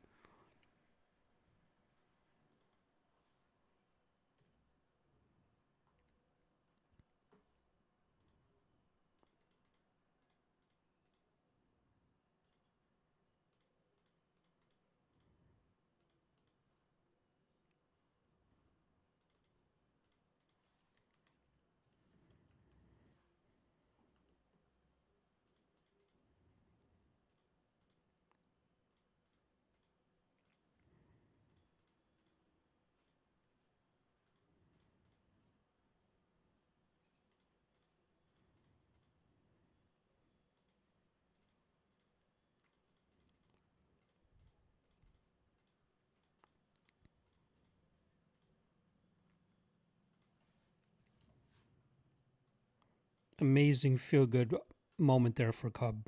Let's listen to the post-fight interview now.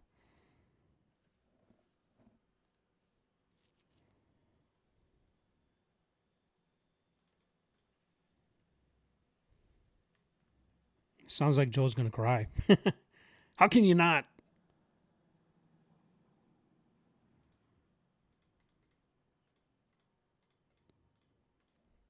Joe's going to cry too.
All right, let's see what you guys are saying here. UFC rigged. Patrick Davis in the chat saying president sits down next to fighter's wife. Opponent never throws a punch. Last week's Kiesa retirement fighting guys were trying wrestle greatest submission guy in UFC. Just seems shady. I don't know, man. I don't think there was anything nefarious going on. There have been some weird ones, right? Like the weirdest one to me was Robbie Lawler against Nico Price, who just so evidently got choked up by Michael Chiesa in his retirement fight as well. But the Price and Lawler one looked the weirdest to me. It didn't look like a big shot that Lawler landed on Price, and Price went down like a fucking sack of potatoes. So if anything, there's maybe some weirdness about that one. I don't think it has anything to do with the president. The reason he sits down next to the fighter's wife, they put the fighter's wife there. They put her there for this opportunity. But yeah, definitely not rigged. Maybe not. Who knows? Cobb not getting as emotional as you would expect him to while watching this highlight. And they take him off the screen because he's not crying and mad. Exactly. Nico trying to wrestle Chiesa. Weird or shady. It is. It's weird. It's weird that he tried to wrestle him. Maybe Nico's the one going out there and just taking these dives for these retirement guys. How much is Nico getting paid? Let's look into that.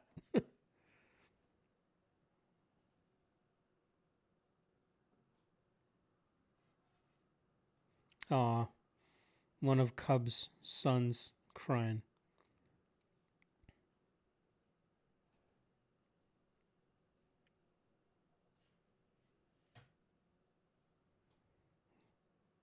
Good for Cub. Very happy with that result. Was Nate's wife on other side or just winners? Well, why would they bring in Nate's wife? We know what the narrative is here, right? Cub's retirement fight. Ugh, here's the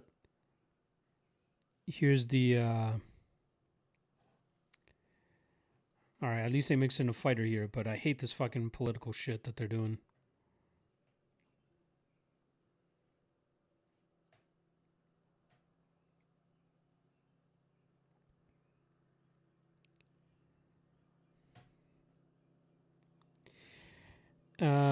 Maybe Nico's just a bum. Maybe he is.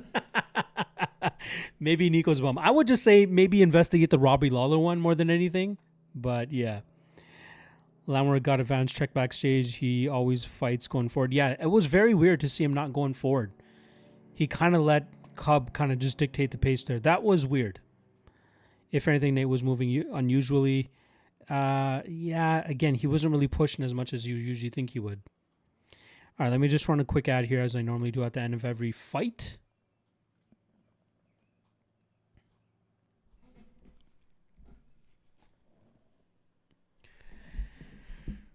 All right, PFL fight just kicking off as well. Arujo gets a quick takedown against Shanna Young. She's getting on it right away. This is a woman that went to 12 straight decisions in the UFC. She's got the back of Young and already threatening with a rear naked choke. I don't think Young was expecting Viviani to come out this hot. But Young finally gets back to her feet here. But Arujo looking to threaten with her BJJ immediately.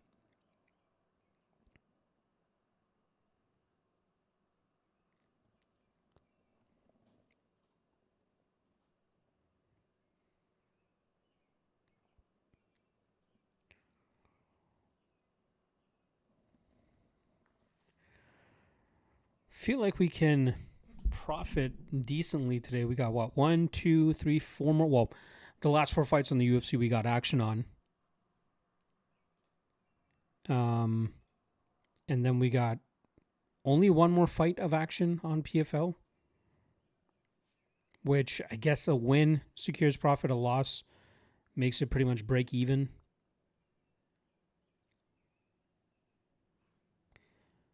Sal saying AAA ad and United Healthcare ad. Okay, so you're actually being truthful. Sometimes I feel like you're talking shit, Sal. Like the ambulance ads you were talking about. Again, I apologize for the ads. The last thing I want to do is like have ads. I will admit I am one of those snobs that has YouTube Premium, but that's mainly because I'm on YouTube all the time researching fights. So I don't want to have to sit through all these fucking ads. And it's not that bad. What was it, like $12 a month or something like that? It's not too bad. But yeah, I want to figure out a way to, make these live streams kind of worth it. I don't want to beg for super chats and shit. I hate having to do that. I don't do it, period. But yeah, I don't want to have to do that. So getting ad revenue, not a bad way to be good. Looks like a little bit of a lag going on here. What's going on?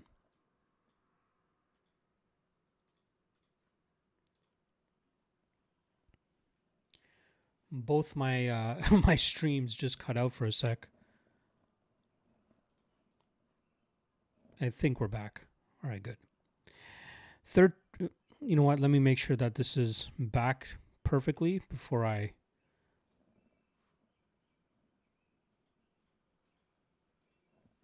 talk some more.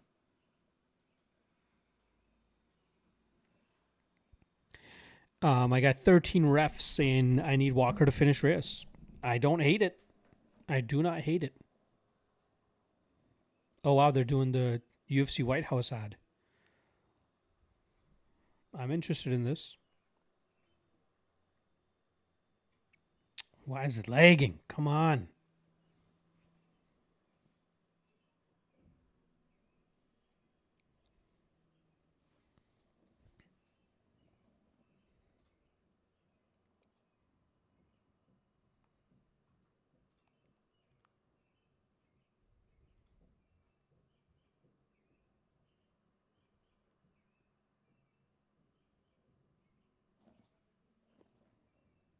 What is happening?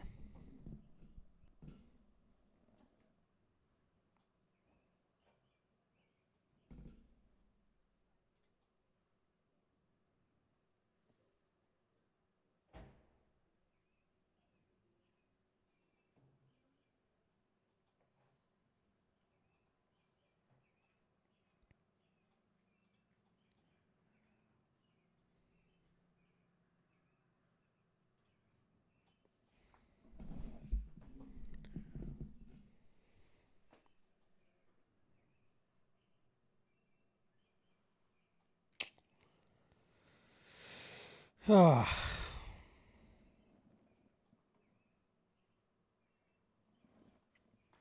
apologize if it's lagging for you guys as well. I don't know what's going on. I just hit a bit of a... I don't know what's going on here.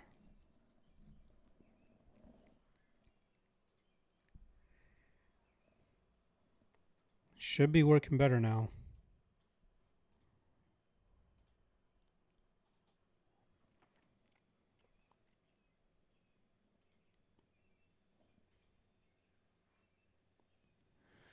Well, I completely missed the UFC White House ad.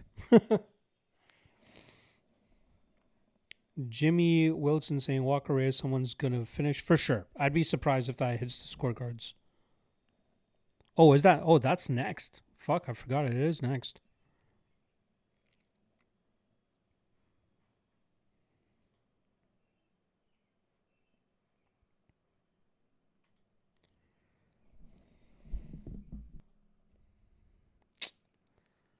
What is happening?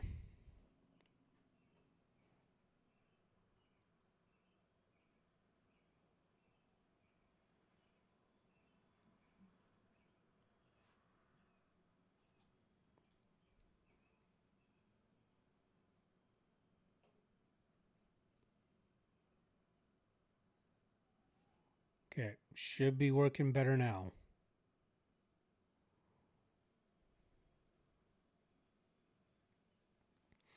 All right, think we're good now. Apologies if there's any lag or any bullshit going on.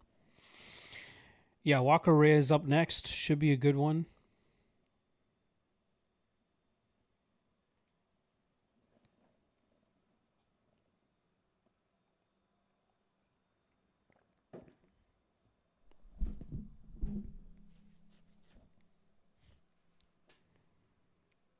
The hell is Sleeper? Never heard of Sleeper in my life. Arujo Young already into round 2. I'm assuming Arujo won that first round.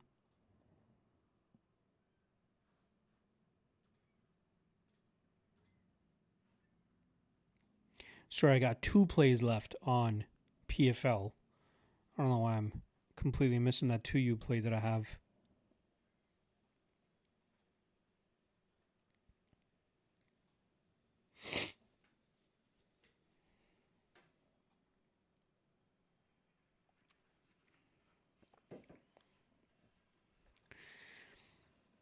It is, I will say this, it's a bit weird that it is,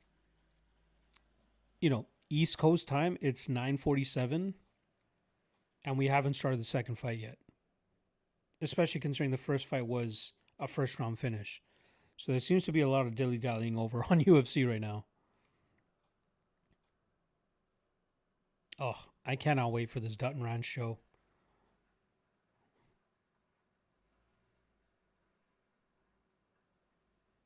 Anybody else a Yellowstone fan? Show looks sick. I haven't watched the new one, the Marshall show with Casey. I heard it's not the greatest, but it feels like this next one should be pretty damn good. Sleeper as in the sportsbook. Yeah, I just saw an ad for it over on Paramount. I don't know if we have access to it up in Canada, but I personally have never heard of it before. Is it any good? Should I look into it? Sweet Venom in the chat. Appreciate you stopping by. Bye. Reyes takes this one. I'm kind of on the other side. Again, I think it's a coin flip, and the fact that we're getting plus 140-ish on...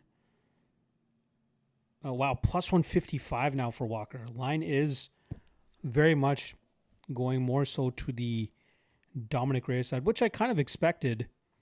Technically speaking, superior fighter, but let's see. Let's see what approach we get here from Walker. Shanna Young putting the pace on Araujo right now. I'm not sure how the beginning of that round went. Love from BC. Appreciate you, bye. Let me guess. Surrey? Are you from Surrey, my friend?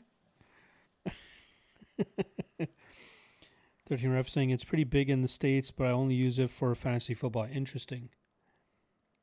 Is it like a legit sports book, or is it kind of like a prize picks where you have to do like over under significant strikes kind of thing?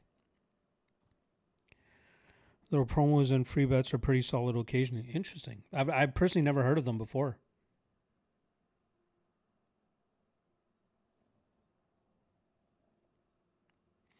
Araujo lands a takedown and getting some top pressure against Young. It looks like Young is intent on continuously landing damage, so I don't know how this second round is going.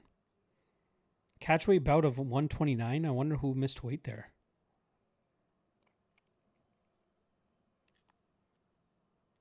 I would kind of assume Araujo, but who knows?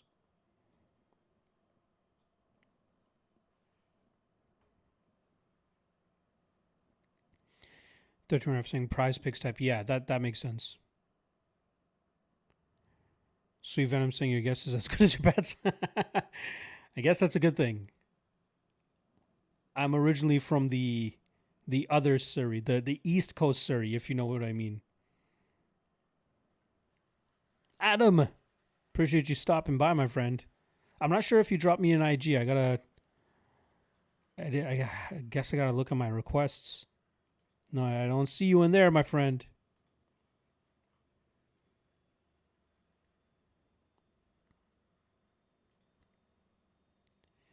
But I'm glad to see you in here.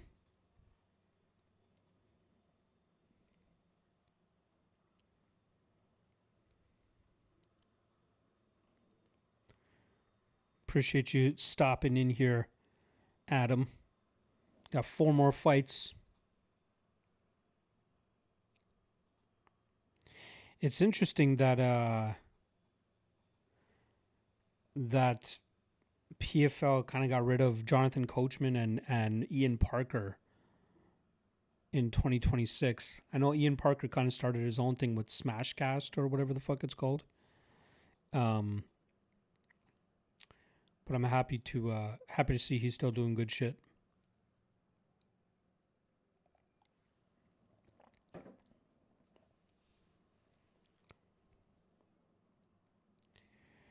God is telling me, Johnny, same, man. Again, I really believe this is a coin flip.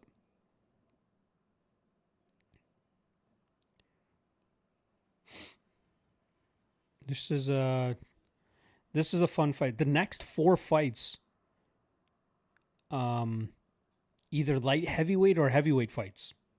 which I love to see. Sweet Venom saying, bro, who should I lay it on? I'm 2-5 tonight.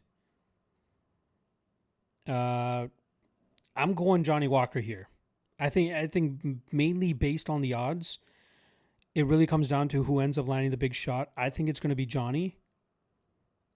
I think he has more paths as well, but technically speaking, Reyes is better. I can see that, but I really think it's going to come down to who ends up landing first. But also look out for the calf kicks of Johnny Walker.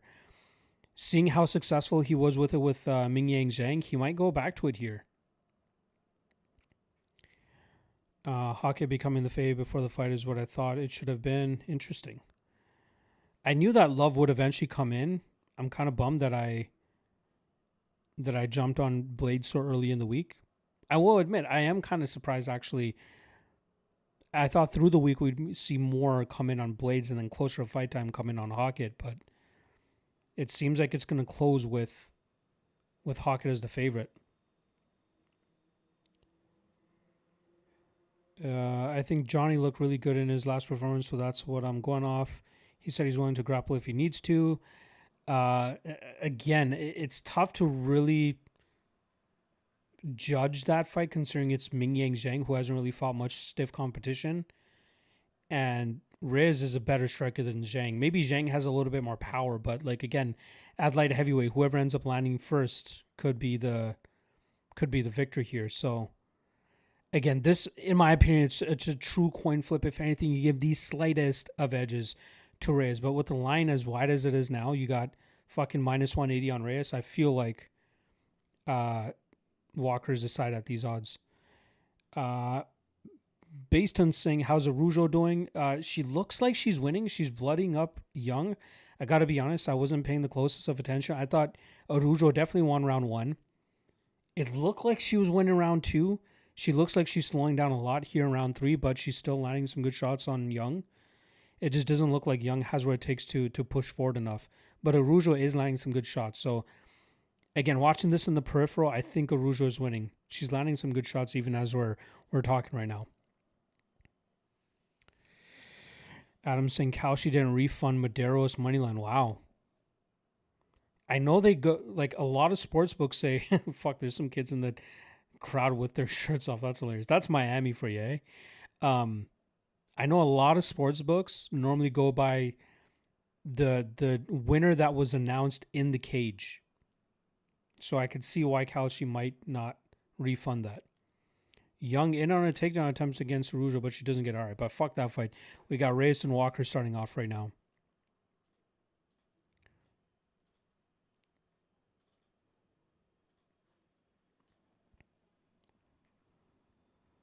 Yeah, see, I knew it. Walker's going to go for the calf kicks, but I think Reyes is going to look to kind of counter it with those straight shots down the pipe. It doesn't help that there are opposite stances either. Look at that. Walker's immediately going for the calf kick, but it's going to be hard to do it with Reyes in the southpaw position. Like Walker's going to have to go his secondary spot, but I don't think he feels. Ooh, good calf kick there. That was a good one. He was able to step into that one. Ooh, another one. He's figuring out how to get it better. Arujo's on the back of Young, by the way. She's trying to threaten with a submission right now. I don't know. Yeah, she doesn't have it deep or anything like that. And Young is obviously very bloodied up right now. Arujo's up 79-39 on significant strikes as well.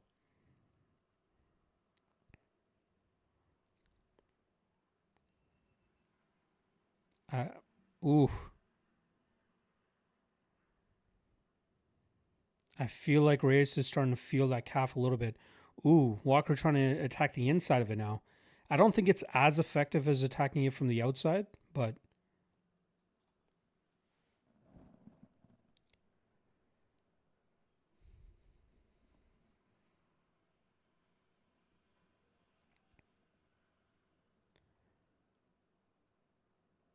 I don't mind the calm and composed approach here from Walker.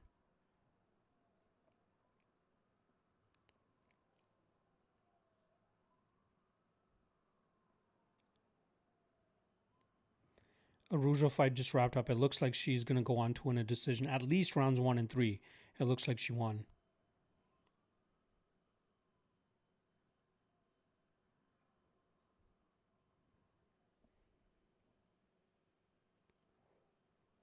Ooh, big head kick there from Reyes. Kind of misses, but could have been danger there for Walker.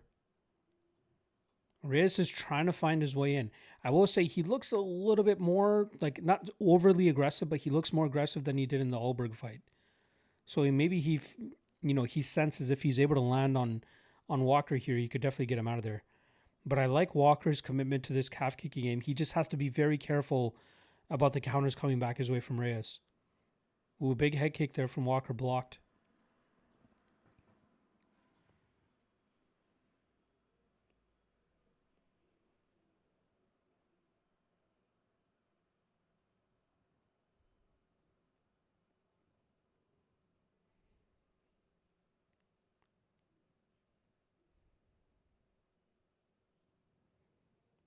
Walker is beating up that lead leg of Reyes. I'd like to see him try to attack. Ooh, another good one from the outside. Reyes trying to land a calf kick of his own.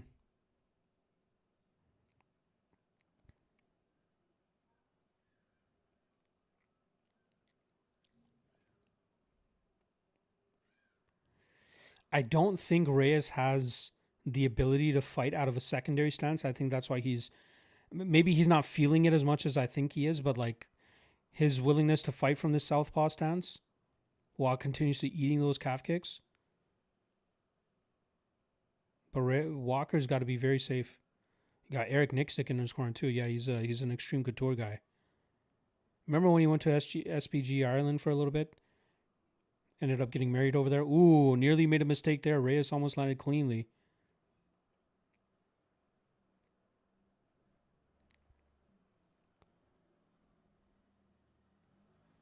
Reyes is like utilizing that lead leg now, like he's trying to possibly check it.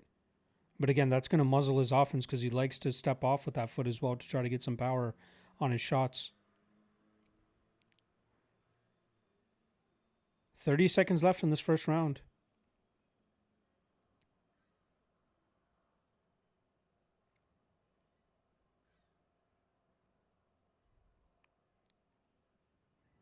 Ooh, another good calf kick there from Walker. Ooh, throws big power to try to end off the round here. Still 10 seconds to go.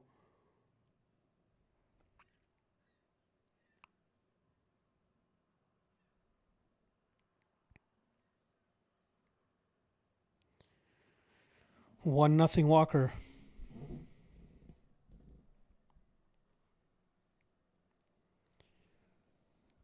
East Coast Cream saying who won the women's fight. It looks like it's going to be Araujo. They're about to announce the decision very shortly. They're just at a commercial.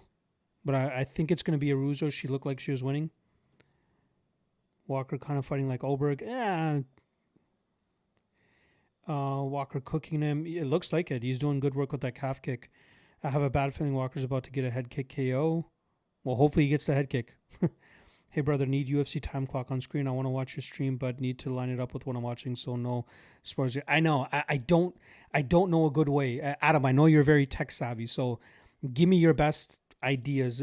Just hit me up on IG for the next stream on how to get the time clock. And again, I'm just a solo guy here, so I don't want to have to stay on top of it as much as possible. But it's hard. It is hard to get the time clock on here. And I'm drinking. I'm trying to have some fun as well. So I apologize. But I will let you. I told you guys I'd let you know at the start of every round. So you guys could. Somebody else earlier on in the stream was saying. But round 2 started 4:56, 55, 54, 53, 52. So I tried to say that I would do that for you guys. I did maybe forget about it for the last couple of fights. I apologize. But I'll try to do that at the beginning of every round. Araujo won a decision just now.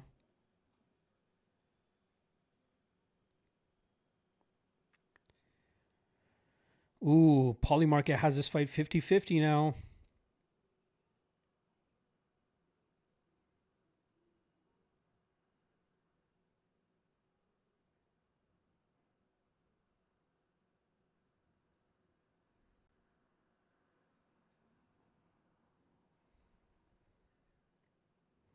DC just now bringing up the fact that somebody gave Pitbull a round. Yeah, that was crazy. Maybe round one again. That was a close-ish round, but I thought pretty obvious that it was for Pico.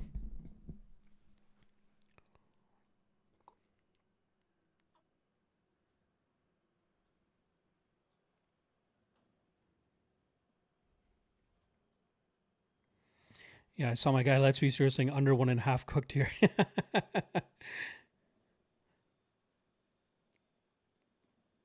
That's why it's hard to play like chalky unders. I got caught with my hand in the cookie jar with Cage Warriors. Ooh, big uppercut there from Reyes. Ooh, that's a head kick as well, but Walker's eating it well. I had an under 1.5 at minus 195 on the Cage Warriors heavyweight co-main, and that ended up getting cooked. So, got to be careful with these chalky unders. Unless Terrence McKinney is fighting, eat all the chalk there, guys. He's always going to either get knocked out or get the knockout himself in that first round and a half. Looks like Reyes is trying to get a little bit more active.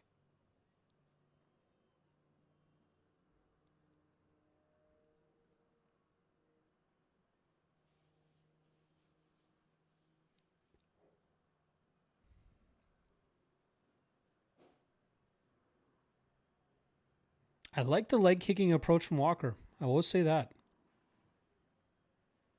I think as the fight gets deeper, Reyes is just going to kind of just say, fuck it, I'll eat the damage to the leg just so I can throw offense of my own.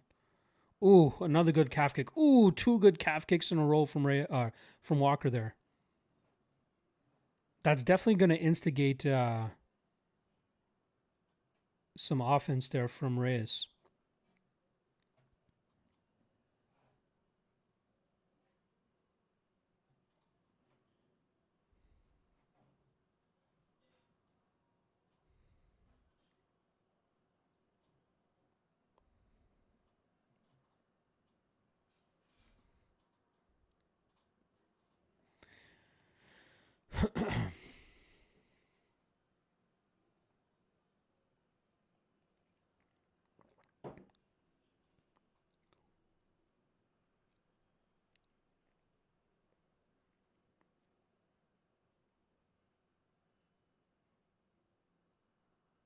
What's the crowd chanting? Oh, they're saying this is boring. Fuck. It's a good tactical fight, man. Neither guy wants to land a big shot to or commit to a big shot to potentially get countered and knocked out themselves.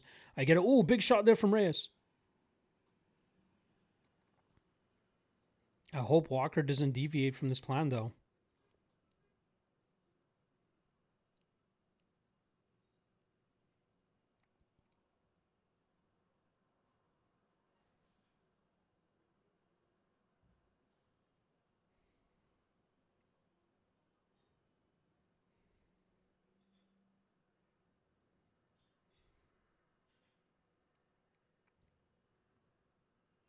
It really looked like Walker's doing a good job of just muzzling Reyes up against the cage. Ooh, takedown attempt there from Walker. He's deep. Oh, Reyes does a good job in terms of getting the lock back up above the hips. Good takedown defense there from Reyes.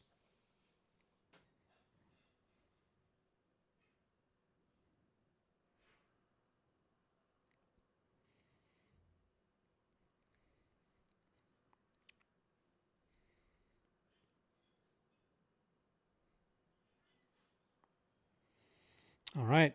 2-0 Walker, right? Got to be 2-0 Walker.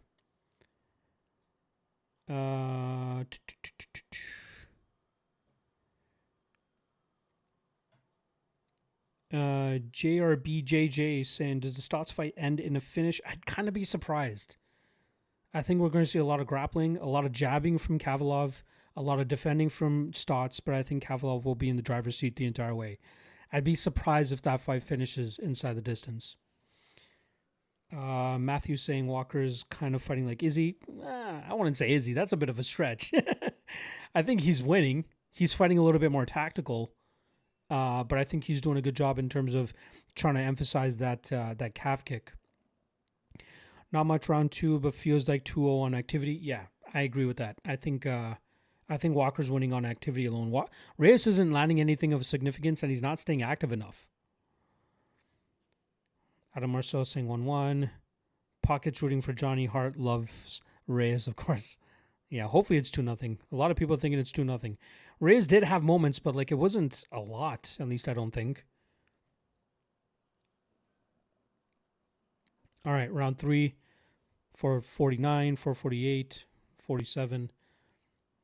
Meanwhile, PFL is still in between fights. Perpetually in between fights. Ooh, Reyes almost landed with a crazy spinning back kick there. I expect to see Reyes take a little bit more chances this round.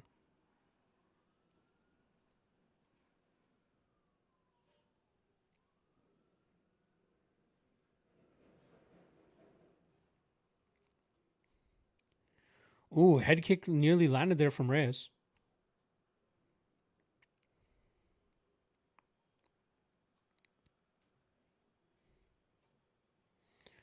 Reyes looks like he's trying to set up a spinning back fist.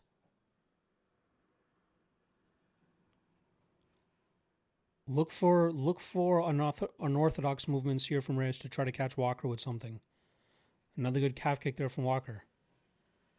Returned by Reyes. Another one from Reyes. Nothing of significance though. Ooh, another one.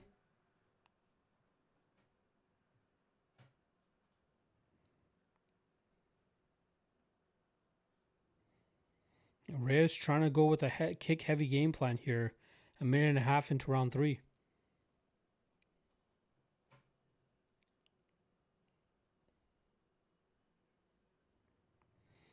I feel like Reyes is just like both guys, for good reason. Both guys are scared of the other guy's power. Makes sense. Fuck the crowd. Fuck the crowd.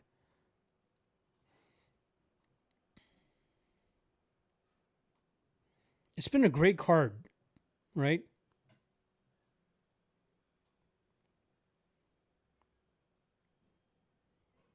Ooh, Reyes did land a decent counter there. But Walker constantly keeps landing this calf kick.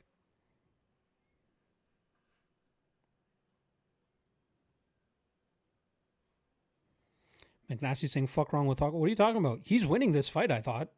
Or I think he's staying more active. By the way, I don't want to keep looking at the chat in case you guys spoil something for me. I know with the live stream being a little bit lagged and probably my stream being a little bit lagged, I want to keep away from looking at the live chat. So at least until the round is done or the fight finishes. Constant calf kicks here from Walker. I think that's enough for him to constantly to win this fight on activity. Reyes is trying to pick it up a little bit more.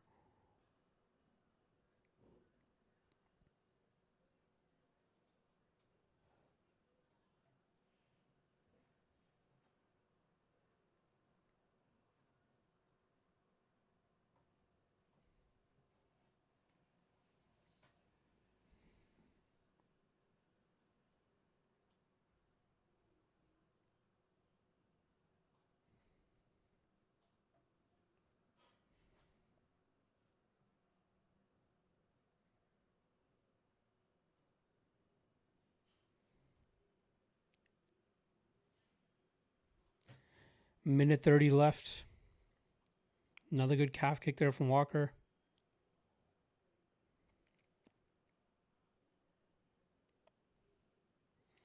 Reyes is being a little bit more active than he has been in the past rounds. We can credit him for that. But just a lot of kicks from range.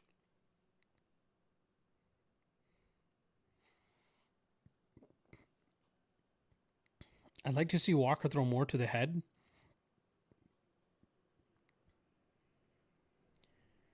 It feels like Reyes is probably winning this round. He looks like he's been more active. Wow, look at that. 10 combined strikes landed to the head.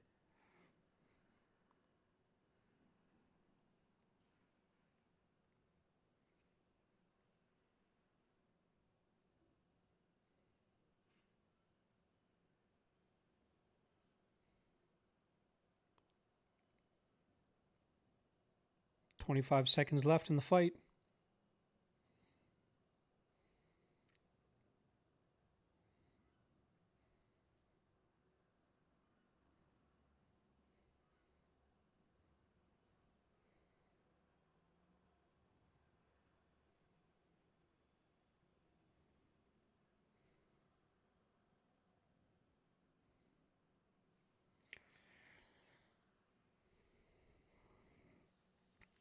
All right. That's an end to that fight. Reyes boxing is so much cleaner. He could dominate if he stayed on inside. I think he's just scared of the power. Johnny is really not good at him. He's more of an athlete than anything, and very explosive and powerful. And I think that's kind of led to him being as successful as he has been in the UFC to this point. Feels like a close split is looming. I think he's winning too, but he's just fighting too close for comfort. I agree. How this fight got to a decision as well. I'm sure there are so many parlays that just crashed right now because it went to a decision. Rain has the decision karma due to getting robbed from John Jones. Wow. Maybe. Should have known this would go to distance just because absolutely no one thought it would. Yeah, we've seen that a couple times. Shrimp Farm saying this shit sucks. Matthew Tara saying trash fight. It was a trash fight. Let's be honest. It wasn't a great fight. Both guys very skeptical or sketchy in terms of throwing their own offense because of the power coming back their way. So I kind of understand that. But yeah, I think Walker did enough in the first 2 rounds, but we shall see.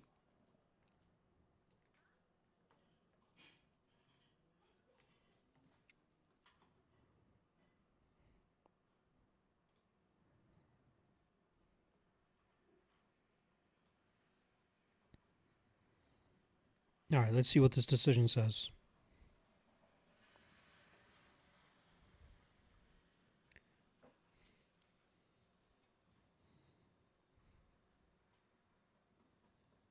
Split incoming. 29-28 Reyes. 29-28 Walker.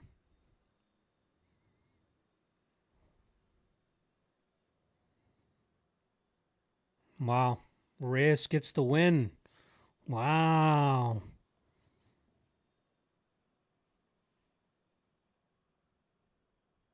Close fight. Close fight. I thought Walker did enough in the first 2 rounds, but looks like Reyes gets the win. That karma came in. Dominic wins. 13 ref. I wouldn't say that's a robbery. I wouldn't say it's a robbery. It was a close fight.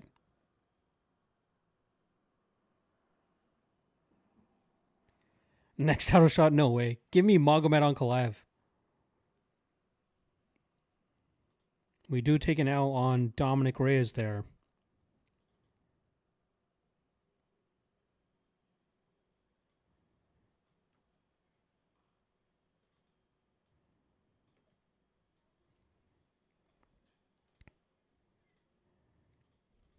Split decision on a plus 138? Nah.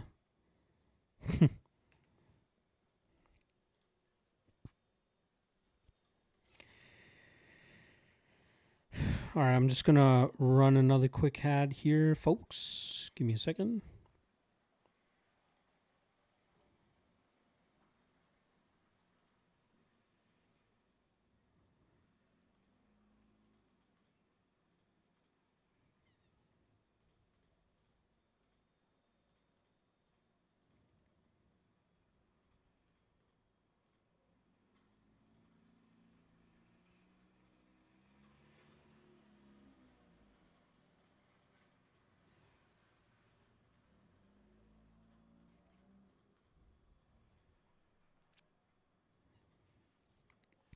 Meanwhile, over on PFL, Rafion Stotts and Renat Kavalov just started.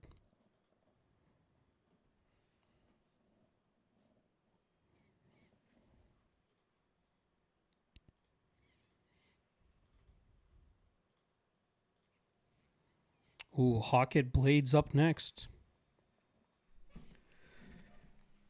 I want to go get a refill. But I don't really want to miss Kavalov Stotts. Maybe in the middle of the Kavalov and Stotts round 1 and round 2, I'll run and go get my refill. Next title shot, Johnny Walker can only blame himself. I guess, yeah. He could have been a little bit more active for sure. Matthew's saying Dana's going to slam this fight later. I'm sure somebody will ask him about it at the post-fight press conference, and he's going to be like, what the fuck was that bullshit?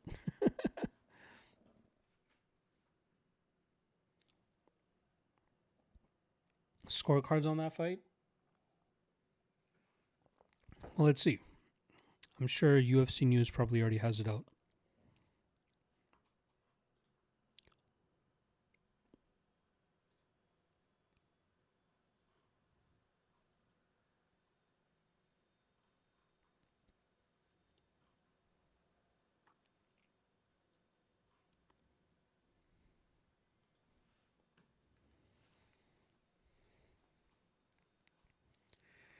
All right. Look at this is hilarious. So Sal Diamato had rounds 1 and 2 for Dominic Reyes. I thought it was clear that Johnny Walker round 1 won. Somehow Sal Diamato scores round 1 for Dominic Reyes and round 2, and then Johnny Walker round 3. I had it the complete opposite way. Of course, Sal Diamato would have it opposite of me. Second judge had rounds 1 and 2 for Johnny Walker, round 3 for Dominic Reyes. That's the scorecard that I had. And then the last judge had round 1 for Johnny Walker, rounds 2 and 3 for Dominic Reyes. Sal Diamato doing Sal Diamato shit. And saying that this would be the most boring fight so far. Yeah, sometimes we see that with heavy punchers, man. It's possible. But fuck Sal Diamato. How do you give round 1 to Dominic Reyes? I thought that was the clearest round to score. Maybe round 3 for Reyes as well. But round 1, I thought that was definitely a Johnny Walker round. Kavalov gets a takedown here on Rafion Stotts 3 minutes into the round. Wasn't really paying attention how the first 3 minutes went, though. Seemed like it was primarily taking place on the feet. But Kavalov settling into full guard right now.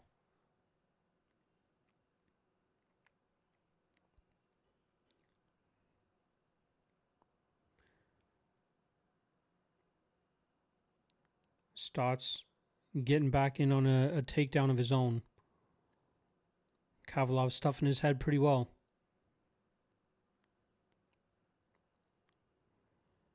Nice knee from Stotts. Kavalov, ooh, nice knee from Kavalov. Stotts looking for a takedown. Nearly gets it. Kavalov still on his feet. Stotts trying to take the back of Kavalov now.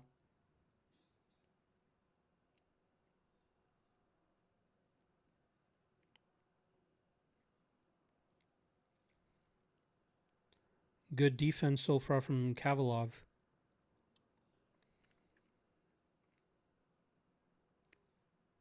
Stotts has Kavalov pushed up against the cage right now. Kavalov trying to fight the underhooks.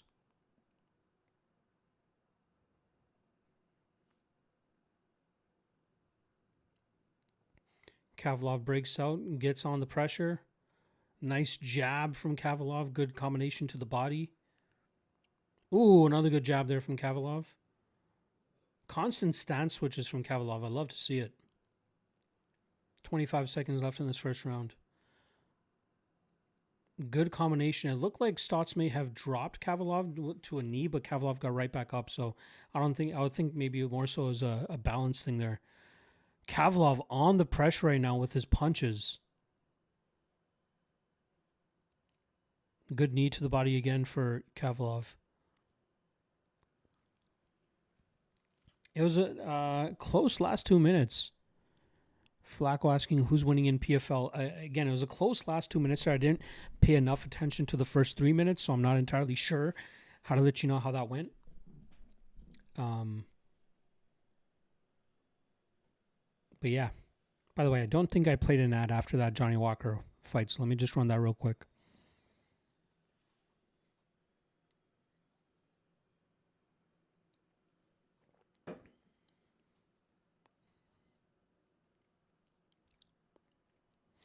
You think Sal was one of the judges on the Jones-Reyes fight? Maybe. Hope this cringe act gets knocked back to reality. Yeah. Hockett trying to do he's doing the eye pokes as he's shadowboxing. Love it.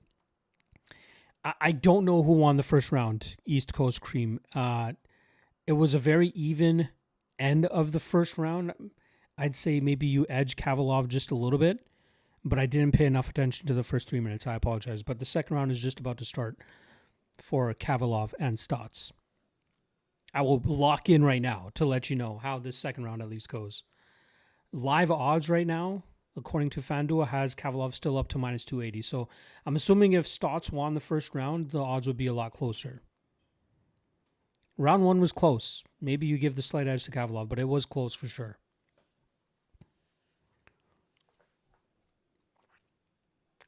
We're about 30 seconds into round 2 for Kavalov and Stotts. Primarily taking place in the striking realm right now.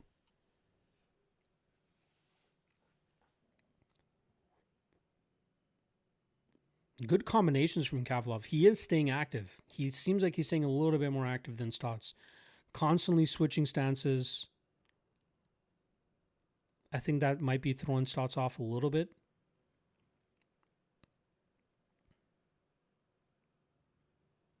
Decent calf kick there from Kavalov.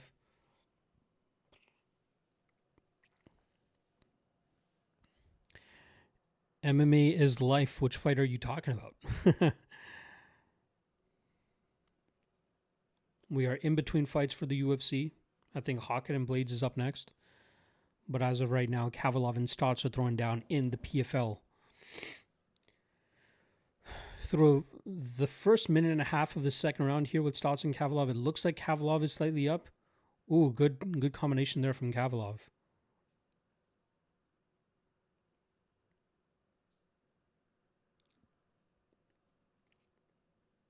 First round was close. I maybe edge Kavalov from what I was able to see. Kavalov looks like he's winning the second round, though. We were 2 minutes into it now. He looks like he's landing the better combinations. Stotts kind of looks like stuck in mud almost. Like Kavalov's throwing a lot of different types of offense at him, and I think that's kind of just... And not to mention, he keeps changing stances. Stotts lands a body kick, but then falls to his butt. Kavalov is stuffing the takedown right now while landing damage.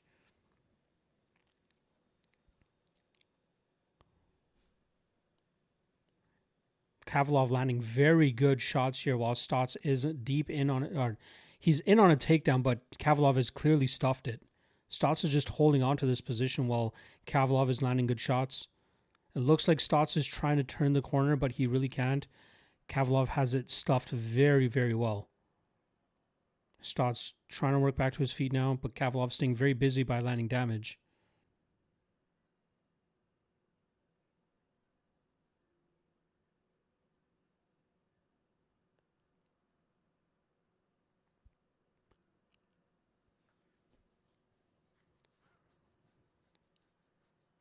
It looks like we've been in this position for almost a minute. Stotts has his head stuffed to the ground. It looks like Kavalov is doing a good job of constantly pushing it to the ground. Stotts finally back to his feet, but Kavalov was landing good damage the entire time. I think it's pretty obvious that Kavalov is winning this round. Somehow there's a cut on Kavalov's nose. Very, very small. Minute and a half left in this second round. Kavalov seems to be up in the second at least. Ooh, good step in jab there from Kavalov. Ooh, good jab again from Kavalov. Stotts is missing. Ooh, Stotts lands a nice right. Kavalov just seems more busy though. That's the issue here. For Stotts, at least.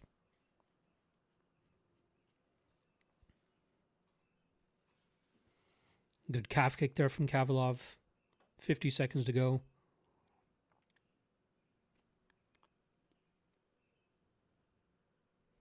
Ooh, good combination to take down there for Kavalov. 40 seconds left. He's on top. He's settling into full guard. It looks like he might be able to grind out the rest of this round.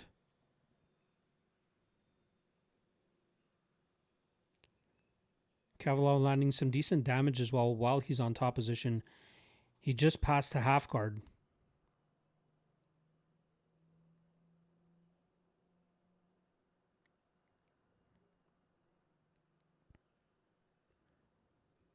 Kavalov really settling into half guard now.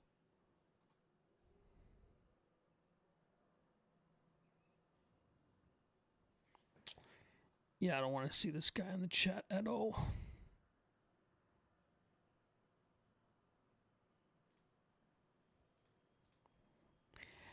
Do not care about that guy whatsoever.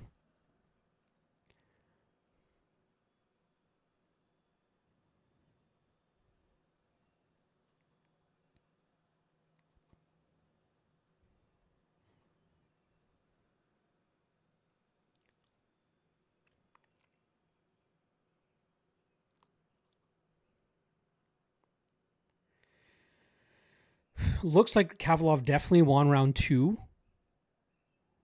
Again, round 1 I didn't pay the closest of attention to, but I thought from what I saw, Kavalov was more active. We'll see what the live odds. They usually show the live odds at the beginning of the round. So once the round starts, I'll let you know.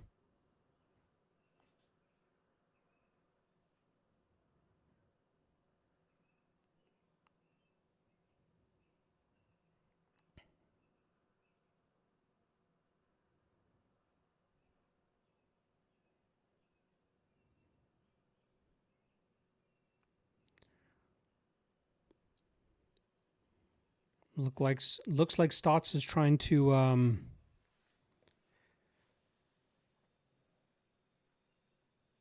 be a little bit more active. But it looks like Kavalov's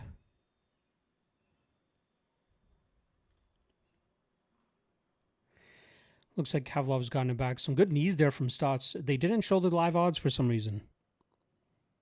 Not sure why. Stotts managed to cut Kavalov under the left eye. I just missed why. Or how, sorry. Stotts in on a takedown now. He did some damage to the left eye of Kavalov. Wow. A cut under the eye of Kavalov. I missed the strike that actually hurt him. Or did that damage.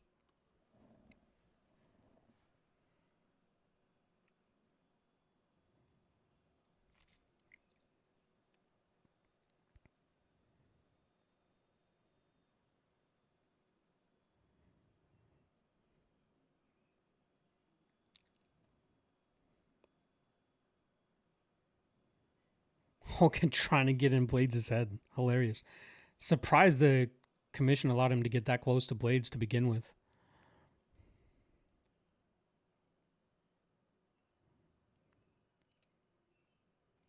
Credit to Stotts. He's turning it on, but Kavalov is wearing it well.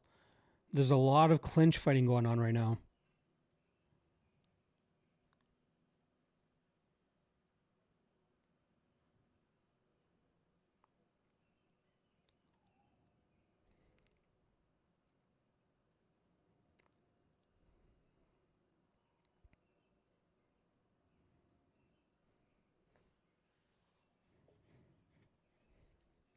Stotts is putting the pressure on Kavalov, but Kavalov is meeting him with the output. But that damage under the left eye of Kavalov does not look good. There's about 2.5 minutes left in this round yet. All right. Blades and Hawkett just about to kick off right now. 57, 56, 55. Looks like Hawkett's trying to get on the pressure right away. Oh, looks like Hawkett's trying to land that power right away. It looks like Hawkett's looking for the power.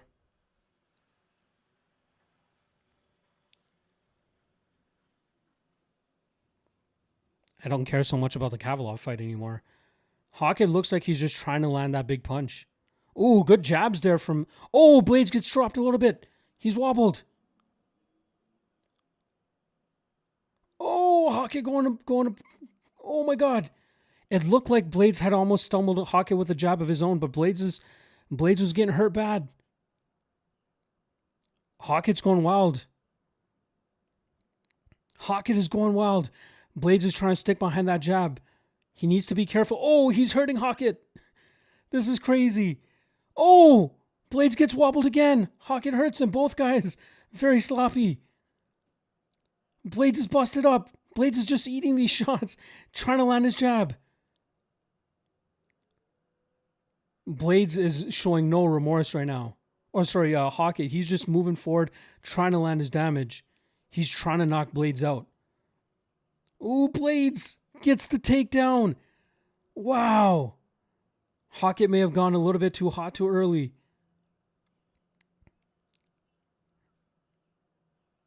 Wow.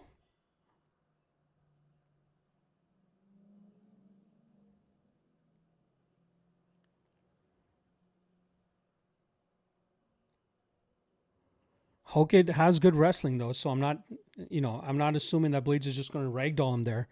He's going to have to wear him down a little bit.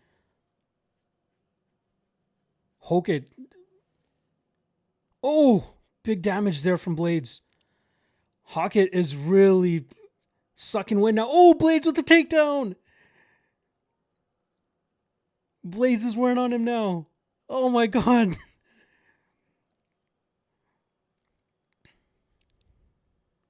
This is crazy.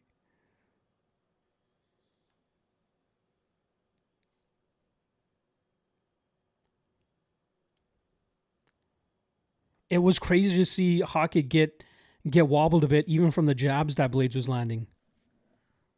I have no idea what happened in that third round with Kavalov and Stotts. It looked like Stotts did more damage and he might have won that round, but I don't remember how the first round went. Second round, I thought Kavalov won. So we'll see what that decision says when we get there. But all attention on Blades and Hokit right now.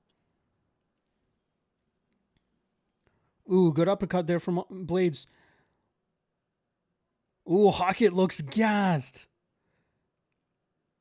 Hawkins looks absolutely gassed. Oh, good jab from Blades. Oh, Blades is going at him. Hokit looks fucked right now. Oh, Hokit lands a big shot in return. Blades staying on him. Oh, Blades on another big shot.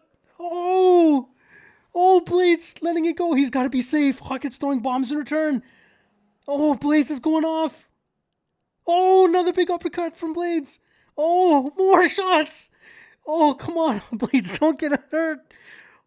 Oh my god, Blades is going off. Blades is going off. Hokit is eating so much damage. Oh my god. Oh, elbows from Blades now. What is happening? Jeez. 53-31 on significant strikes for Blades with still 1 minute left to go in the first round. Hokit is probably gassed. Oh my god. We'll see what Hokit's made of here, man. We will see what Hokit is made of. He probably thought he'd be able to get Blades out of there with those first couple big shots. I can see Holly Holm standing in the back there with Jake Woodley, who helped Hokit prepare for this matchup. He's still fucking flipping him off.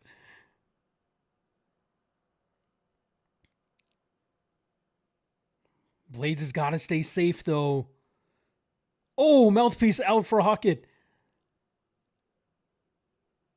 Oh, big elbow from Blades. Wow, Blades is the one walking Hokit down now. Hokit can barely stand.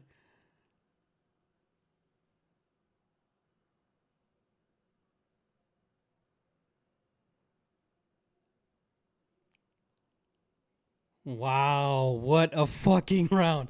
You definitely give that round to Blades, right? Hokit landed some big shots early, but man, he is gassed.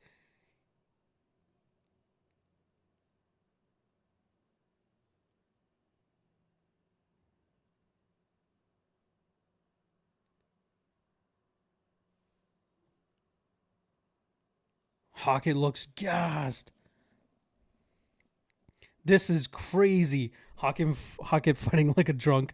Exactly. How do you score this? I think you give the first. I don't know, man. Hokit hurt Blades badly, but Blades put it on him for the next 3 minutes. Very tough round to score.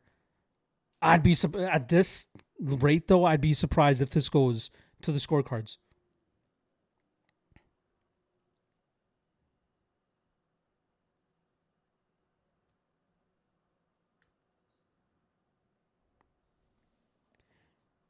What a fucking round.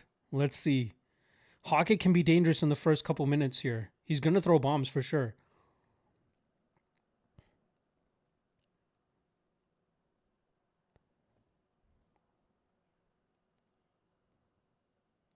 Oh, big shot from Hokit. Blades keeps trying to cut him off with the jab, which is a good idea.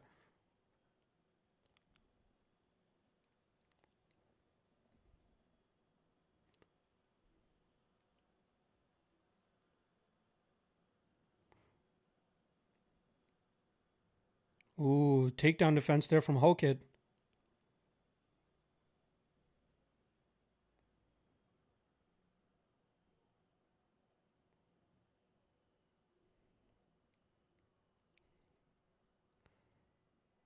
I like the straight shots from Blades, but man, this pressure.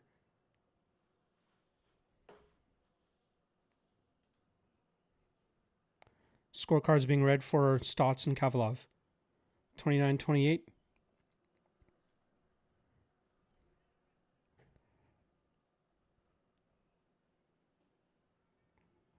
Kavalov, 29-28, unanimous decision. Hawkett putting the pressure on Blades now. Ooh, Blades got to move though. Ooh, he just ate a big uppercut. Another big uppercut.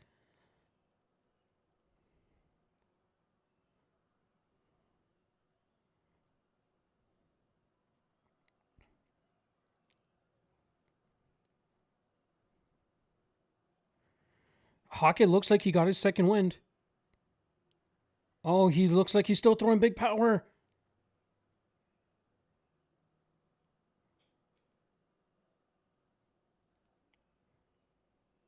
Man, crazy that Hawkett continues to eat these, but credit to Blades for still standing. Oh, he's eating big shots again.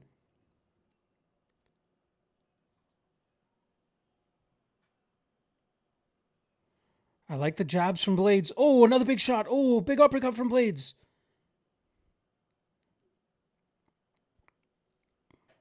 Oh, sneaky uppercut from Hawkett. Returned by Blades.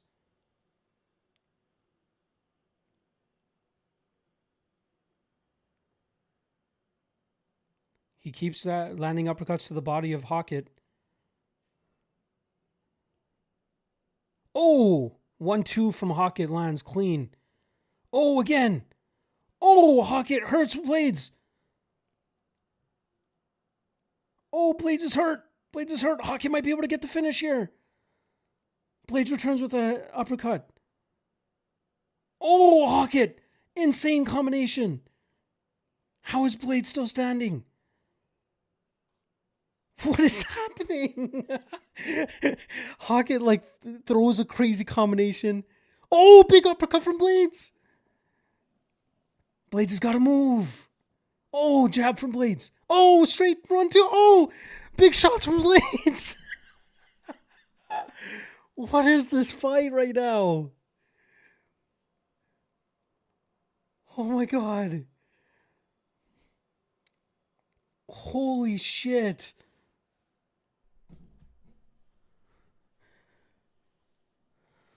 Holy crap. Oh, nasty elbow there from Blades. Good body shot from Blades. He's staying busy. Another body shot from Blades. More body shots from Blades.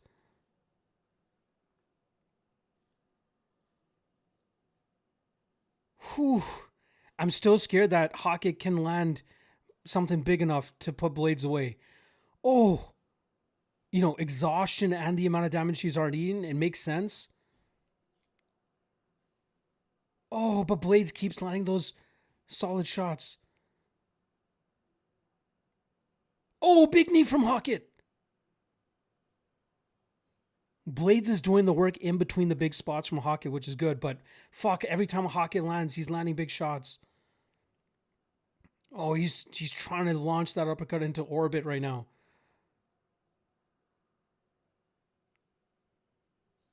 Come on, Blades. Next gear, next gear. Next gear, knee to the body.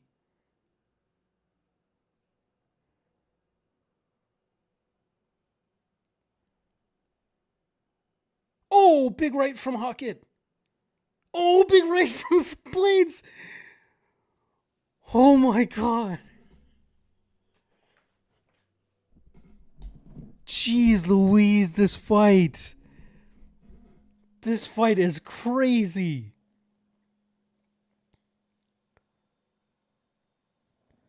Oh my God. Sal saying Curtis Chin getting tight. Absolutely. Could this be fight? Oh, it is easily fight of the night. There's nothing that comes close to this right now. What is this goddamn fight? I forgot to even put my fucking thing up for this. I apologize, folks. Holy shit, what a fight. Fight of the year candidate for sure. I'm thinking of like other heavyweight fights that have been this wild.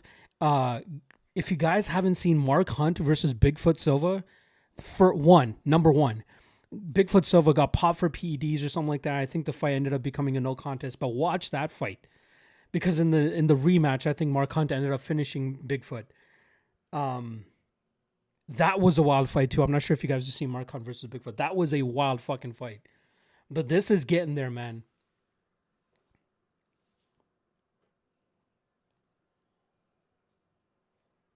Holy fuck. Main event for PFL is walking out right now.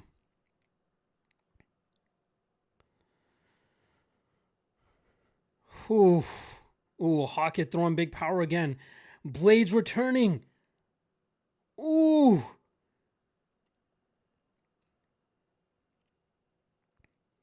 Ooh. Decent takedown attempt there from Hockett or from Blades, but Hockett stuffs it. Oh, Blades keeps landing big shots on Hockett. This is crazy. I don't know how to fucking score this shit.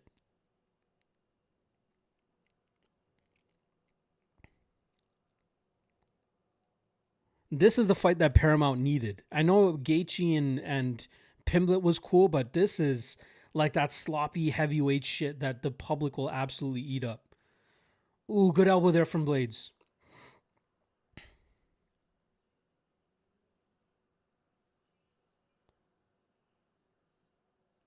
Yep. John Anik just shouted out Mark Hunt versus Bigfoot Silva. I gotta watch that back after this card wraps up, man. But this was fucking crazy too. Is crazy. It is still crazy. Ooh, big jab there from Blades. Another big jab.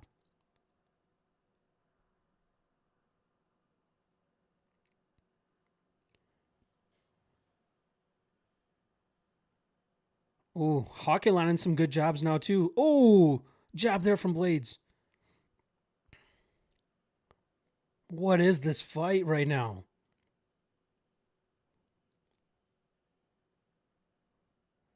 Oh, big left right from Blades. Oh, uppercut there from Hockett. Blades is fucking wearing it. Oh, 1-2 from Blades. Oh, right from Blades again.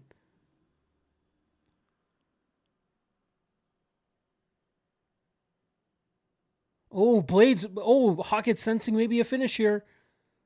It looked like he was trying to get into some big shots. He threw an elbow, landed one good one, but missed it.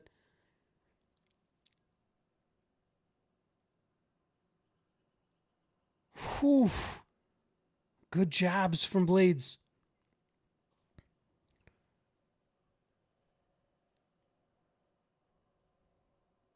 Oh, nice right hand there from Blades. Oh, Hockey returns with some punches of his own.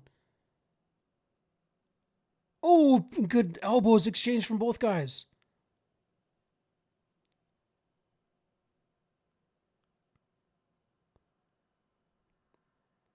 Oh, good combination there from Hockett.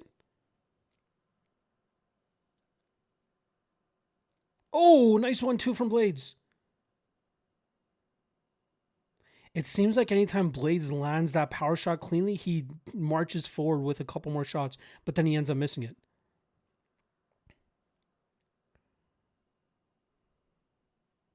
Holy, look at those strikes landed.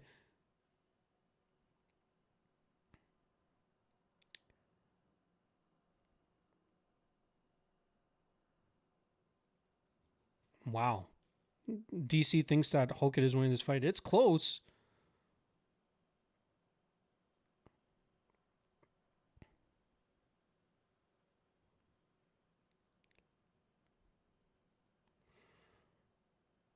Nice combination there from Hockett. Oh, he now lands another big shot.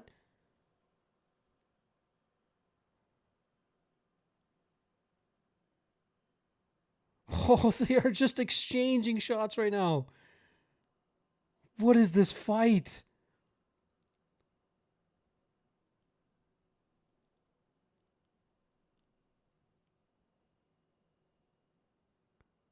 Oh, big right from Hockett. Oh,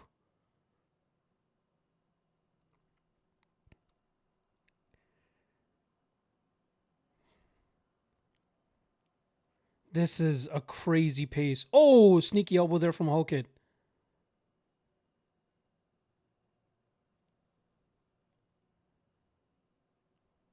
Oh, sneaky elbow there from Blades.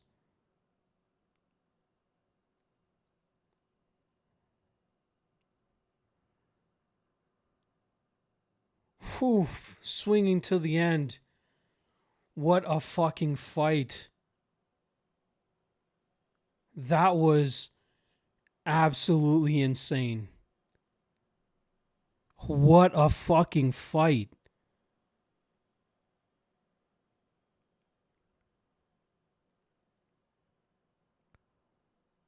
Maybe round 2, round 3, Hockett. Oh, that was an insane fight. Clear Hockett. He did land, like, Blades landed more shots, but it seemed like when Hockett was landing, he was landing a little bit more emphatically. I think Hockett round 2 and 3. Whew. Yeah, you know what? Hockett probably did win that. What a fucking fight. Curtis isn't Washington. Hockett is the real deal. See, it takes a crazy knockout specialist to get rid of Curtis Blades.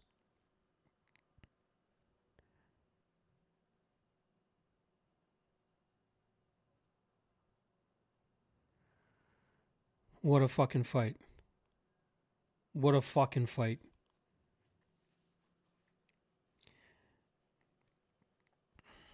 The main event for PFL just started as well, but it's hard to fucking focus on that fight after watching such a crazy battle on the UFC. Holy shit. Whose wife is sitting next to Dana? I must have missed that. Blades won Hockett round 2. Yeah. Hockett 2 and 3 probably makes sense. By the way, Mitch McKee. Looks like he's grinding Pettis out. Pettis trying to get a bite on a guillotine here, but McKee flowing well from on top. Good scrambling here from Pettis, trying to constantly throw up submissions.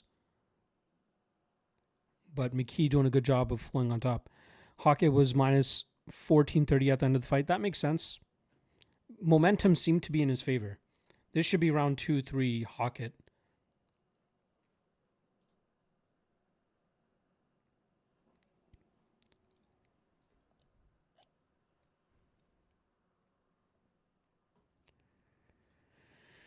All right, let's hear the scorecards.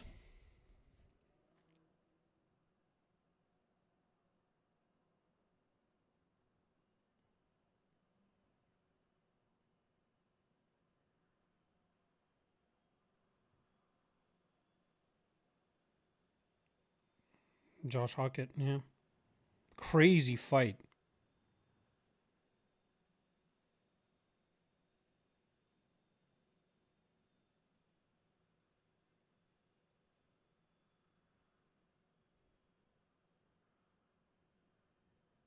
Hockett almost looks like he's about to puke.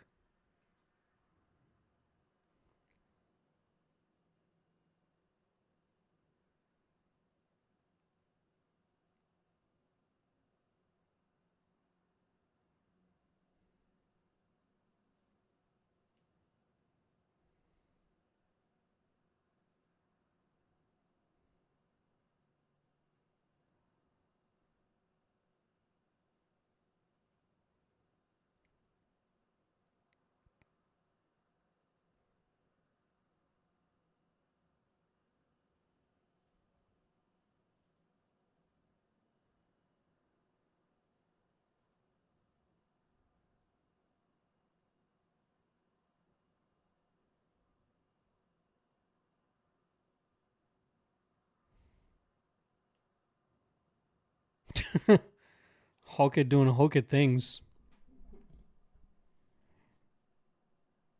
Crazy. MMA Junkie had a 29-28. Hockett makes sense. How was Hockett so tired after round one, but fine after? It feels like he plays to it a little bit. You know what I mean? I don't know. Good win for him. That was gutsy as hell.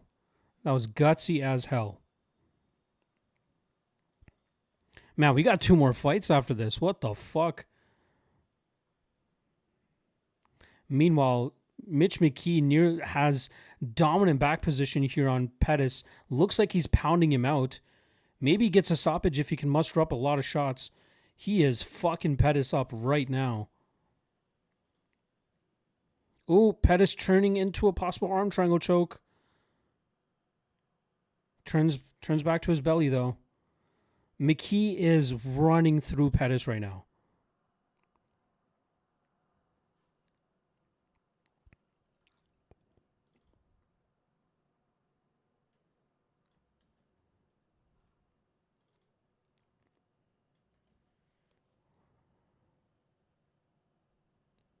Man, McKee in the absolute driver's seat here against Pettis.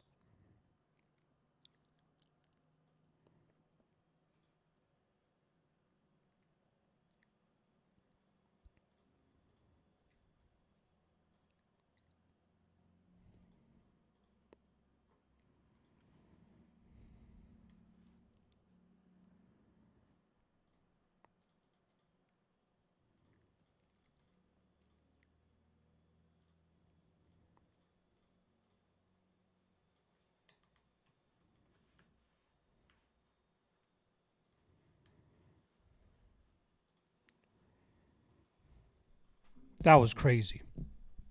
That was fucking nuts.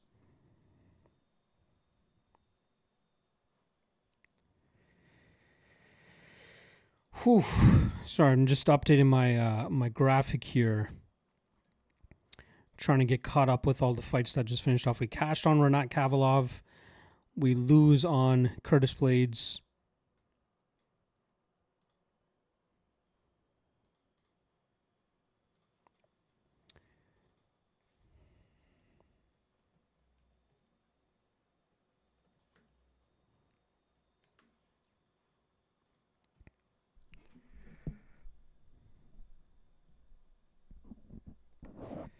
So bear with me. Well, let me just run an ad real quick while I'm doing this too. Give me 1 sec.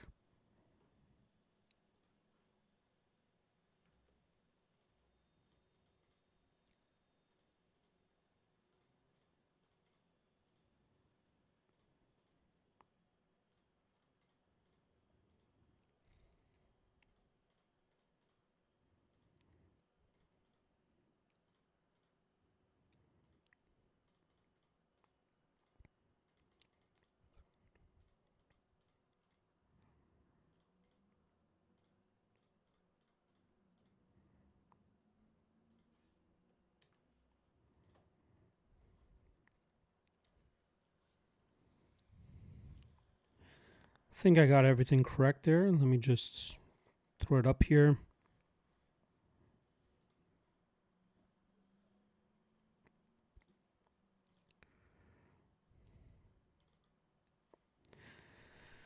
Whew. Oh, Sergio Pettis with a deep triangle choke. Oh, it looks, yeah, McKee's out. Wow. That looked like a deep triangle choke for a second, but great composure there from McKee. All right, let's get back to the live chat here. Yep, Hockett absolutely killed it. Blades probably left the rest of whatever he had in his career in there. Maybe, man. He took a lot of damage. Took a lot of fucking damage. McKee's doing good. He is dominating Pettis on the mat for the most part. Nearly finished him in the first round as well. Real talk, that Cub Swanson mess made me swear I'd never watch UFC again. What do you mean? What Cub Swanson mess? Or were you on Nate Landwehr? Fuck you, Cosmo. That heavyweight fight made me remember why I love MMA. Hell yeah. Great fucking fight. That was damn unreal. One of the toughest fights I've ever seen. Absolutely agree. The Cub fight was pure entertainment. Yeah, the Cub Swanson fight was pure entertainment. King Kong versus Godzilla. That's what it seemed like. That's what it seemed like. I just think weird his wife sitting next to Prez and his opponent doesn't throw a punch. Just me. Done with that, though. Yes, I remember you were a little bit flabbergasted about that performance there from Nate Landwehr. But yeah, that fight was crazy. That last one.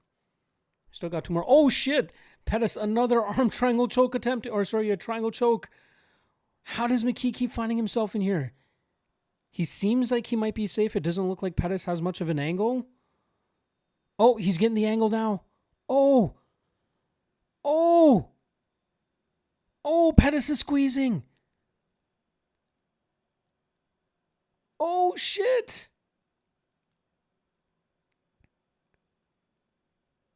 Oh. Shit, McKee might be fucked. He is somehow surviving. This is crazy. Oh. Pettis has this deep. McKee's doing a good job in terms of shifting his weight forward so that he can kind of alleviate the pressure. Pettis has to get an angle. Oh, McKee. Oh, McKee tried slamming Pettis, but Pettis let go. Oh, my God. Pettis might be winning this round because of those two close takedown attempts. Jeez, McKee back on his back now. There's still a minute left, so McKee could definitely steal this round back. He's landing good ground and pound. Pettis is kind of just shelling up right now. Okay, saying what happened to Jordan Newman fight? It fell off. Something happened to Jordan Newman. I'm not entirely sure, but after the fights kicked off, they said that fight was canceled. Ooh, McKee has both hooks in against Pettis now.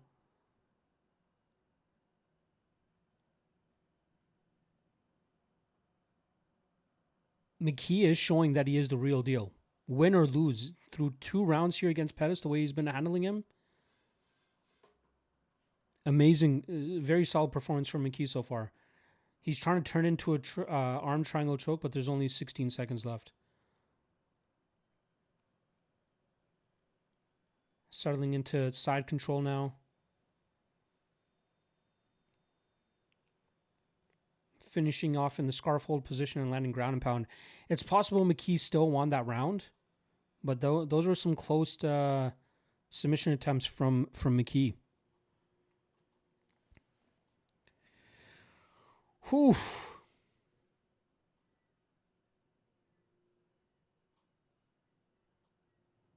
This Costa Mirzakhanov fight could be absolutely wild too.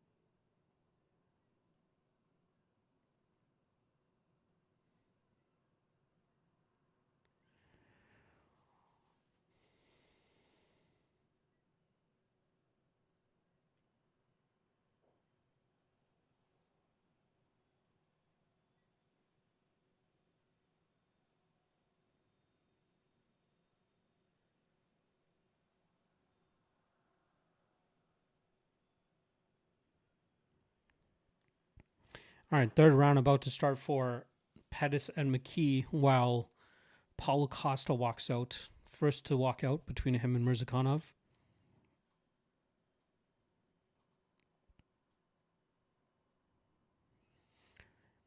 I believe Pettis might need a comeback here. Real Mr. Truth Bomb saying is Pettis winning. I thought McKee clearly won round 1.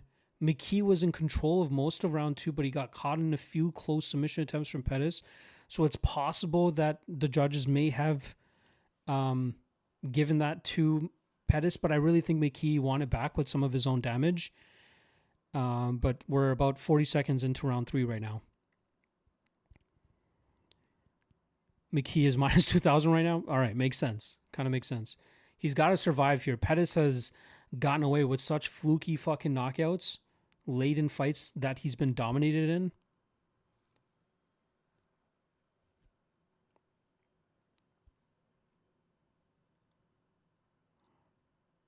There's a big knot on the back of Pettis' head, maybe from some of the elbows that McKee was landing.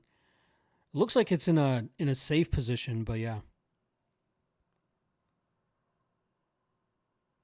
What's Costa's music? I don't really hear it.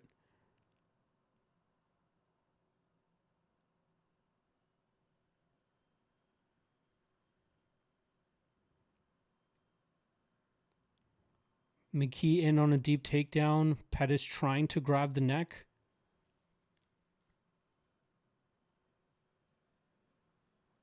But McKee doing a great job in terms of passing off onto the side. He's got Pettis down again. He's got him kind of pinned up against the cage, but kind of in like side control. Pettis kind of giving up his back here. Ooh, McKee breaks his base. Beautiful work there from McKee. Ricky Martin. Makes sense. Sure came out to She Bangs, She Bangs. I feel like that's like the perfect Miami song.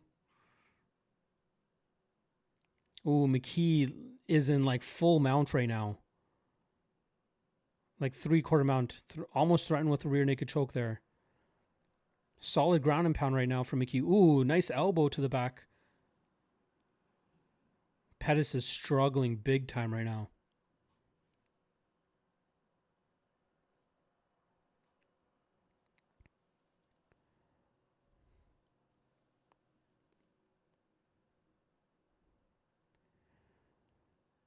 McKee firmly on Pettis' back right now. Ooh, nasty elbow there for McKee. He has Pettis flattened out, landing some ground and pound. I'd like to see him land a couple more big shots. He might be able to get the stoppage. Oh, McKee might be falling off. Oh, he shifts his hips and ends up in the top position again.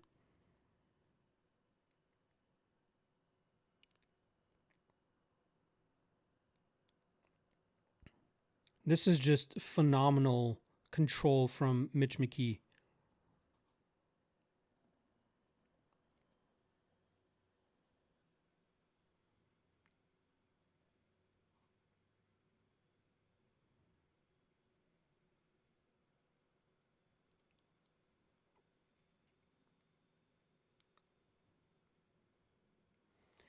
Minute 10 left in this Pettis and McKee fight.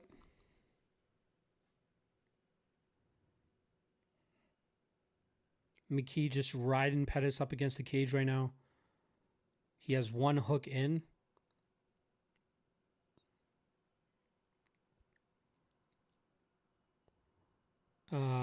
Pettis just trying to like wrist control one of the hands of McKee so he doesn't eat more shots. Both hooks in now for McKee, and he flattens Pettis.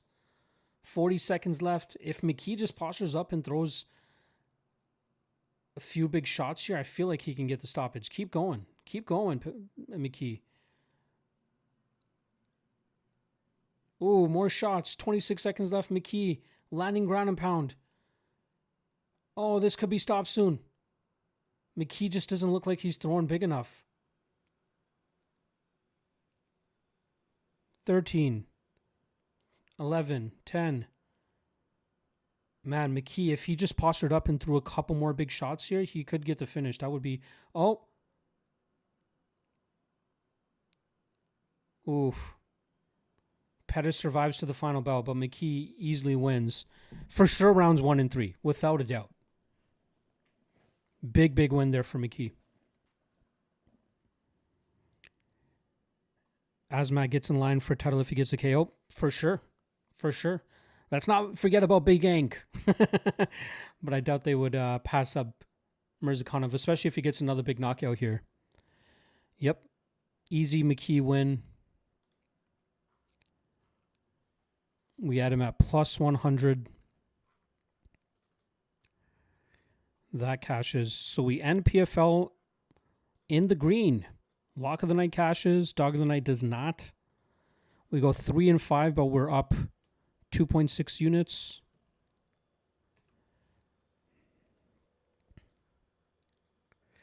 Sorry, let me just quickly get this calculation done with.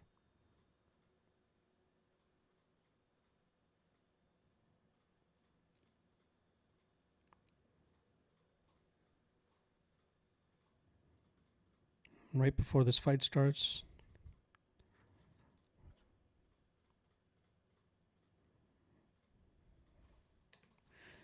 All right. Plus 2.6 units, 19% ROI for PFL. Let's see what the scorecards were.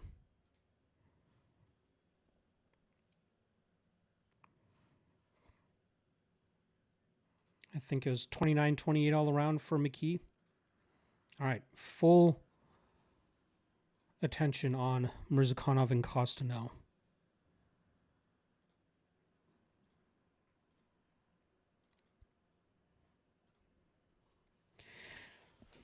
Whew. This should be fun.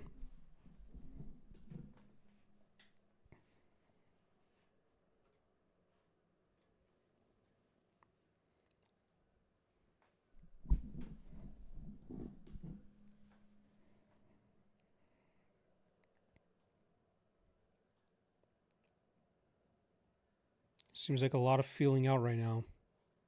Big power on both ends. So, like, I don't, I'd kind of be surprised if it's as stalemate as Walker and Reyes, but there are big consequences from either guy landing a big shot.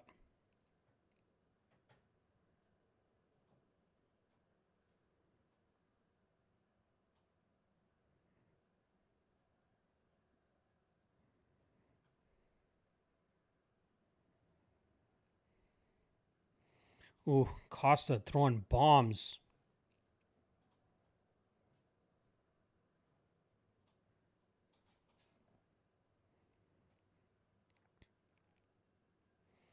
I'd love to see Costa throw a body kick.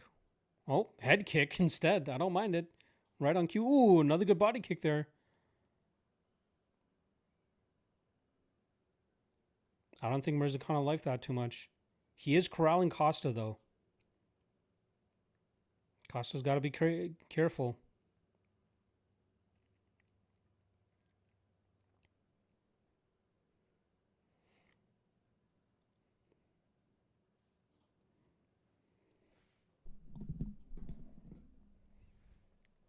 Solid kicks from Costa.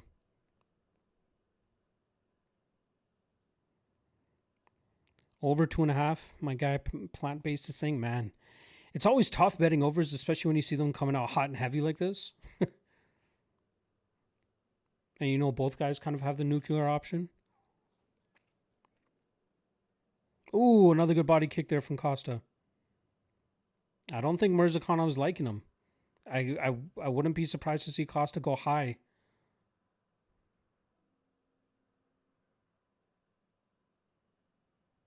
Was that a real eye poke?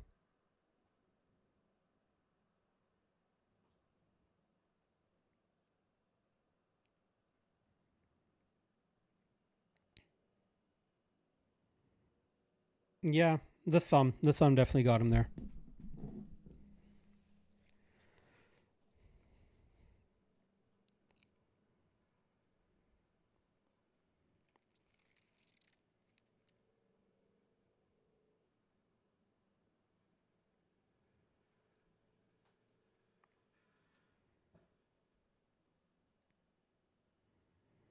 The UFC just has everything down to a T. Like, you constantly see the differences in production and everything that they do between them and the PFL. Like, the fact that the interpreter ran in as quickly as he did, PFL wouldn't do that shit. They wouldn't know to do that. They'd have a delay with that. Again, from replays to camera angles to knowing who to be, zoned in on.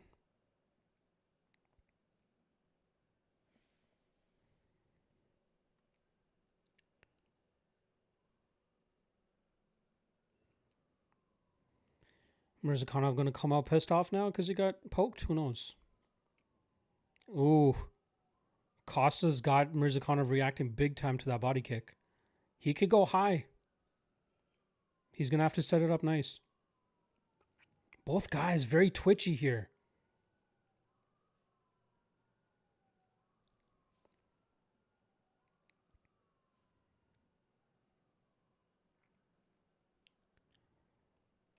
It looks like Costa has a kick, heavy kick. Nice body kick again. Oh, he's got to get off the cage though. Can't be in those shots. Ooh, good knee from Paulo.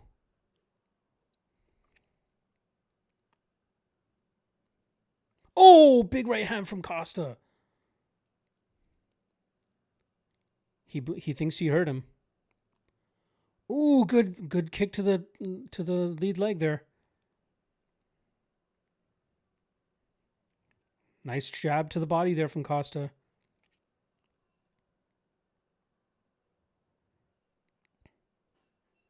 $15 of 18 on strikes from Costa. Wow.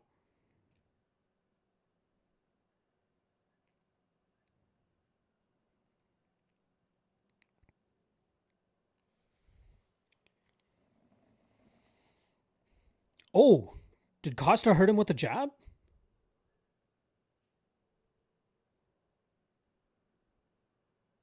Wow. Very interesting there. I want to see that jab again. Oh, he looks cut too. Mirzakhanov's cut.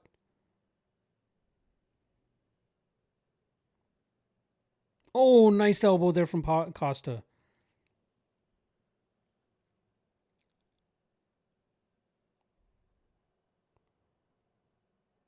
Oh, big shots from Costa. He's got to be safe though. Mirzakhanov might gas himself out throwing this type of heat and missing as much as he is. Ooh, big head kick there from Costa.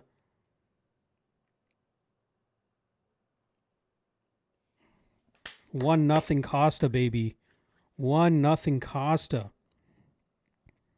DC needs to understand moving forward isn't winning you out. You have to throw strikes. Costa beating his ass bad. Yeah, Costa's ahead. Easy. Easy, easy, easy.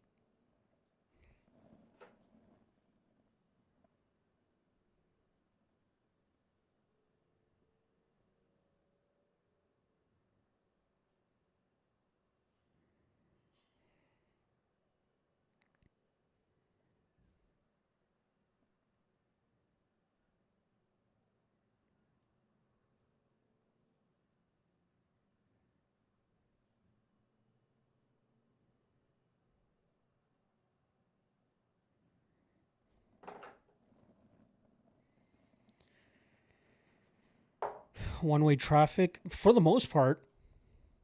Yeah, the jabs seem to hurt.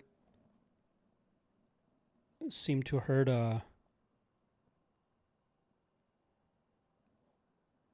Seem to hurt Mirzakhanov.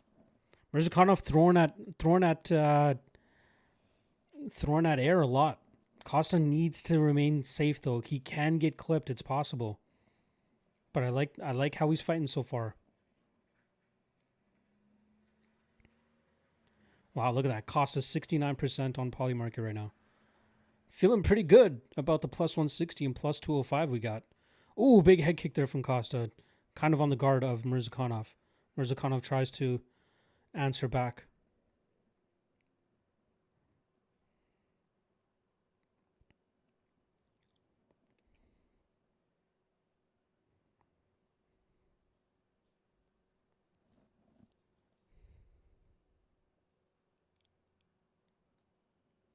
Ooh, nice inside leg kick there from Costa.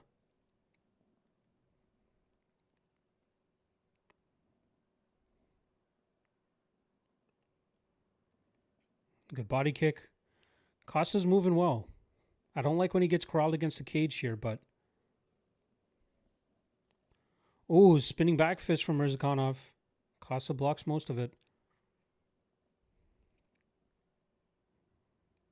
Ooh, good body kick again from Costa.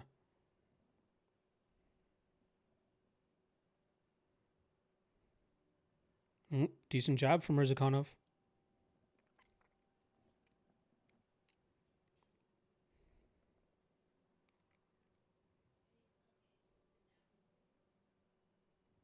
Ooh, I don't like when Costa has his back up against the cage. Ooh, big body shot there from Mirzakhanov.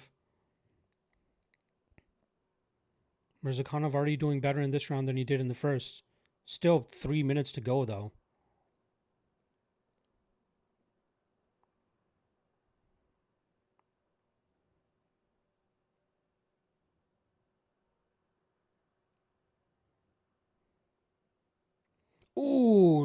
Solid teep to the body there from Costa.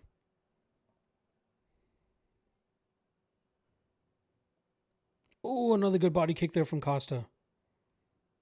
Mirzakhanov does not like it.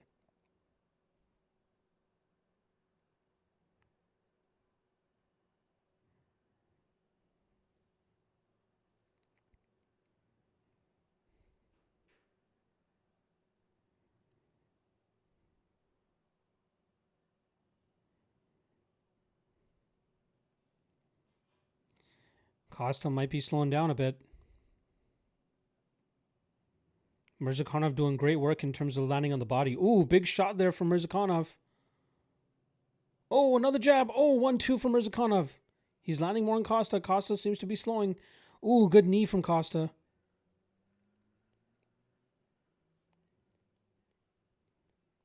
It seems like Mirzakhanov's game plan is kind of adjusted to just attacking the body of Costa now.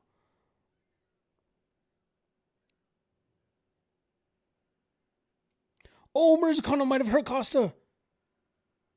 Costa's trying to grapple. Oh, Mirzakhanov throws him to the side.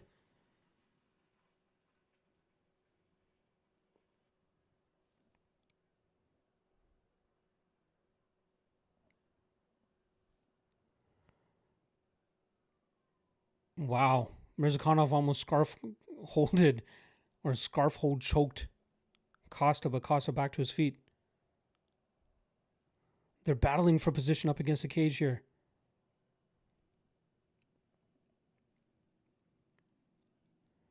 It seemed like Costa hurt him right before that takedown.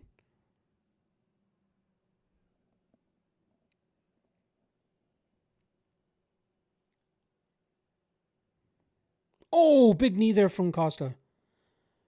Mirzakhanov's busted up.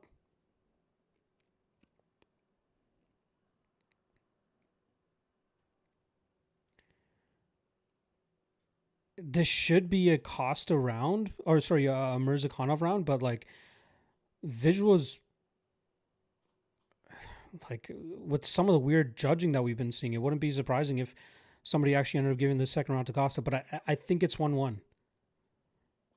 Plan basing, tides are turning, another great fight going. Yeah, for sure.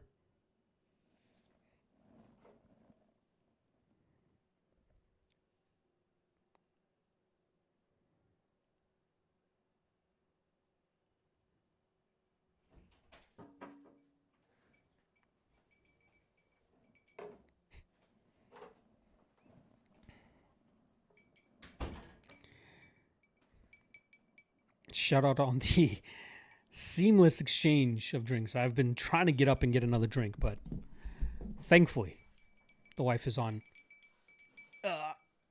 good duty here. Cheers. This is a very big. This is like half a glass. This is hilarious. That is a big splash. Oof. All right, let's say it's 1-1. Oh, they'll definitely do it during the main event too. They're trying to get all their ads in right now. They got a CBS ad going too. All right, round 3. About to kick off here.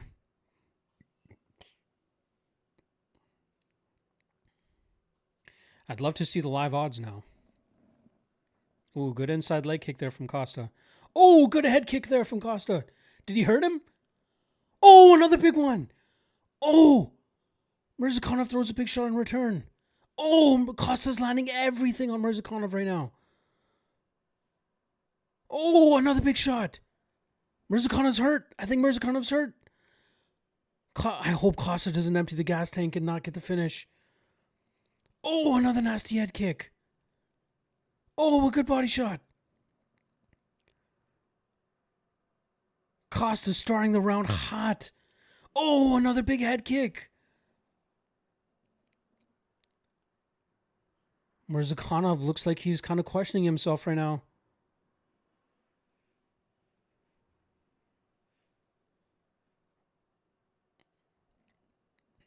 Costa getting a second win, it looks like. Oh, another big nasty body kick. Oh, straight shot down the pipe.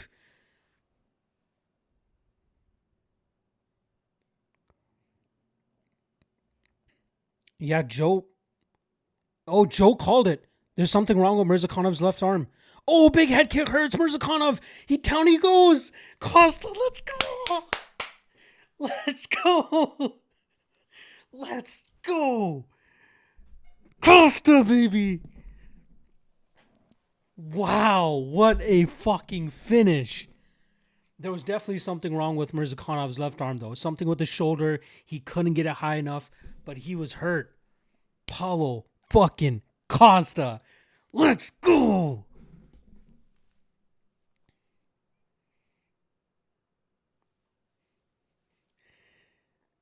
People were shitting on me for the Costa play. That's fucking why. Let's go.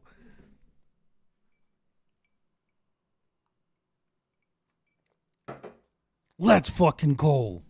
Paulo Costa, baby. By knockout. Let's go. Let's fucking go. Dog of the night and lock of the night play cashes tonight.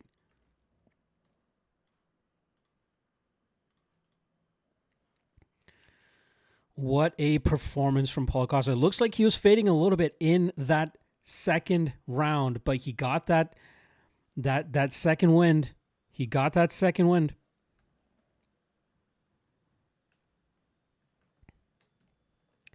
Crazy. Crazy, crazy, crazy. Yeah, let's watch that left arm of Mirzakhanov. Maybe the shoulder or something. Oh, he ate the head kick clean.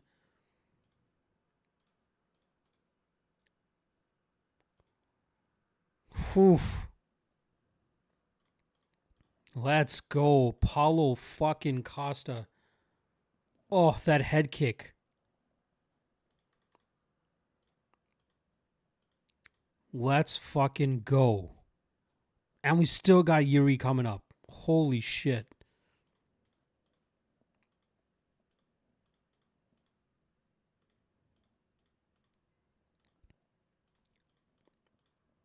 The Luke Rockhold was not big at all. Win was big at all because that was the skeleton of Luke Rockhold. This could be his biggest win.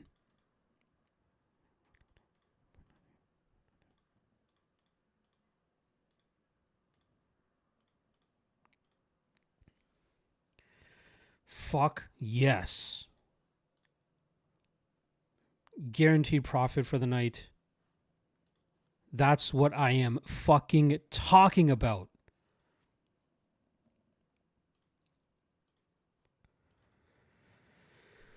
Still got one more play, but holy shit.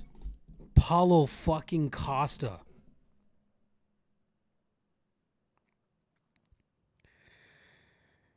Holy shit. I bet they do that. Cyber Nation saying, who you got in the Yuri Alberg fight, bro? Look at the screen. It literally says, no disrespect. I apologize. I might be a little bit twisted right now. A little bit riding hot from this Paulo Costa win as well. But I do have it right there on the free play on the screen. Yuri Prohaska, I'm going with.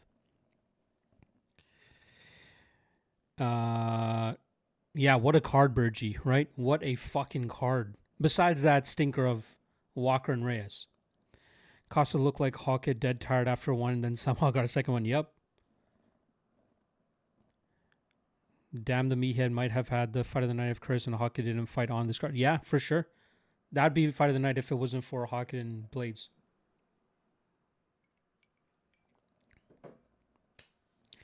The weird thing is, I think that's the first. Oh, wow. Wow, Dana White just announced Josh Hawkett versus Derek Lewis on the White House card. Wow. How can they even say that? Josh Hawkett versus Derek Lewis on the White House card is being added. I knew Derek Lewis needed to be added to that card, but bro, Hawkett ate so much damage and that fight's in 2 months. How could you even get cleared? Yeah, Lewis and Hawkett on the White House card. Wow. That's a good addition. That is for sure a good addition. You got to have Derek Lewis on a card like that.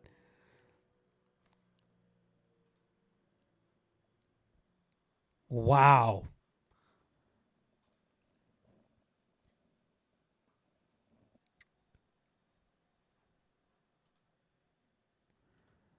Derek Lewis versus Hawkins. Let me know what you guys think about that fight. Fun fight to add to that type of card, right? But like that, Hawkins ate so much damage in this fight. Wow.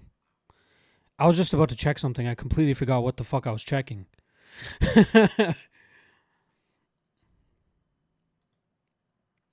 Oh, I think I wanted to check. I feel like I've been doing pretty well in terms of actual predictions here.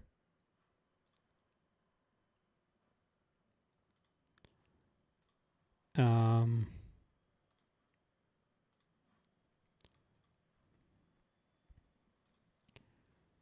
1-0, 1-1, 2-1, 3-1, 3-2, 4-2, 5-2, 5-3, 5-4, 6-4. Okay, maybe not the greatest on predictions, but killing it in terms of bets. So I'm happy with that.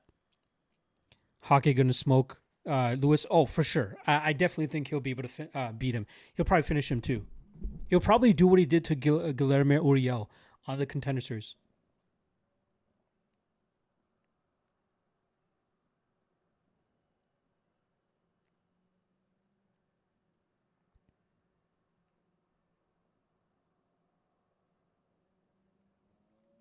Crowd doesn't look that packed, by the way. You can see them in the background. But what a performance from Paulo Costa.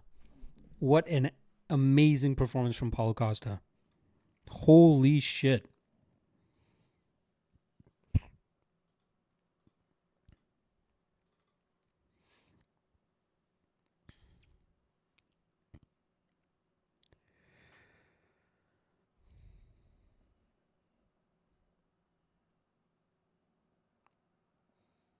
Kamaru Usman.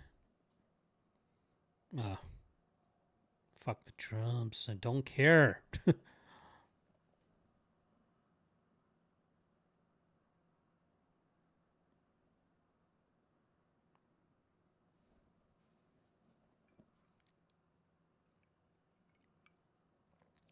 Gable Stevenson. John Jones.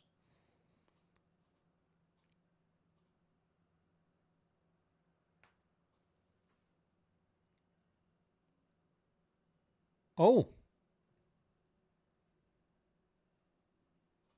Wow. Gable Stevenson signed.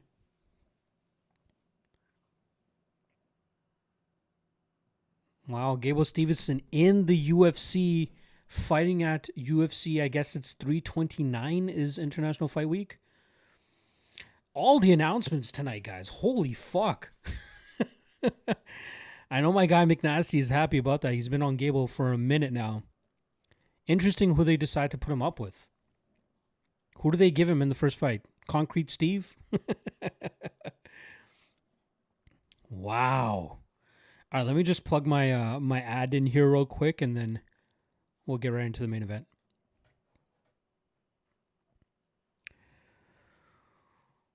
Whew.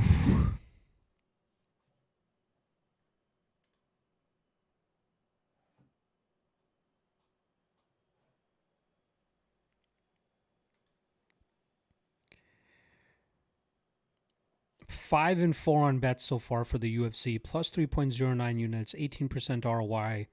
We got Prohaska in the main event still.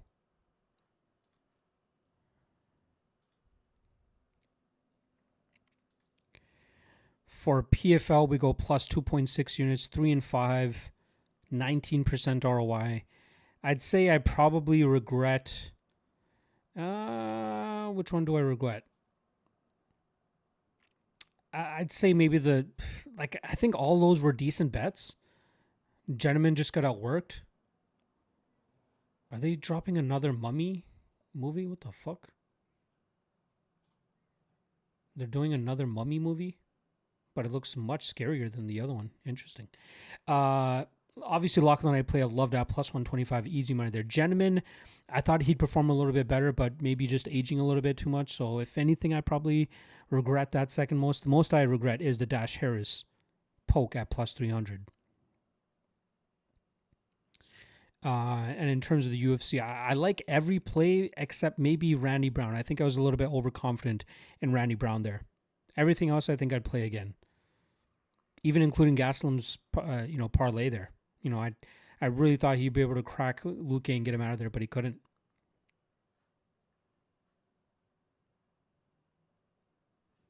I think Rogan and Anik just got the news that Hockett is fighting Derek Lewis. I just want to hear this commentary.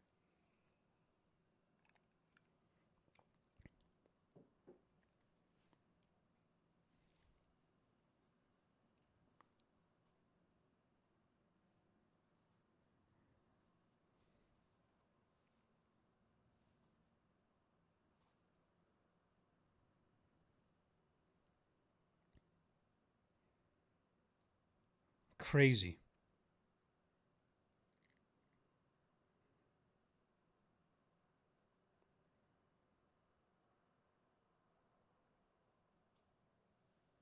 Yeah, Hockett. That's a quick turnaround. 2 months after a fight like that is crazy.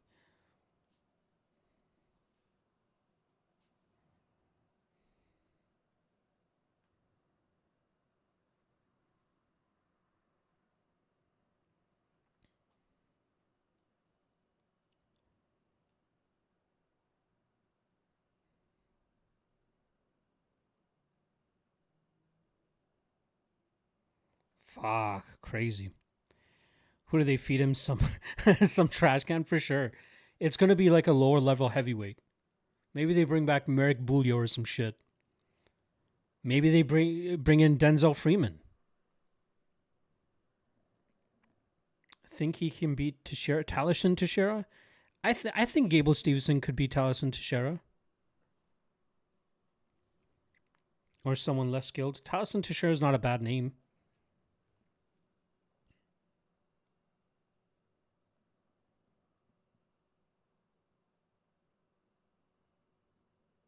I didn't realize Let's Go for that was actually catching as much, uh, you know, heat as it has. I thought it was just one thing that he said at the weigh-ins, but it seems like everybody's attaching themselves to "Let's go for it" or "Let's go for that," whatever it is. All right, let me just go hit the washroom real quick before this main event starts because, yeah, give me a second.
All right, we back. We back.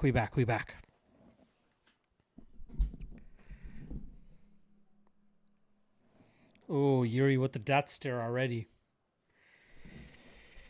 Oh, I am ready for this main event, guys. This has been an amazing card. Shout out to all of you that have stuck around and watched, have been watching the live stream.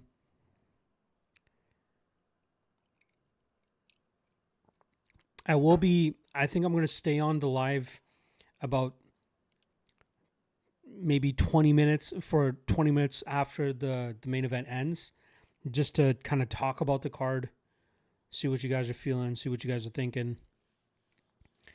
It would be nice to cash Prohaska here, but win or lose, we still end up profiting today, so I'm happy about that. And then after sweeping PFL Africa yesterday, I'm very happy about that as well.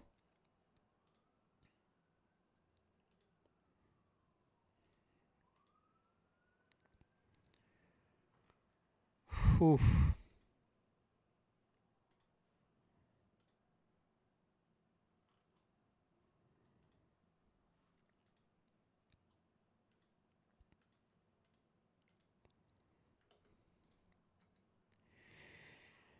I feel like so much adrenaline from how crazy this card has been. Again, obviously it helps, cashing tickets and stuff too, but like it feels amazing to have a high level card like this, deliver for the most part.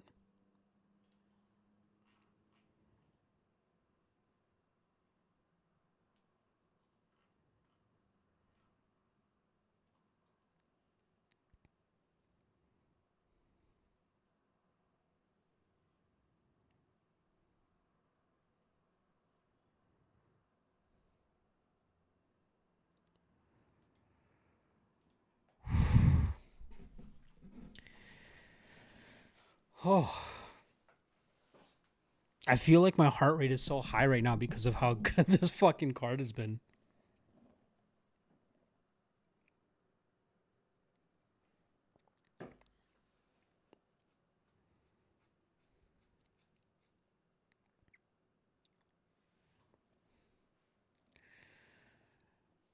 Let me know, whoever's watching right now, who you guys are going for. Do you have action on one side? Are you picking one side over the other? Again, look, Alberg looks much softer than we normally see him look. Like, I want to look at his last... what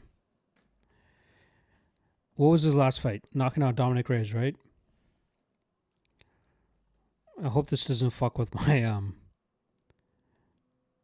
my video too much. Yeah, he looks so much more cut up and in shape in his tail of the tape for Dominic Reyes. There's got to be something up with him for this card. I don't know if he just put on more weight to try to maybe push more of a grappling pace, but that's not him.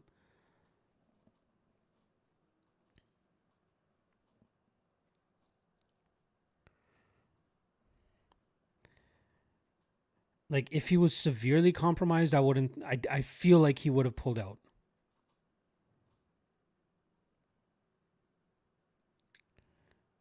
But he definitely doesn't seem as in shape as we normally see him. He just looks a little softer. Is it just me? I don't know.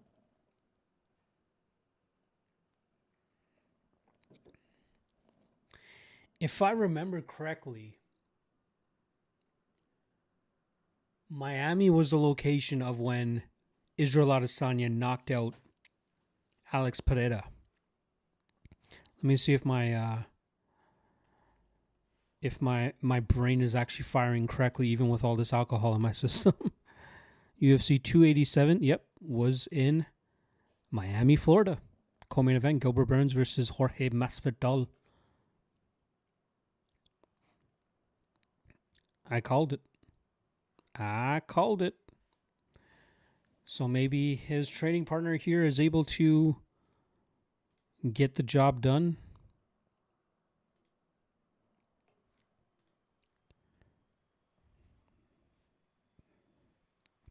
Matthew Tyler is saying he thinks they'll book Stevenson against someone ranked. I'd be surprised if they book him against somebody ranked. I think they'll still take the steady climb with him. Excuse me. Oh, Yuri, oh, Yuri.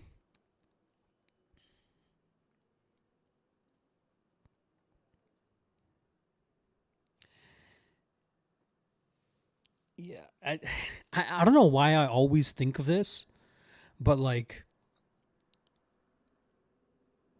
there's no fight ever that PFL will be able to come to have this type of anxiety, not anxiety, but like anticipation, right? The UFC just does such a great job in terms of building momentum, building anticipation. Nobody ever feels like this for a fucking PFL main event. And that's why no promotion will ever get close to that. Maybe Netflix MMA could reproduce that, but who knows? All right. Main event just about to kick off. Yuri Prohaska, Carlos Ulberg.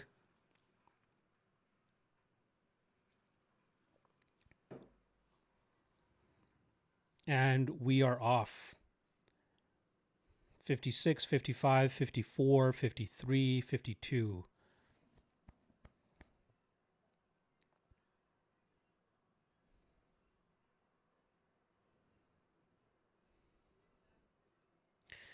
I'm assuming Ulberg will be sharper earlier, so look for him to counter the aggression of Prohaska. Solid kick there. Maybe Ulberg looking to flatten one of the tires of Prohaska, utilizing that. Oh, big shot from Prohaska. He's got to be careful. Ulberg will be sharp early, but it's going to be the constant pressure of Ulberg. Good calf kick there from Prohaska.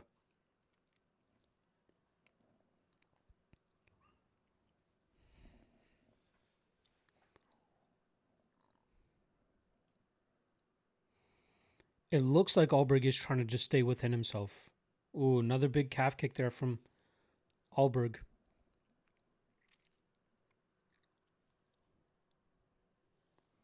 Southside PFL is a clown show. It's possible. I wouldn't say clown show, but yeah, they're doing their best to be number 2, but it's just nobody's ever going to be able to come close to them. Or come close to the UFC, I should say.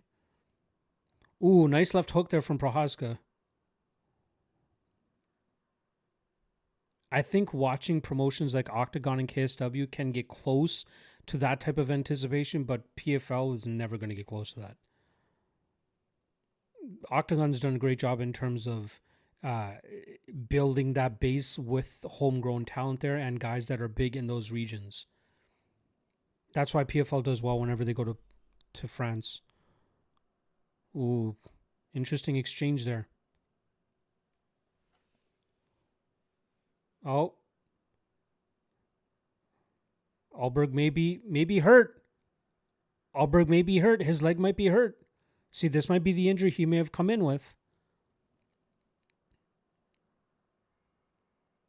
Oh, he hurt himself. He's hurt. I knew it. He's fucking hurt. He is hurt.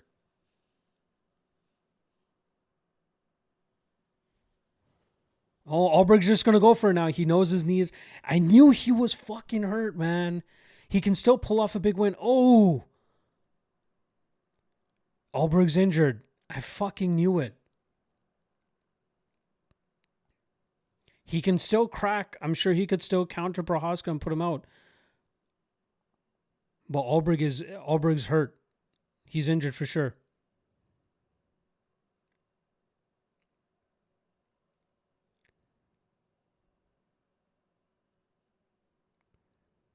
Oh, this is hard to watch for Ulberg, man.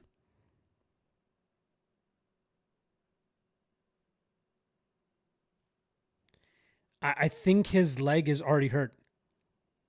He's doing his best to stay in the fight, man. I feel bad for Ulberg. This sucks. This sucks so bad.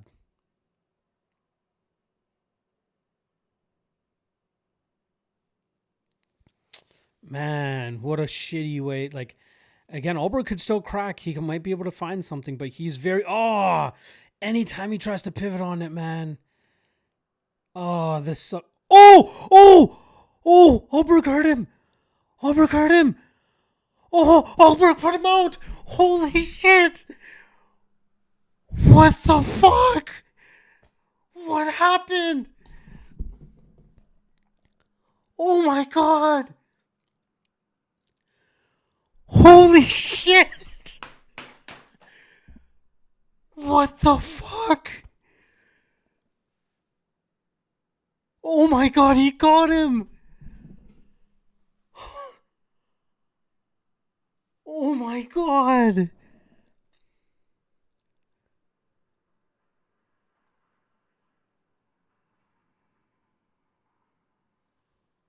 What in the fuck just happened?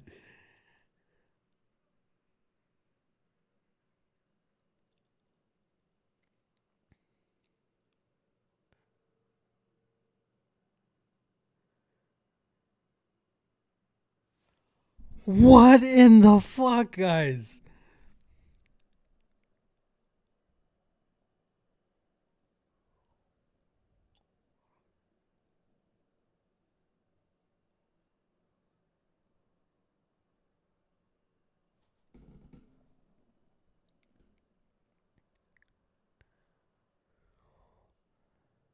Yo. Wow.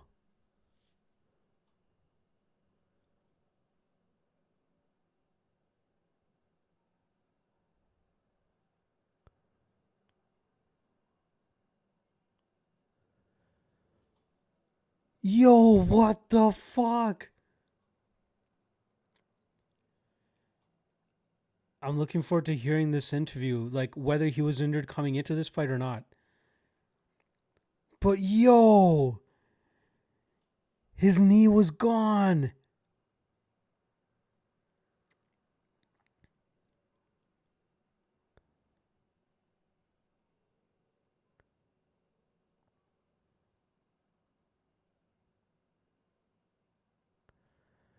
I am I am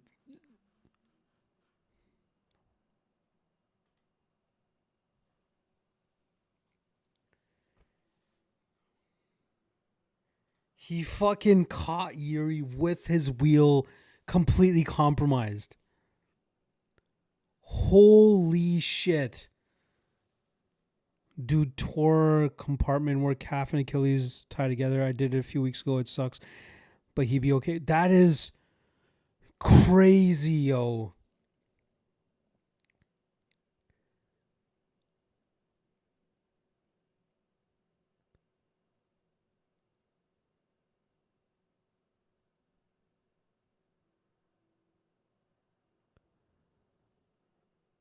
His knee is fucked.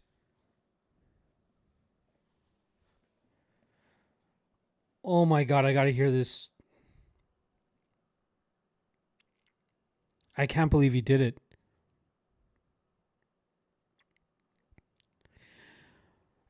It wasn't even a tight hook. Watch back that replay. It wasn't it was a extended hook.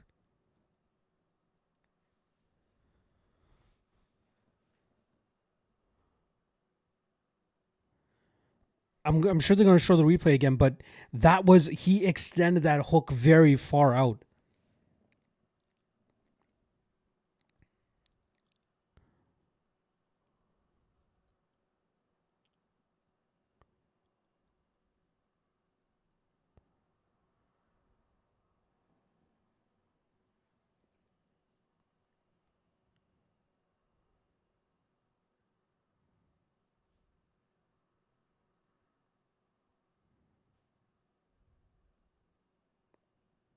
He kept throwing that left hook too.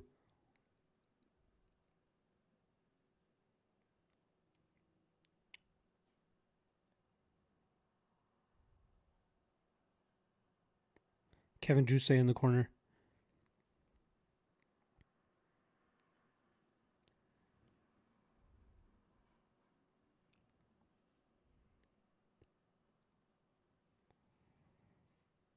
Yeah, I guess Yuri was kind of close. Oh, He tried getting his hand up there in time, but he couldn't. Bang.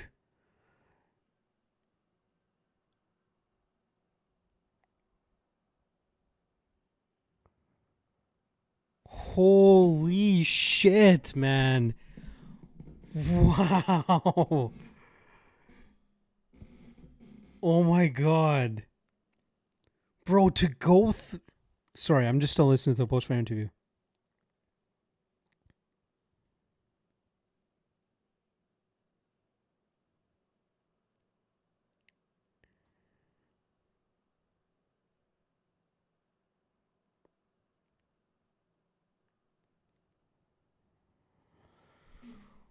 Whew.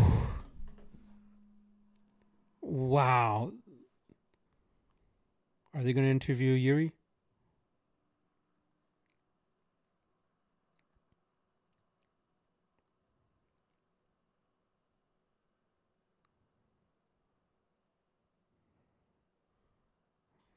Yeah, they're interviewing Yuri.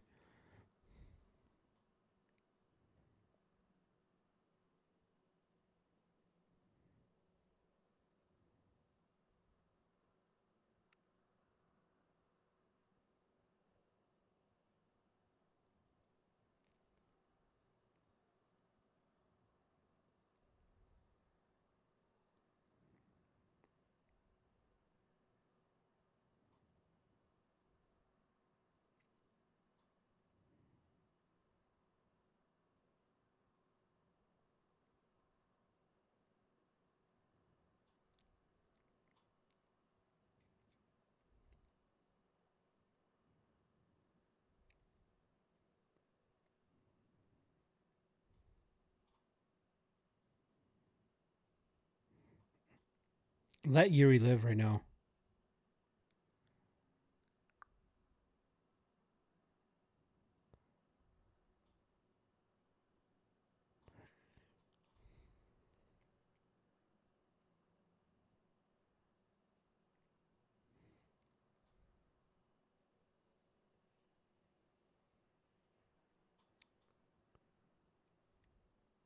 So I'm just listening to a post-fight interview.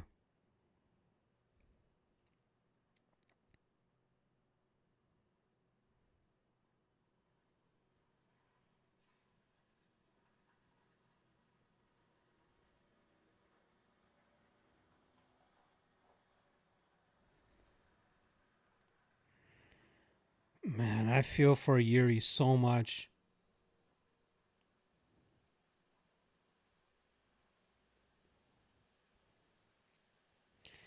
Fuck, that is horrible. I'll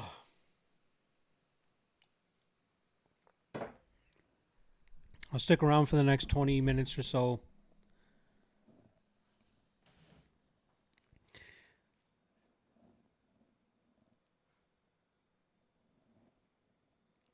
Yeah, I'm gonna end that broadcast there. All right, let's get back to so let me just quickly update this here. So we take an L on the free play. We're still in the profit, which I'm happy about. We go 5-5 on the night for what is that? I can't do quick math on my feet, guys. I apologize. I'm a little bit crunked up. What is that? 5. Give me 1 sec. We'll talk all things UFC 327 in a few seconds here. I just want to make sure this graphic is right before I continue on.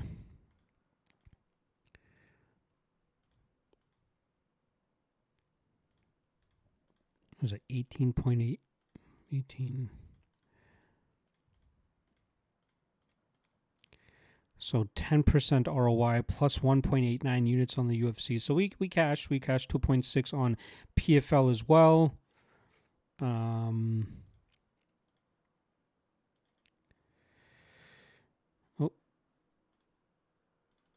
there we go. So still cash on the night. All right. I don't even need that graphic up anymore. We can just talk UFC 327 now. What a fucking card. Let's see what the chat is saying here. He's going to hate life in a few hours, but he'll recover in a few months. Well, yeah, that's Ulberg for sure. That injury looked really, really bad. I'm sure he'll be out for a while, which is exactly what the UFC needs, right? Is a champion on the sidelines. That's something they've kind of struggled with in recent years, is just having active champions. Wager Zone saying, why did Yuri give him a chance? All he had to do was movement and kick the leg. Yeah. He exchanged in the pocket a little bit too long. I think he just talked about in the post-fight interview that he sensed the injury and kind of just let off a little bit. Matthew saying Yuri fumbled the bag big time. Yeah, he did. That's an all-time low light. Yeah, very unfortunate. He got clipped bad, man. And it seemed like Ulberg was constantly throwing that kick. Sorry, let me just plug in another quick ad here, and then we'll get right to the recap.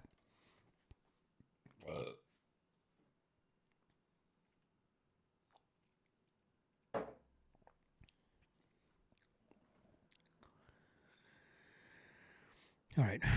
I think that should be enough time here.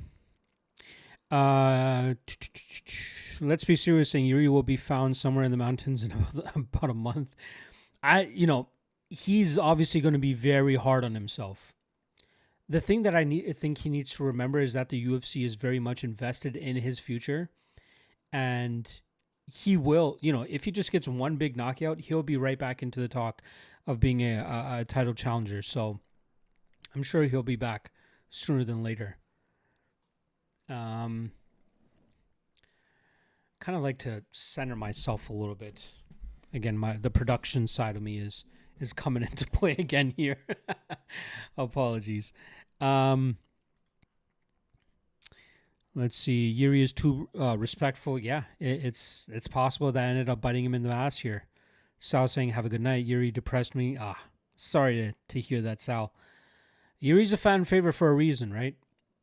Man goes out on his shield. Very unfortunate. I feel like again, I was expecting that fight to go into like round 3 and round 4, but very, very tough. Very tough. Wager Zone saying Josh Hawkett is goated.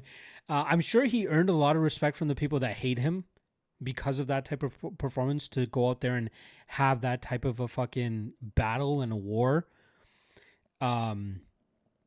That is the first fight that Curtis Blades has lost, I believe, by decision, but also not by getting finished.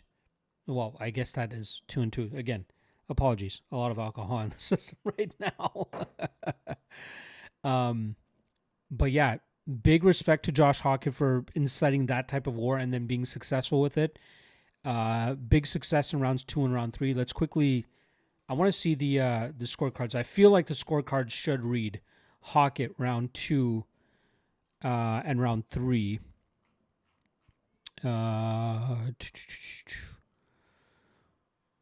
Yeah, all 3 judges were on the same page. Round 1, Curtis Blades. Round 2 and 3, Hawkett. That makes absolute sense. Very good work there from Hawkett to incite that type of war, right? He was just able to land a little bit more emphatic shots, especially in rounds 2 and round 3. Let's see the Mirzakhanov and Costa scorecards here. All 3 judges aligned. Round 1, Paulo Costa. Round 2, Mirzakhanov. Round 3, obviously, Costa gets the knockout win. Yeah, that was crazy. That was insane. It was all mental pride that held him up. He said, I'm not getting knocked out by this guy. Seemed like it. Seemed like it for Hawkett. Constantly flipping off his opposition the way that he was. There's no way he was going to go out like that. Hawkett took it to Blades. He did. He definitely did. He got my respect for sure. Wager Zone saying, have a good night. I got to get some sleep. I got work at 4 a.m. Oof. I feel for you, my guy. Appreciate you stopping by and showing some love. That was a crazy card, guys. That was, we had a bit of a pause in action with Reyes and Ulberg, but that was one of the craziest fucking events I think we've ever seen. That was absolutely wild. Like, what the fuck, right? Let me pull up the card here so we can kind of just go through it. Obviously, I'll take the comments first. They take precedent, I should say. But for the most part, it was a damn good card. It was a banger of a card. Let me see if I can just share the screen here real quick.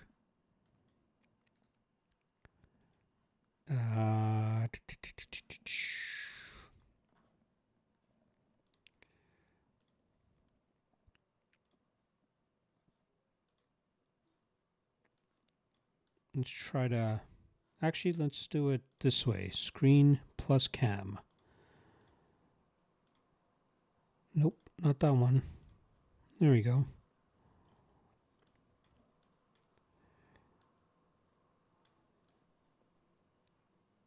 Doing this all on the fly, as you guys can fucking see. All right, there we go. All right, let's talk about this card.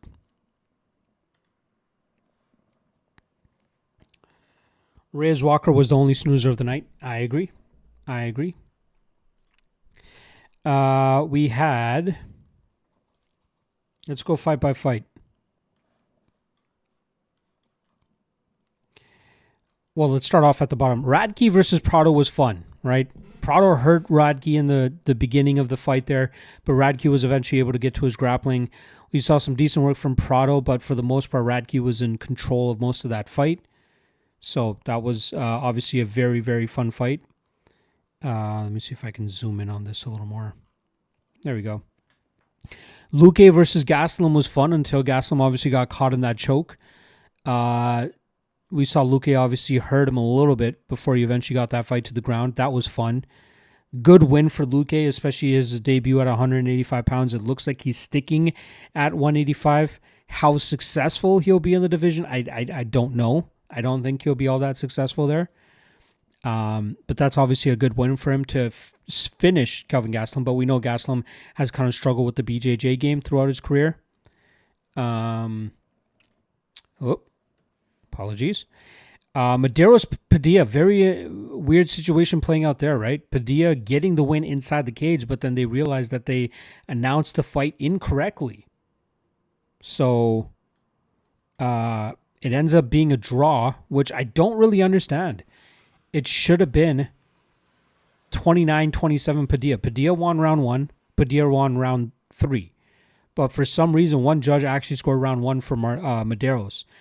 And I think maybe the judge was swayed by the cut that Medeiros was able to open up on Padilla, but I thought Padilla still did more than enough work to deserve that first round. But one judge didn't think so. And that obviously caused an issue there. Then we had Suarez versus Godinez. Suarez, great work in terms of bouncing back from that first round. Speaking of which, I would love to see how they scored that first round. I thought Suarez did enough to sway that round back. But let's see what the judges said. Let's see. All 3 judges gave round 1 to Tatiana Suarez, even after getting rocked by Godinez in the opening minutes of that fight. But I thought that's the right call. I thought Suarez managed to get that fight back. I thought she was able to land some big shots of her own when she got that top position. So yeah, I'm glad that the judges scored that one correctly. Then we got Gamrot versus Ribovics. Fun grappling showcase there from Gamrot. He was able to stay ahead of the spot there for Ribovics the entire time. Eventually getting that second round submission. Very good work there from Gamrot, reminding us why he is as good as he is. Kevin Hall and Randy Brown, fun fight there. I believe it was 29-28 for Randy Brown. No, 30-27. for Kevin Holland. He was able to win all 3 rounds. I thought Brown did decent work in that first round, but Holland was obviously able to get some good work too. Maybe I'm remembering that incorrectly, but the second round was obviously very bad for Randy Brown, getting caught in that choke and then eventually gassing himself, trying to work out of it. But yeah, not a good showing for Randy Brown. Aaron Pico looked like he was on absolute fire. Amazing work for him against Patricio Pitbull.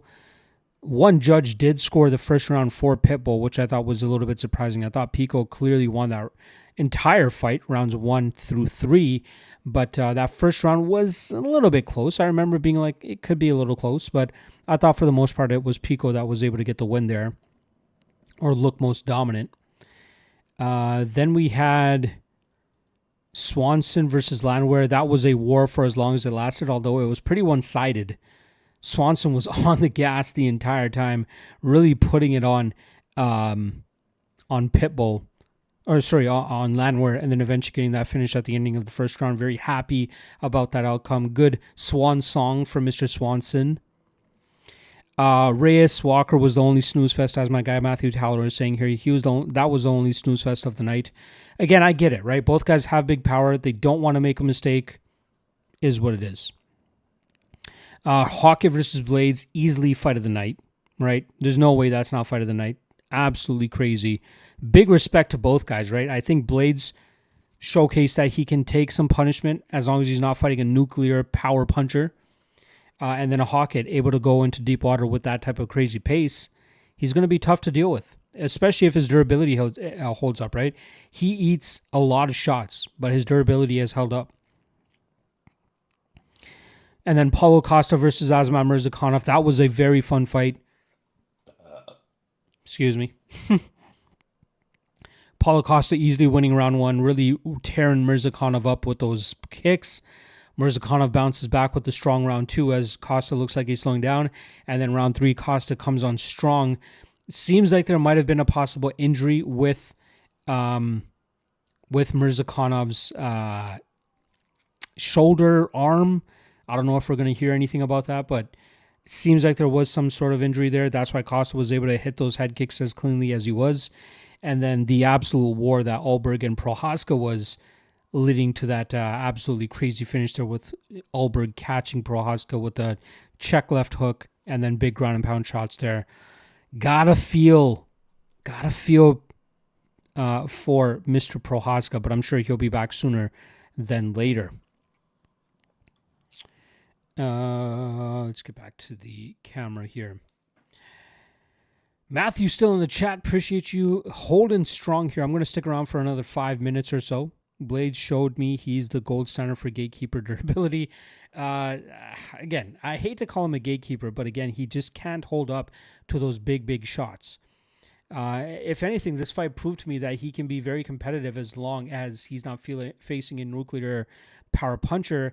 And let's be honest, there are not a lot of heavyweights that can throw that type of output the way that Hockey did and stay there the entire 15 minutes. So, yeah, Blades, that was a tough one. But it was a war, and I'm sure he earned a lot of respect from a lot of people there that night. Or tonight, I should say. Let me know any other last thoughts that you guys have for UFC 327. I've already gotten through about 4 fights for UFC Winnipeg so far. That is the next card coming up. I will have my full card breakdown for you guys on Monday. Feels like it might be later on Monday. Again, I've only gotten through 4 fights so far. I feel like I'm probably going to have a hangover tomorrow. So I don't know if I'll be able to get in any studying tomorrow. But next week, we are not as busy as this week. Next week, we got PFL Belfast on Thursday. We got LFA 231 on Friday. And then we got UFC Winnipeg on Saturday. Good night to you as well, Matthew Towler. Again, appreciate you stopping by as you always do. Next week, it's going to be hard. Again, it's so hard to come off these like big time events and then go into an off week. We still got 1, 2, 3, 4, 5 straight weekends of UFC events. The May 22nd weekend, we are off. in terms of UFC events. There is LFA 233 as well as PFL Brussels going down that night or at that weekend. PFL Brussels obviously headlined by Patrick Habirora and former UFC lightweight champion and the skeleton of Benson Henderson. So that's the next off week for the UFC. But yeah, we got 3 events next week that I'm covering, 2 events the following week, 2 events to follow up that week, and then May 9th, we only have 1 event that I'm covering, which is UFC 328, Strickland versus Chimaev. Early reads had me kind of leaning that Strickland might be a live dog, but hearing about how wildly Chimaev has been training for this matchup, I think he might end up smashing Strickland on the mat. It's possible. Should be a fun fight. Whew. It's so hard to like come off of that type of high and then just fizzle off. Like how do you go about the rest of your night? East Coast, you're at 12:18 right now, right? It is late for you guys. The time zone that I'm at right now, 10:18. So I'm glad there's still a little bit of a night. I still intend on staying up for a little bit. I want to watch some of the Coachella that's going down right now.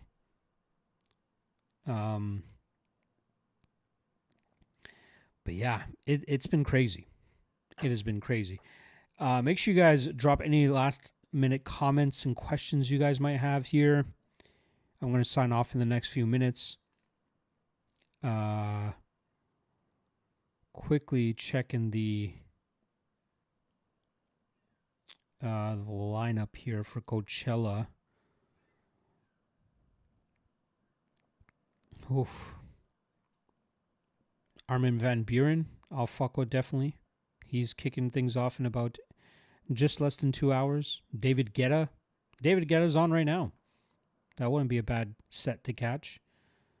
The Beebs is going live at 11:25 PST. I wouldn't mind watching that. All right, seems like everybody's kind of filing out here. Appreciate the love. Appreciate you guys all stopping by and watching the card. I don't know if I'm gonna go live for next week's card, but what are the next? I said at least 2 events per month. It's either between UFC Winnipeg or UFC Vegas 116. I'll decide later this week which one I'm gonna go live for. Maybe I'll go live for PFL Belfast. Nobody does watch parties for PFL. Maybe I'll go live for that. We'll see. All right. Appreciate the love. Appreciate the support. You guys are the best. Hope you guys had fun today. I'll catch you guys on Monday for the MMA Lawcast talking about UFC Winnipeg.